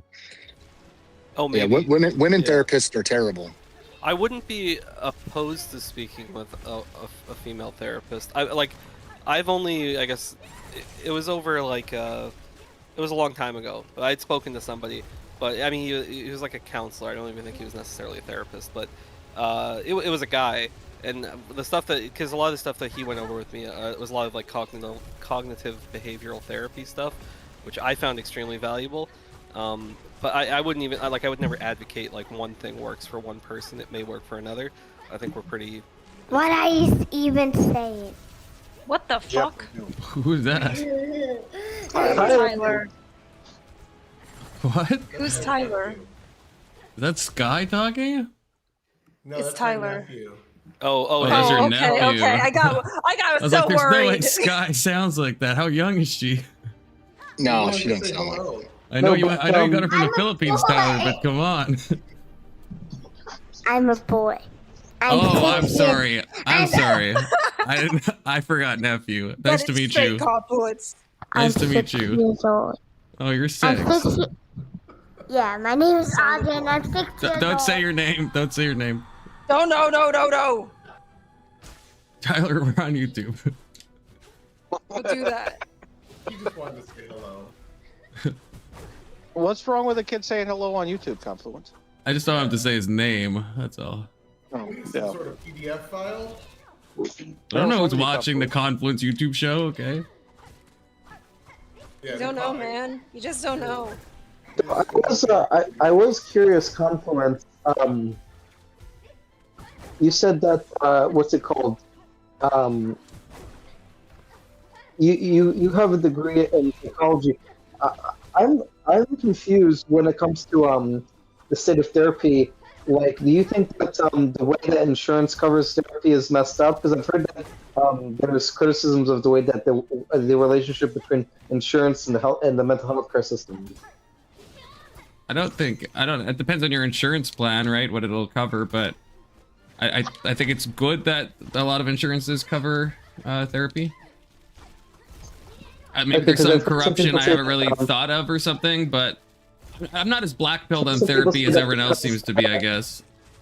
That the way the government, like, sort of interacts with the insurance market distorts it, and with regards to the pricing, so it can be like, you know, it's not That it's was not true with a lot of the medication, in particular. Basically, well, at least in America, they were inflating the price and costs of medication, in America, and when it didn't need to be as expensive as it was, as a way of gouging the populace as well as insurance companies, which caused insurance companies to stop covering certain medications. It's why there's now Trump RX. Yeah. Yeah. I just don't know if the same problem really exists in therapy, especially because like it's not. I mean, I don't know. It's not like The covered under problem like the with Affordable therapy- Care Act, is it, or anything? Like, isn't Like it we like it's said always gonna be like a private with insurance regards that's to, doing it? with regards to I think that if Anson got his way and women were not allowed to enter the mental health care profession, if then that would increase the cost of therapy and insurance. No, because no, it Not would Hey, Abe. increase. necessarily. Sorry, I didn't see you But there. the men in charge would actually create a system that was functional, and we wouldn't have an entire generation that self-diagnosed themselves and then went to a therapist and got on SSRIs, because the men would put an end to that shit. Yeah, the problem with how the problem with therapy is that it's structured in a way where it doesn't incentivize people to be healed. It incentivizes people to stay within the system. And well, because the isn't system that, is I think feminized. that's the problem with what's it called, like dialogical, like, and Confluence can probably speak to this because he said psychology. Isn't that one of the criticisms of like Rogerian client-centered therapy, is that it doesn't ever offer constructive feedback? It's just sort of listening to their patients, like, you know, once, basically. Yeah, I mean that's like a criticism of probably how most therapy's done today, to be honest with you. Yeah, but I'm saying that the problem goes back to Rogers essentially. But the problem is, it depends on what you think the therapist's job is. If you think the therapist's job is to just listen to the client, that's one thing. But if you think the therapist's job is to give you life advice, that's another. So I guess it depends kind of on your philosophy of therapy. Okay, if the therapist's job is to listen to you tell your life, then that is a waste of fucking money. You might as well just find friends to do that. Especially because if you're seeing a therapist, you're obviously like have a problem. You're obviously not like thinking probably the best, and so just listening without providing any like feedback at all seems like an utter waste of time. No, I don't disagree. I don't disagree at all. I think that the therapist should give feedback. But my understanding is that, and Confluence can correct me if I'm wrong, many psychology students in particular are taught that their job is primarily to just be a listener. Yeah, and that's why I am black pilled about most therapy. But I think if you can find a good therapist, I think it'd be really helpful. So But see, that's not something you can't blame on like the Jews, Anson. That's like Yeah, that's. Kurt, so let me tell you this. So therapy is just secular theology in practice, right? Like it's basically the secular system's response to like having destroyed the. Hold on a second, I'm gonna have to murder my dog. Uh-oh. I wonder if I would Susan have did this to or agree not. with what Anson says. Basically, it's almost a secularized form of theology, because the role of what your church is supposed to represent is supposed to be guidance whenever you're experiencing turmoil. Yeah, and it's another system that they're replacing. Yeah, but the problem is churches aren't exactly trained on like the forefronts of like mental health and stuff, you know. And so I agree with like maybe not life. Protestant churches. Not Protestant churches, no. Yeah. No, not but Catholic or Orthodox either. That's yeah, insane. Orthodox churches actually, I like think the that's Orthodox that's and crazy. Catholic churches are trained for that role more than Alright. not Protestants, but If anything, I technically would say more it's traditional churches. if anything, I think it's far better in Protestant churches, to be honest with you. Because at least if you're a Protestant, you've done like a theology degree, which probably had like a lot of like pastoral care, which does tie into some mental health stuff. Whereas if you're just like a Catholic priest, it's like you probably have not really gone into any of that stuff. And for some things, you don't need to. If it's just like life advice. Look. Yeah, tell me I don't have Orthodox any priest- clue, Anson. Fucking You don't retard. have a fucking clue. The job of the Orthodox priest is to handle that role for the people in his church. It's to be the guy who does the marriage counseling and the other kinds of counseling so that the people in his congregation are actually well-adjusted human beings. And they've been doing it for 2,000 years. They're actually better at it than the fucking people that you worship in the secular system of mental health providers. Yeah. I always talk so highly of the secular industry of mental health. Anson, Yeah, you you're right. do. You wouldn't got a psych degree because you fucking fetishized it. Well, I went to got a psych degree because I wanted to be a therapist and help people. Yeah, and you failed at that. I got the degree. You should have finished your degree in physics. I would argue that the Orthodox Church is more well equipped to handle like psychological problems and marital counseling than the secular counseling system is. I think for baseline issues, I think that's fine. For more complex, variegated mental health stuff, I think that's retarded to think. Like the rare stuff that most people that are therapists don't deal with anyway. Is that what you're talking about?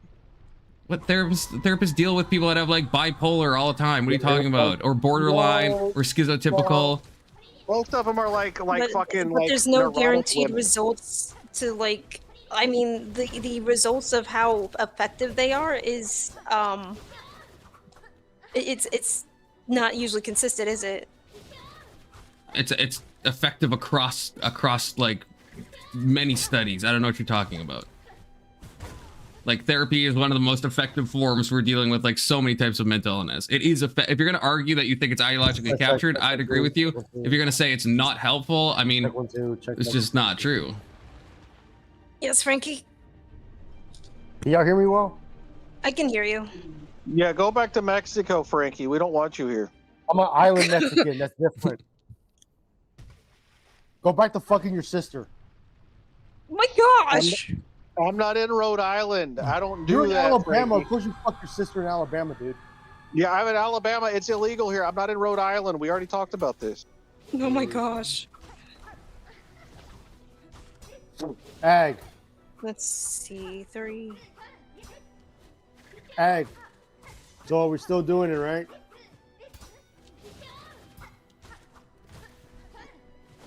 I think what's Ag being is done? gone.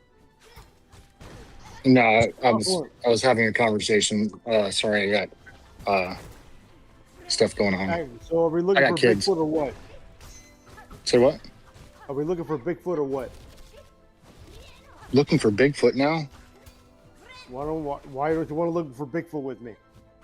I mean, I'm not saying I don't. It's just like along this way, are we finding a beehive to stick our dicks in, or is that what what the you know? What is going on? How many goals do we have for this man trip? Look. A yak is involved at some point. If you want to do a side quest of sticking our dicks inside beehives, then we could do I that. thought that was the main quest. Now you're making some fine, other but main quest, and that's the side side quest. on Bigfoot. Oh my gosh. It's so confusing.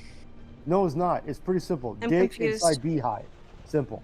No, but so find Bigfoot plus dick and beehive. Okay. Glacier, All we're right, not all here right. for the Any beehive other conversation, stipulations? because then you're probably Let's very get- confused. Can we solve backsplash I mean, while I we're was at it? there for it. I Oh. didn't expect it to be continued. Oh yeah, this No, whole we thing can- is we just can there's do a this for like pause. 3 days. We can do this for a couple of days.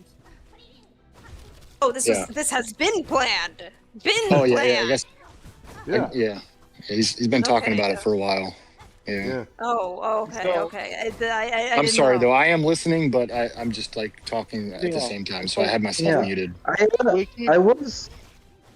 Go ahead.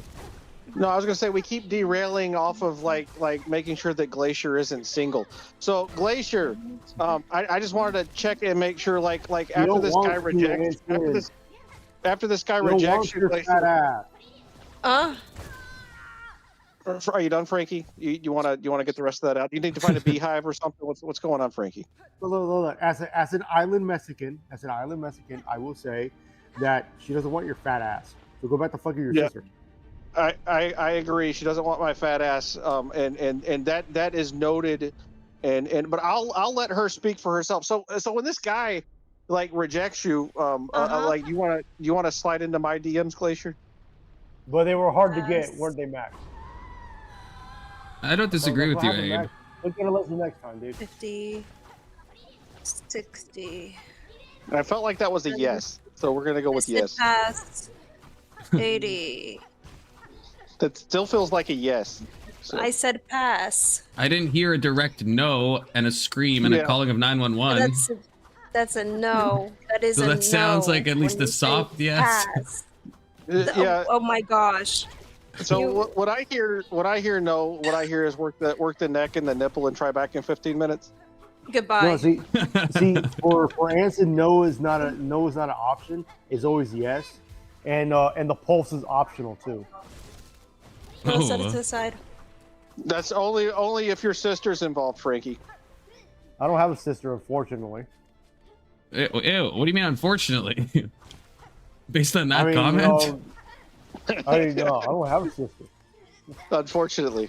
You want a sister so she can have no pulse so Anson can have his way with her? I don't like what's the implication of what you just said? If I had a sister, I'll train her to be like a fucking femme fatale so that dudes like Anson try to like go at her and shit. She'll just like kill him in the bathroom as he's trying to make her suck his dick. That was graphic. That was very graphic. Yeah. No,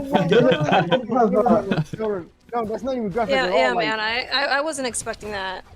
No, yeah, that is fucking weird, Frankie. That you fantasize about having your sister kill Anson when he's trying to rape her. Like Jesus, yeah, that's fucked up. I mean, that's like Kirk's stepmom, dude. Quit. I mean, like she's like that. Don't bring your sister into it.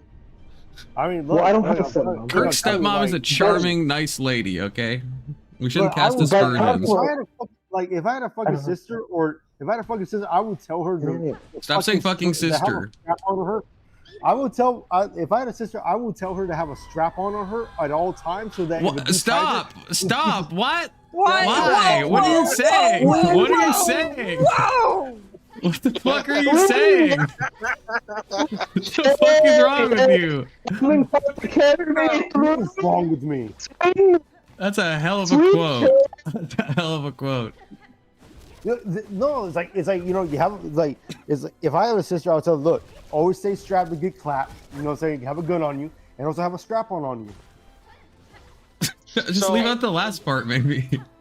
So why not? So y'all have changed the subject again, and I don't know why y'all don't want to talk about Glacier being single, but I don't know if Glacier wants to talk about Glacier being single. So I'm the one that cares about this is Asen. When this guy that you dropped the handkerchief in front of rejects you, do you think you could slide into Kirk's DMs? I mean, he is single. No, thank you. Oh, but he's adorable. Like he's got like that chubby baby face, No, thank you. Kirk Anson thinks you're adorable. You hear that? There he is. Adorable. Look at that. Yeah. See, look at how weird he is.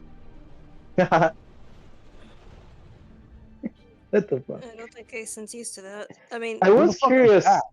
Who the fuck was that? What? Who was that? That was Kirk. What? That was Kirk? What? What, Frankie? No. That was me. Who? That was you? With my face on. Damn, dude, you're so fucking ugly. You made me lose my appetite. Fuck, dude. That's so mean. Yeah, it's fine. No, see, I said it in English because I was going to say it in Spanish, but I said it in English. Yeah, I appreciate that, Island Mexican. Yeah, you're welcome. You're welcome, sister fucker. I was curious, Confluence. So you didn't you say that you actually the reason I was asking about you finishing your physics degrees, you said you were getting your minor. Do you say you were getting your minor in physics before you quit, or was it your major? I'm saying I had a declared major of physics and math, but it was for like 1 year, and then I switched it to philosophy. That's how I ended up with the undeclared philosophy minor degree, and then I switched it to theology, and then I switched it to psychology. So I switched my major like freaking 4 times or some shit. Yeah, well, that's interesting. And when you were, did you ever study like gravity? I mean, a little bit. It was only 1 year, right? So not in depth, and I also forget like a shit ton of it, obviously. Okay, because I've recently become interested in like in entropic gravity, where basically I've heard that some physicists say that gravity is a result of entropy, where where mass attracts other mass because of the fact that as entropy increases and you have greater degrees of freedom, you want lower informational density spread out. You want it to be compact so that way within space as a whole there's more entropy. And I was curious of what your thoughts are on that. I don't have any. Kirk, if you studied physics in university, you'd understand how stupid of a question this is to ask me if I said I just did a year of physics. What you're asking is like 4th year, maybe like post-grad studies. Like we're not picking that up in a first year of a physics degree. Like you're not even approaching that at all. This is what Keelan criticizes you for. You ask questions about math that you'd have to know so many prerequisite stuff to possibly have an intelligent conversation on, but you're jumping to the end instead of starting at like the beginning, like learning the foundationals and then moving up. You're just like jumping to like stuff that's like way above like all of our levels, including your own. That's not completely true, because I did learn Newton's laws of motion in physics in high school, and then I was recently I am taking physics in community college, where I'm learning some things about what's it called, relativity theory, and then a little bit of quantum, at least with regards to Heisenberg's uncertainty principle. So I do know a little bit of.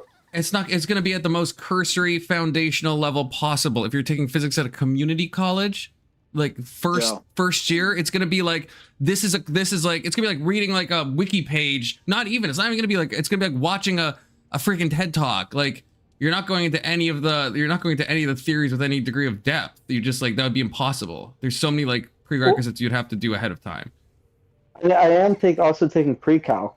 So right, which is like a high school thing, right?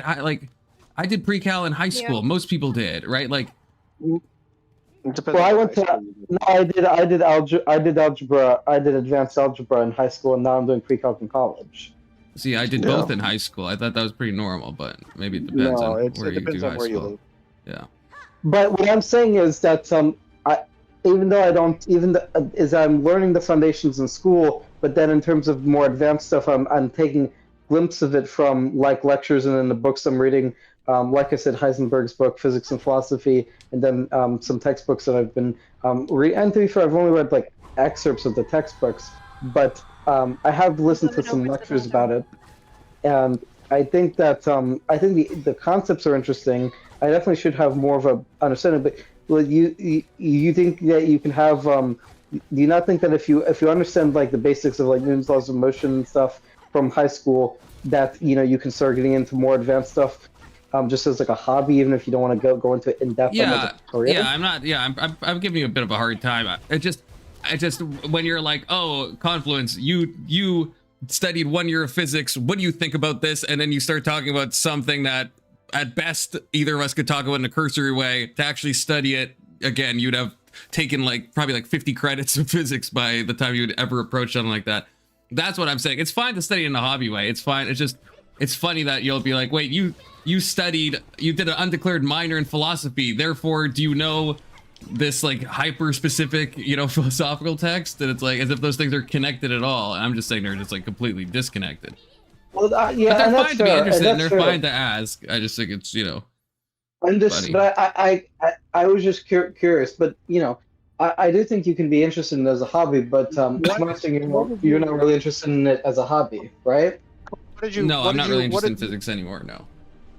Kirk, what did you learn out of this exchange in terms of feedback? Did you learn that maybe you shouldn't ask very specific, highly advanced questions to people who haven't expressed a competency in those areas? Is that what you've learned? Or did you learn absolutely nothing and you will continue doing socially inappropriate behavior?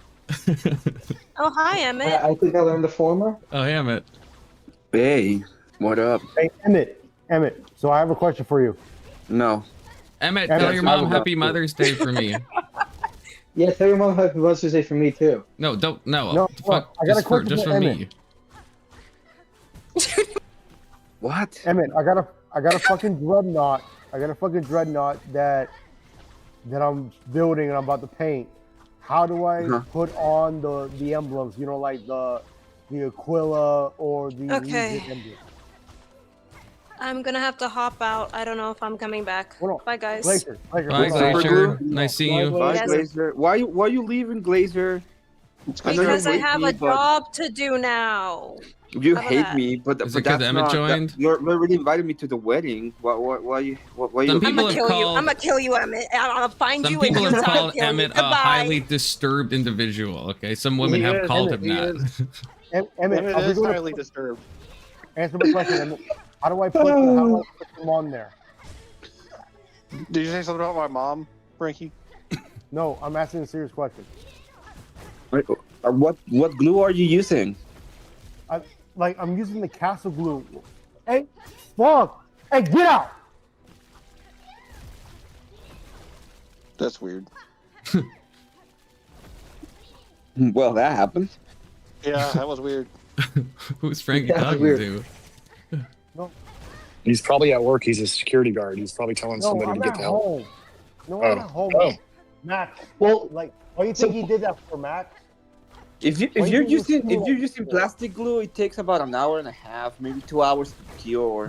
Jesus. So you have to leave. You put them on and then you leave it. Fucking It nerds. holds itself for a little while.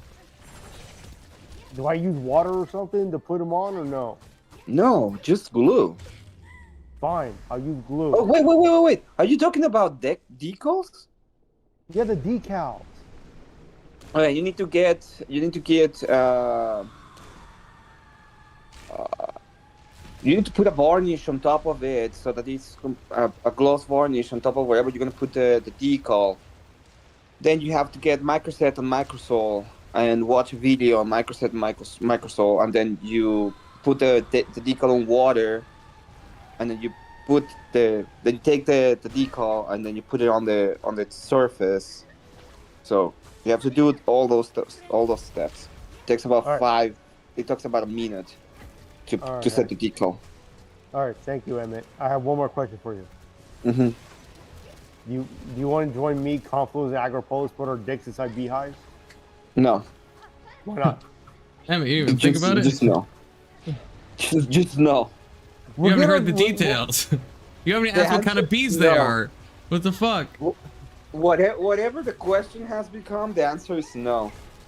It is South American bees in a beehive. Just no. Jesus, Emmett. You're fun. Confluence.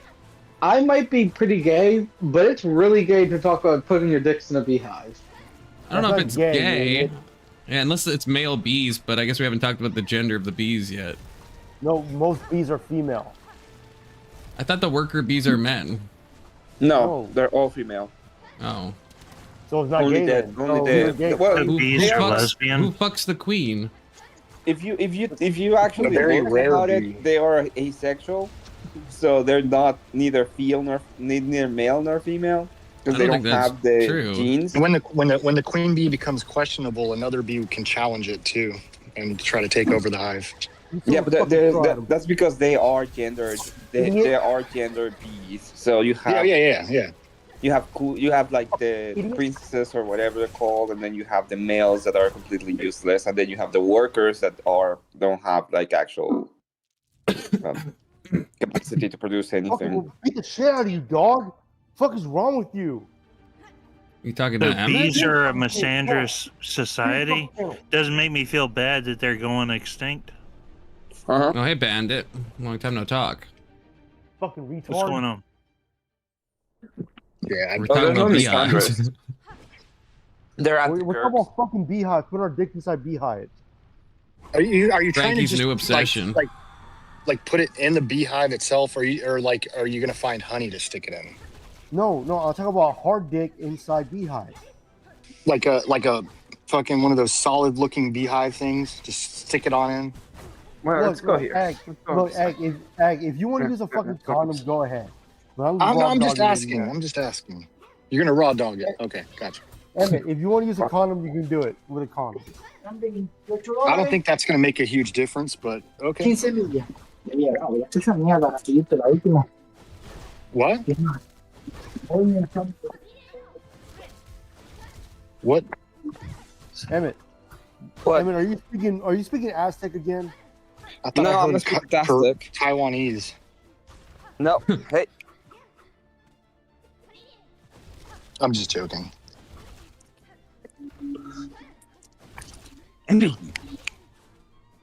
So Okay, there's people talking around me. we're gonna find Sasquatch, stick our dick in a bee's hive, and what? Sounds like a busy What's weekend. this we shit? No, What's and this then go we shit? Hold on. Is this hold on. like- And is we're this gonna like go that- Clam slamming.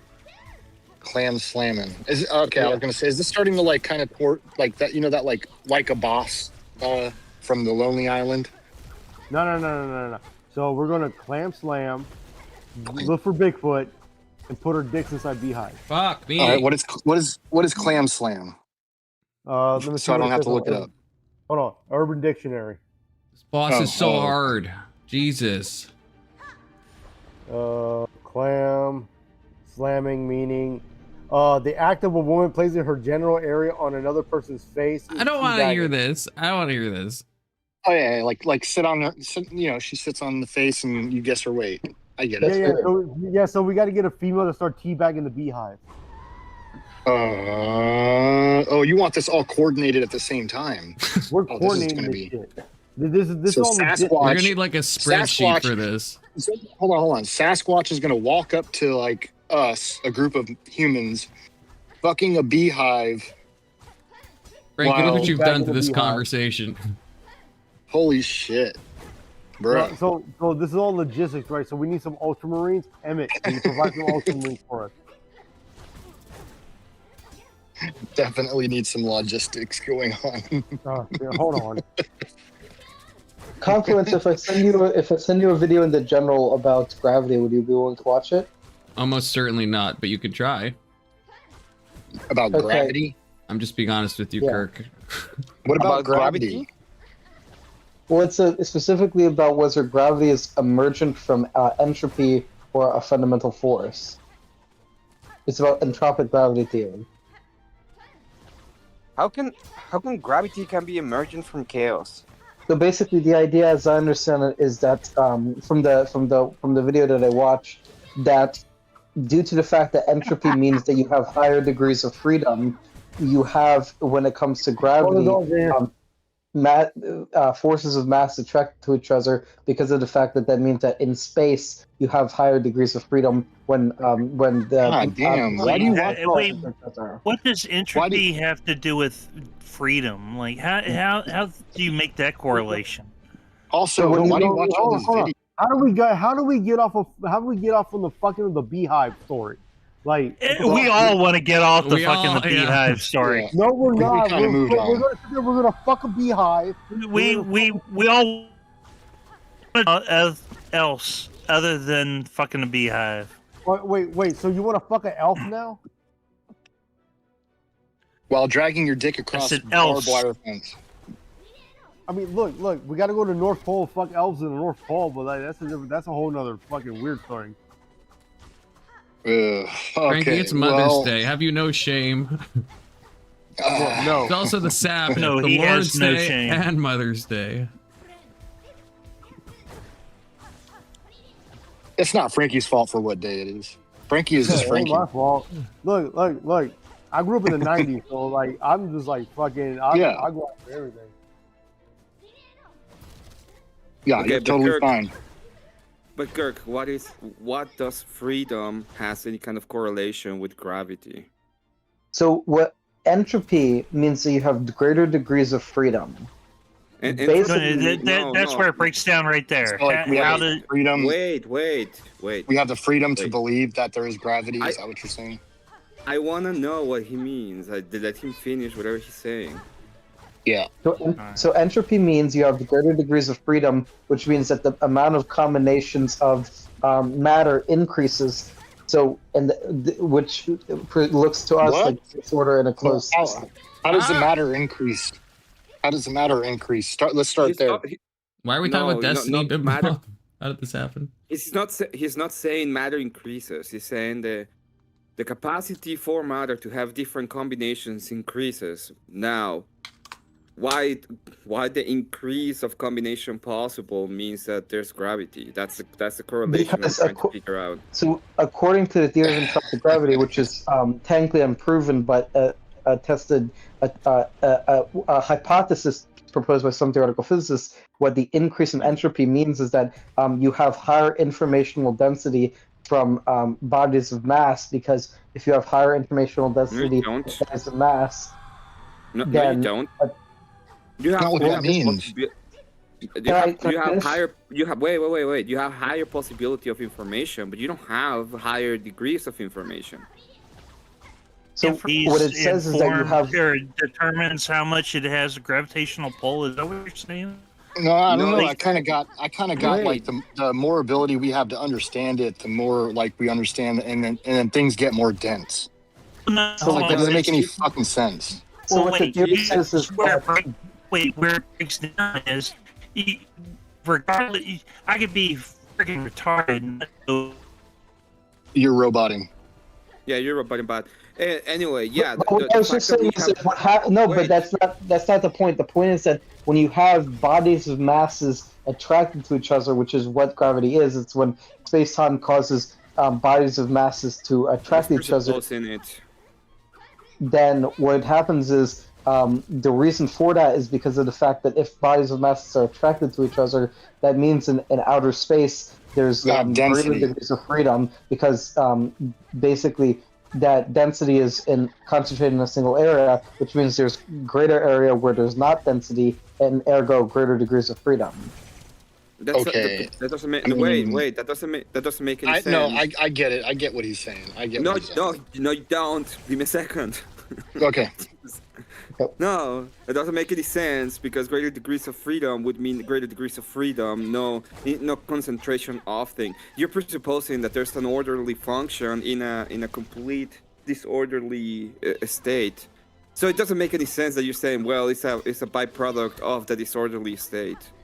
Well, he's saying like basically so since there's a greater distance between Earth and, let's say, Sirius Prime or whatever it is, that we have a greater pull on the moon than Sirius Prime. Therefore, he's saying that the fact that there is that information or matter is attracting each other to stay in a specific point, so that there is more degrees of freedom in a specific system. And he's trying to say that the idea comes from some kind of quantum mechanic retard that said that whenever they look at the quantity of information, it increases due to entropy. But it's not the quantity of information increasing. It's not the quantity of information increasing. It is the possibility of information increasing, because we don't have the capacity to know exactly what the hell is happening in quantum mechanics. So I don't understand how a metaphysical terminology, which is capacity of information, correlates to a physical force that can be, in theory, observed, and also presuppose that there is order in these, which presupposes some kind of orderly function that is created through entropy, which is disordered. So like the moon doesn't have the moon doesn't have the ability to more freely circle the Earth, because Sirius Prime has less ability to pull on it with its gravity. It has nothing to do with Prime or actual bodies. I'm just We're talking naming about it. physical terminology. If I, as a body of mass, am attracted to the Earth due to gravity, what that means is that I'm not out in outer space, taking up space in outer space, where other particles could be, which are not bodies of mass, could be expanding in their combination, which is entropy. It is already expanding. Well, the fact that there is entropy. The fact that there is entropy presupposes that there's an expansion on the universe. In fact, the idea of entropy comes with the idea of more capacity for more configurations, which would presuppose that there is an expansion of the universe, so that there is more room for more configurations.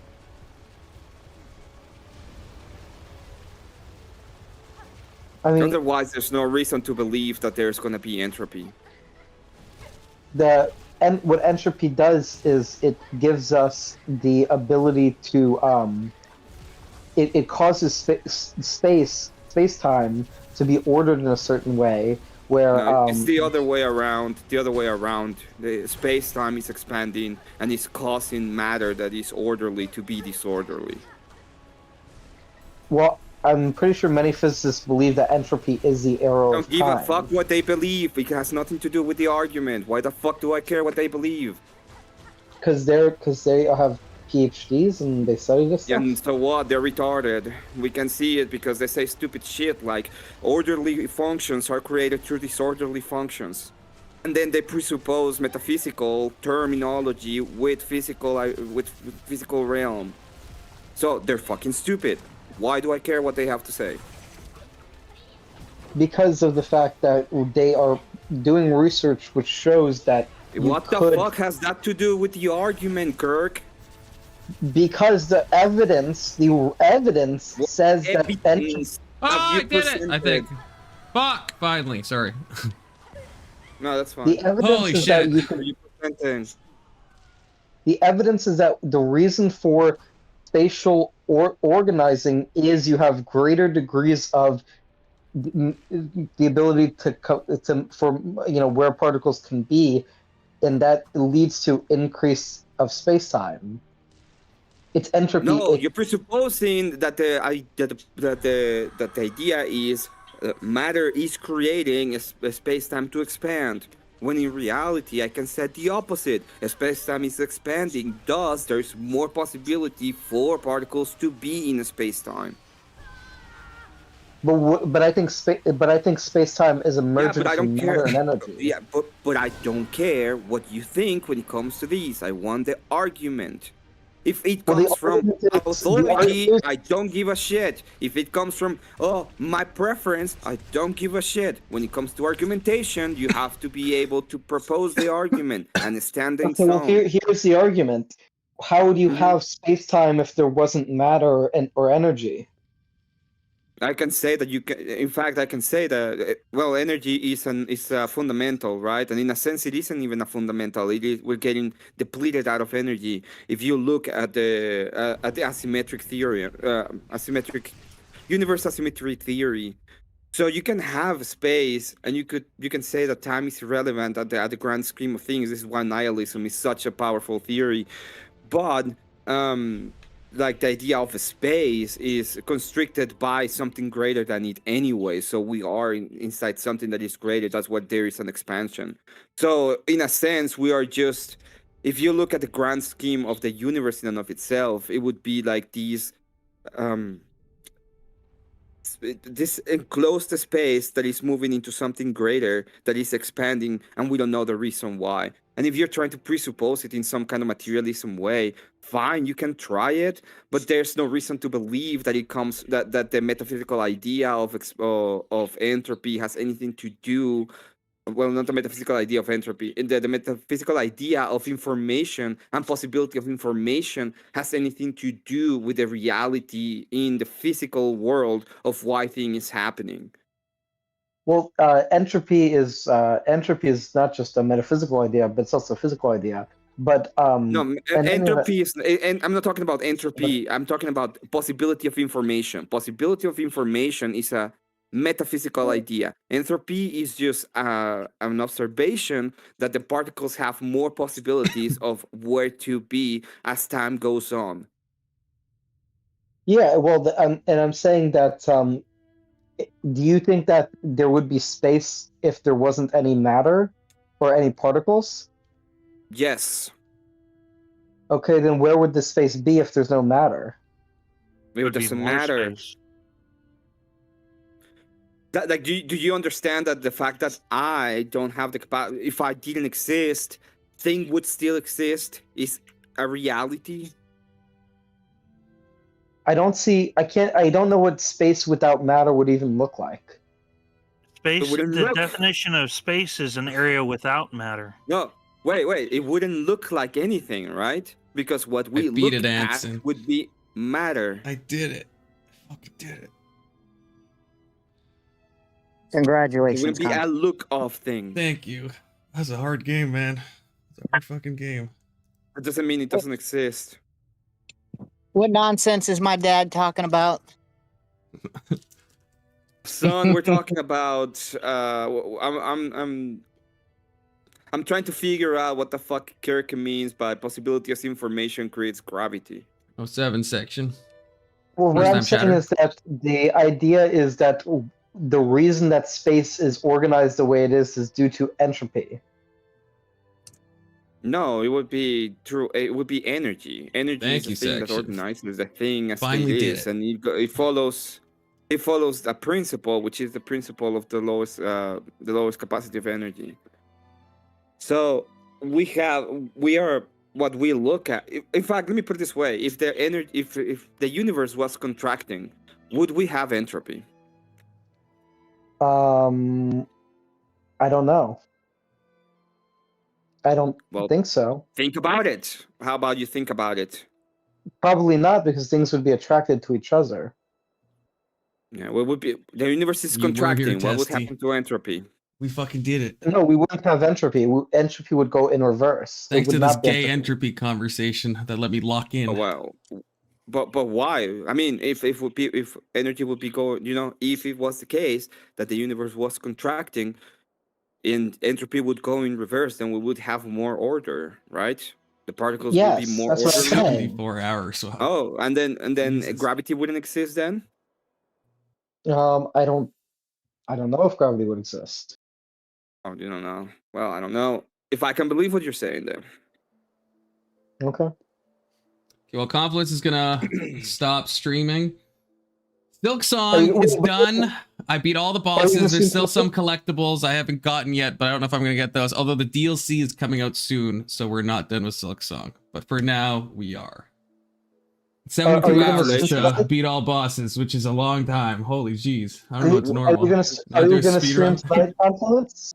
Yeah, I'm gonna go make food, maybe go on a walk, and then I'll be streaming in like 2 hours. Why didn't you stream last night? 2 hours. Yeah.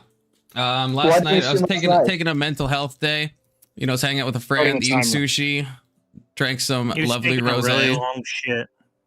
And then I saw this great movie, which I want to plug. It's called Bring Her Back. It's made by the same people that made Talk to Me. Incredible movie. Everyone should watch that movie. What? Bring Her Back. I never heard of either one of those. Oh, it's He great. sent- It's he- like he it's a sent bit me of a the horror invitation movie. to the wedding. Emmett, Yeah, you let's sent me have the to- invitation to the wedding, Confluence. Congratulations on Glacier. Oh Good no, job. Glacier is hitting on somebody else apparently. Okay, some Yeah, Orthodox she's hitting on guy. Soda. She's hitting- Yeah. she's hitting on Soda. Yeah, Wait, what? she said it's an Orthodox Did guy you that say she's Frankie? going after. She's hitting on Soda. That's what she's hitting But on. you won't say who. No, she knows Soda's married. Yeah, I know. Wait, it was an Orthodox guy? Yeah, Emmett, yes, you got another snow bunny in the... That's what I said. I said, is he Mexican? And she's like, no. So, but maybe she's lying. What are you talking about? I have nothing to do with this. Yes, you do. Nothing It's to do somebody with that we this. know that's on the Maybe internet you're that's on Suave Orthodox. with I don't know her. who else that Maybe would on be. Suave with her. No, Besides me- Patrick. It should be Okay. Patrick. It should be Patrick. Patrick He's is on- he's married. trying to be on Suave with Oh her. yeah, that's right. Patrick is married. Patrick is married. What? No, Anson he's not. said. Anson said he's not the married and opposite. he's Yeah. single. Yeah, Oh, Anson okay. just said this. Yeah, Well, he carries fuck. himself like he's married.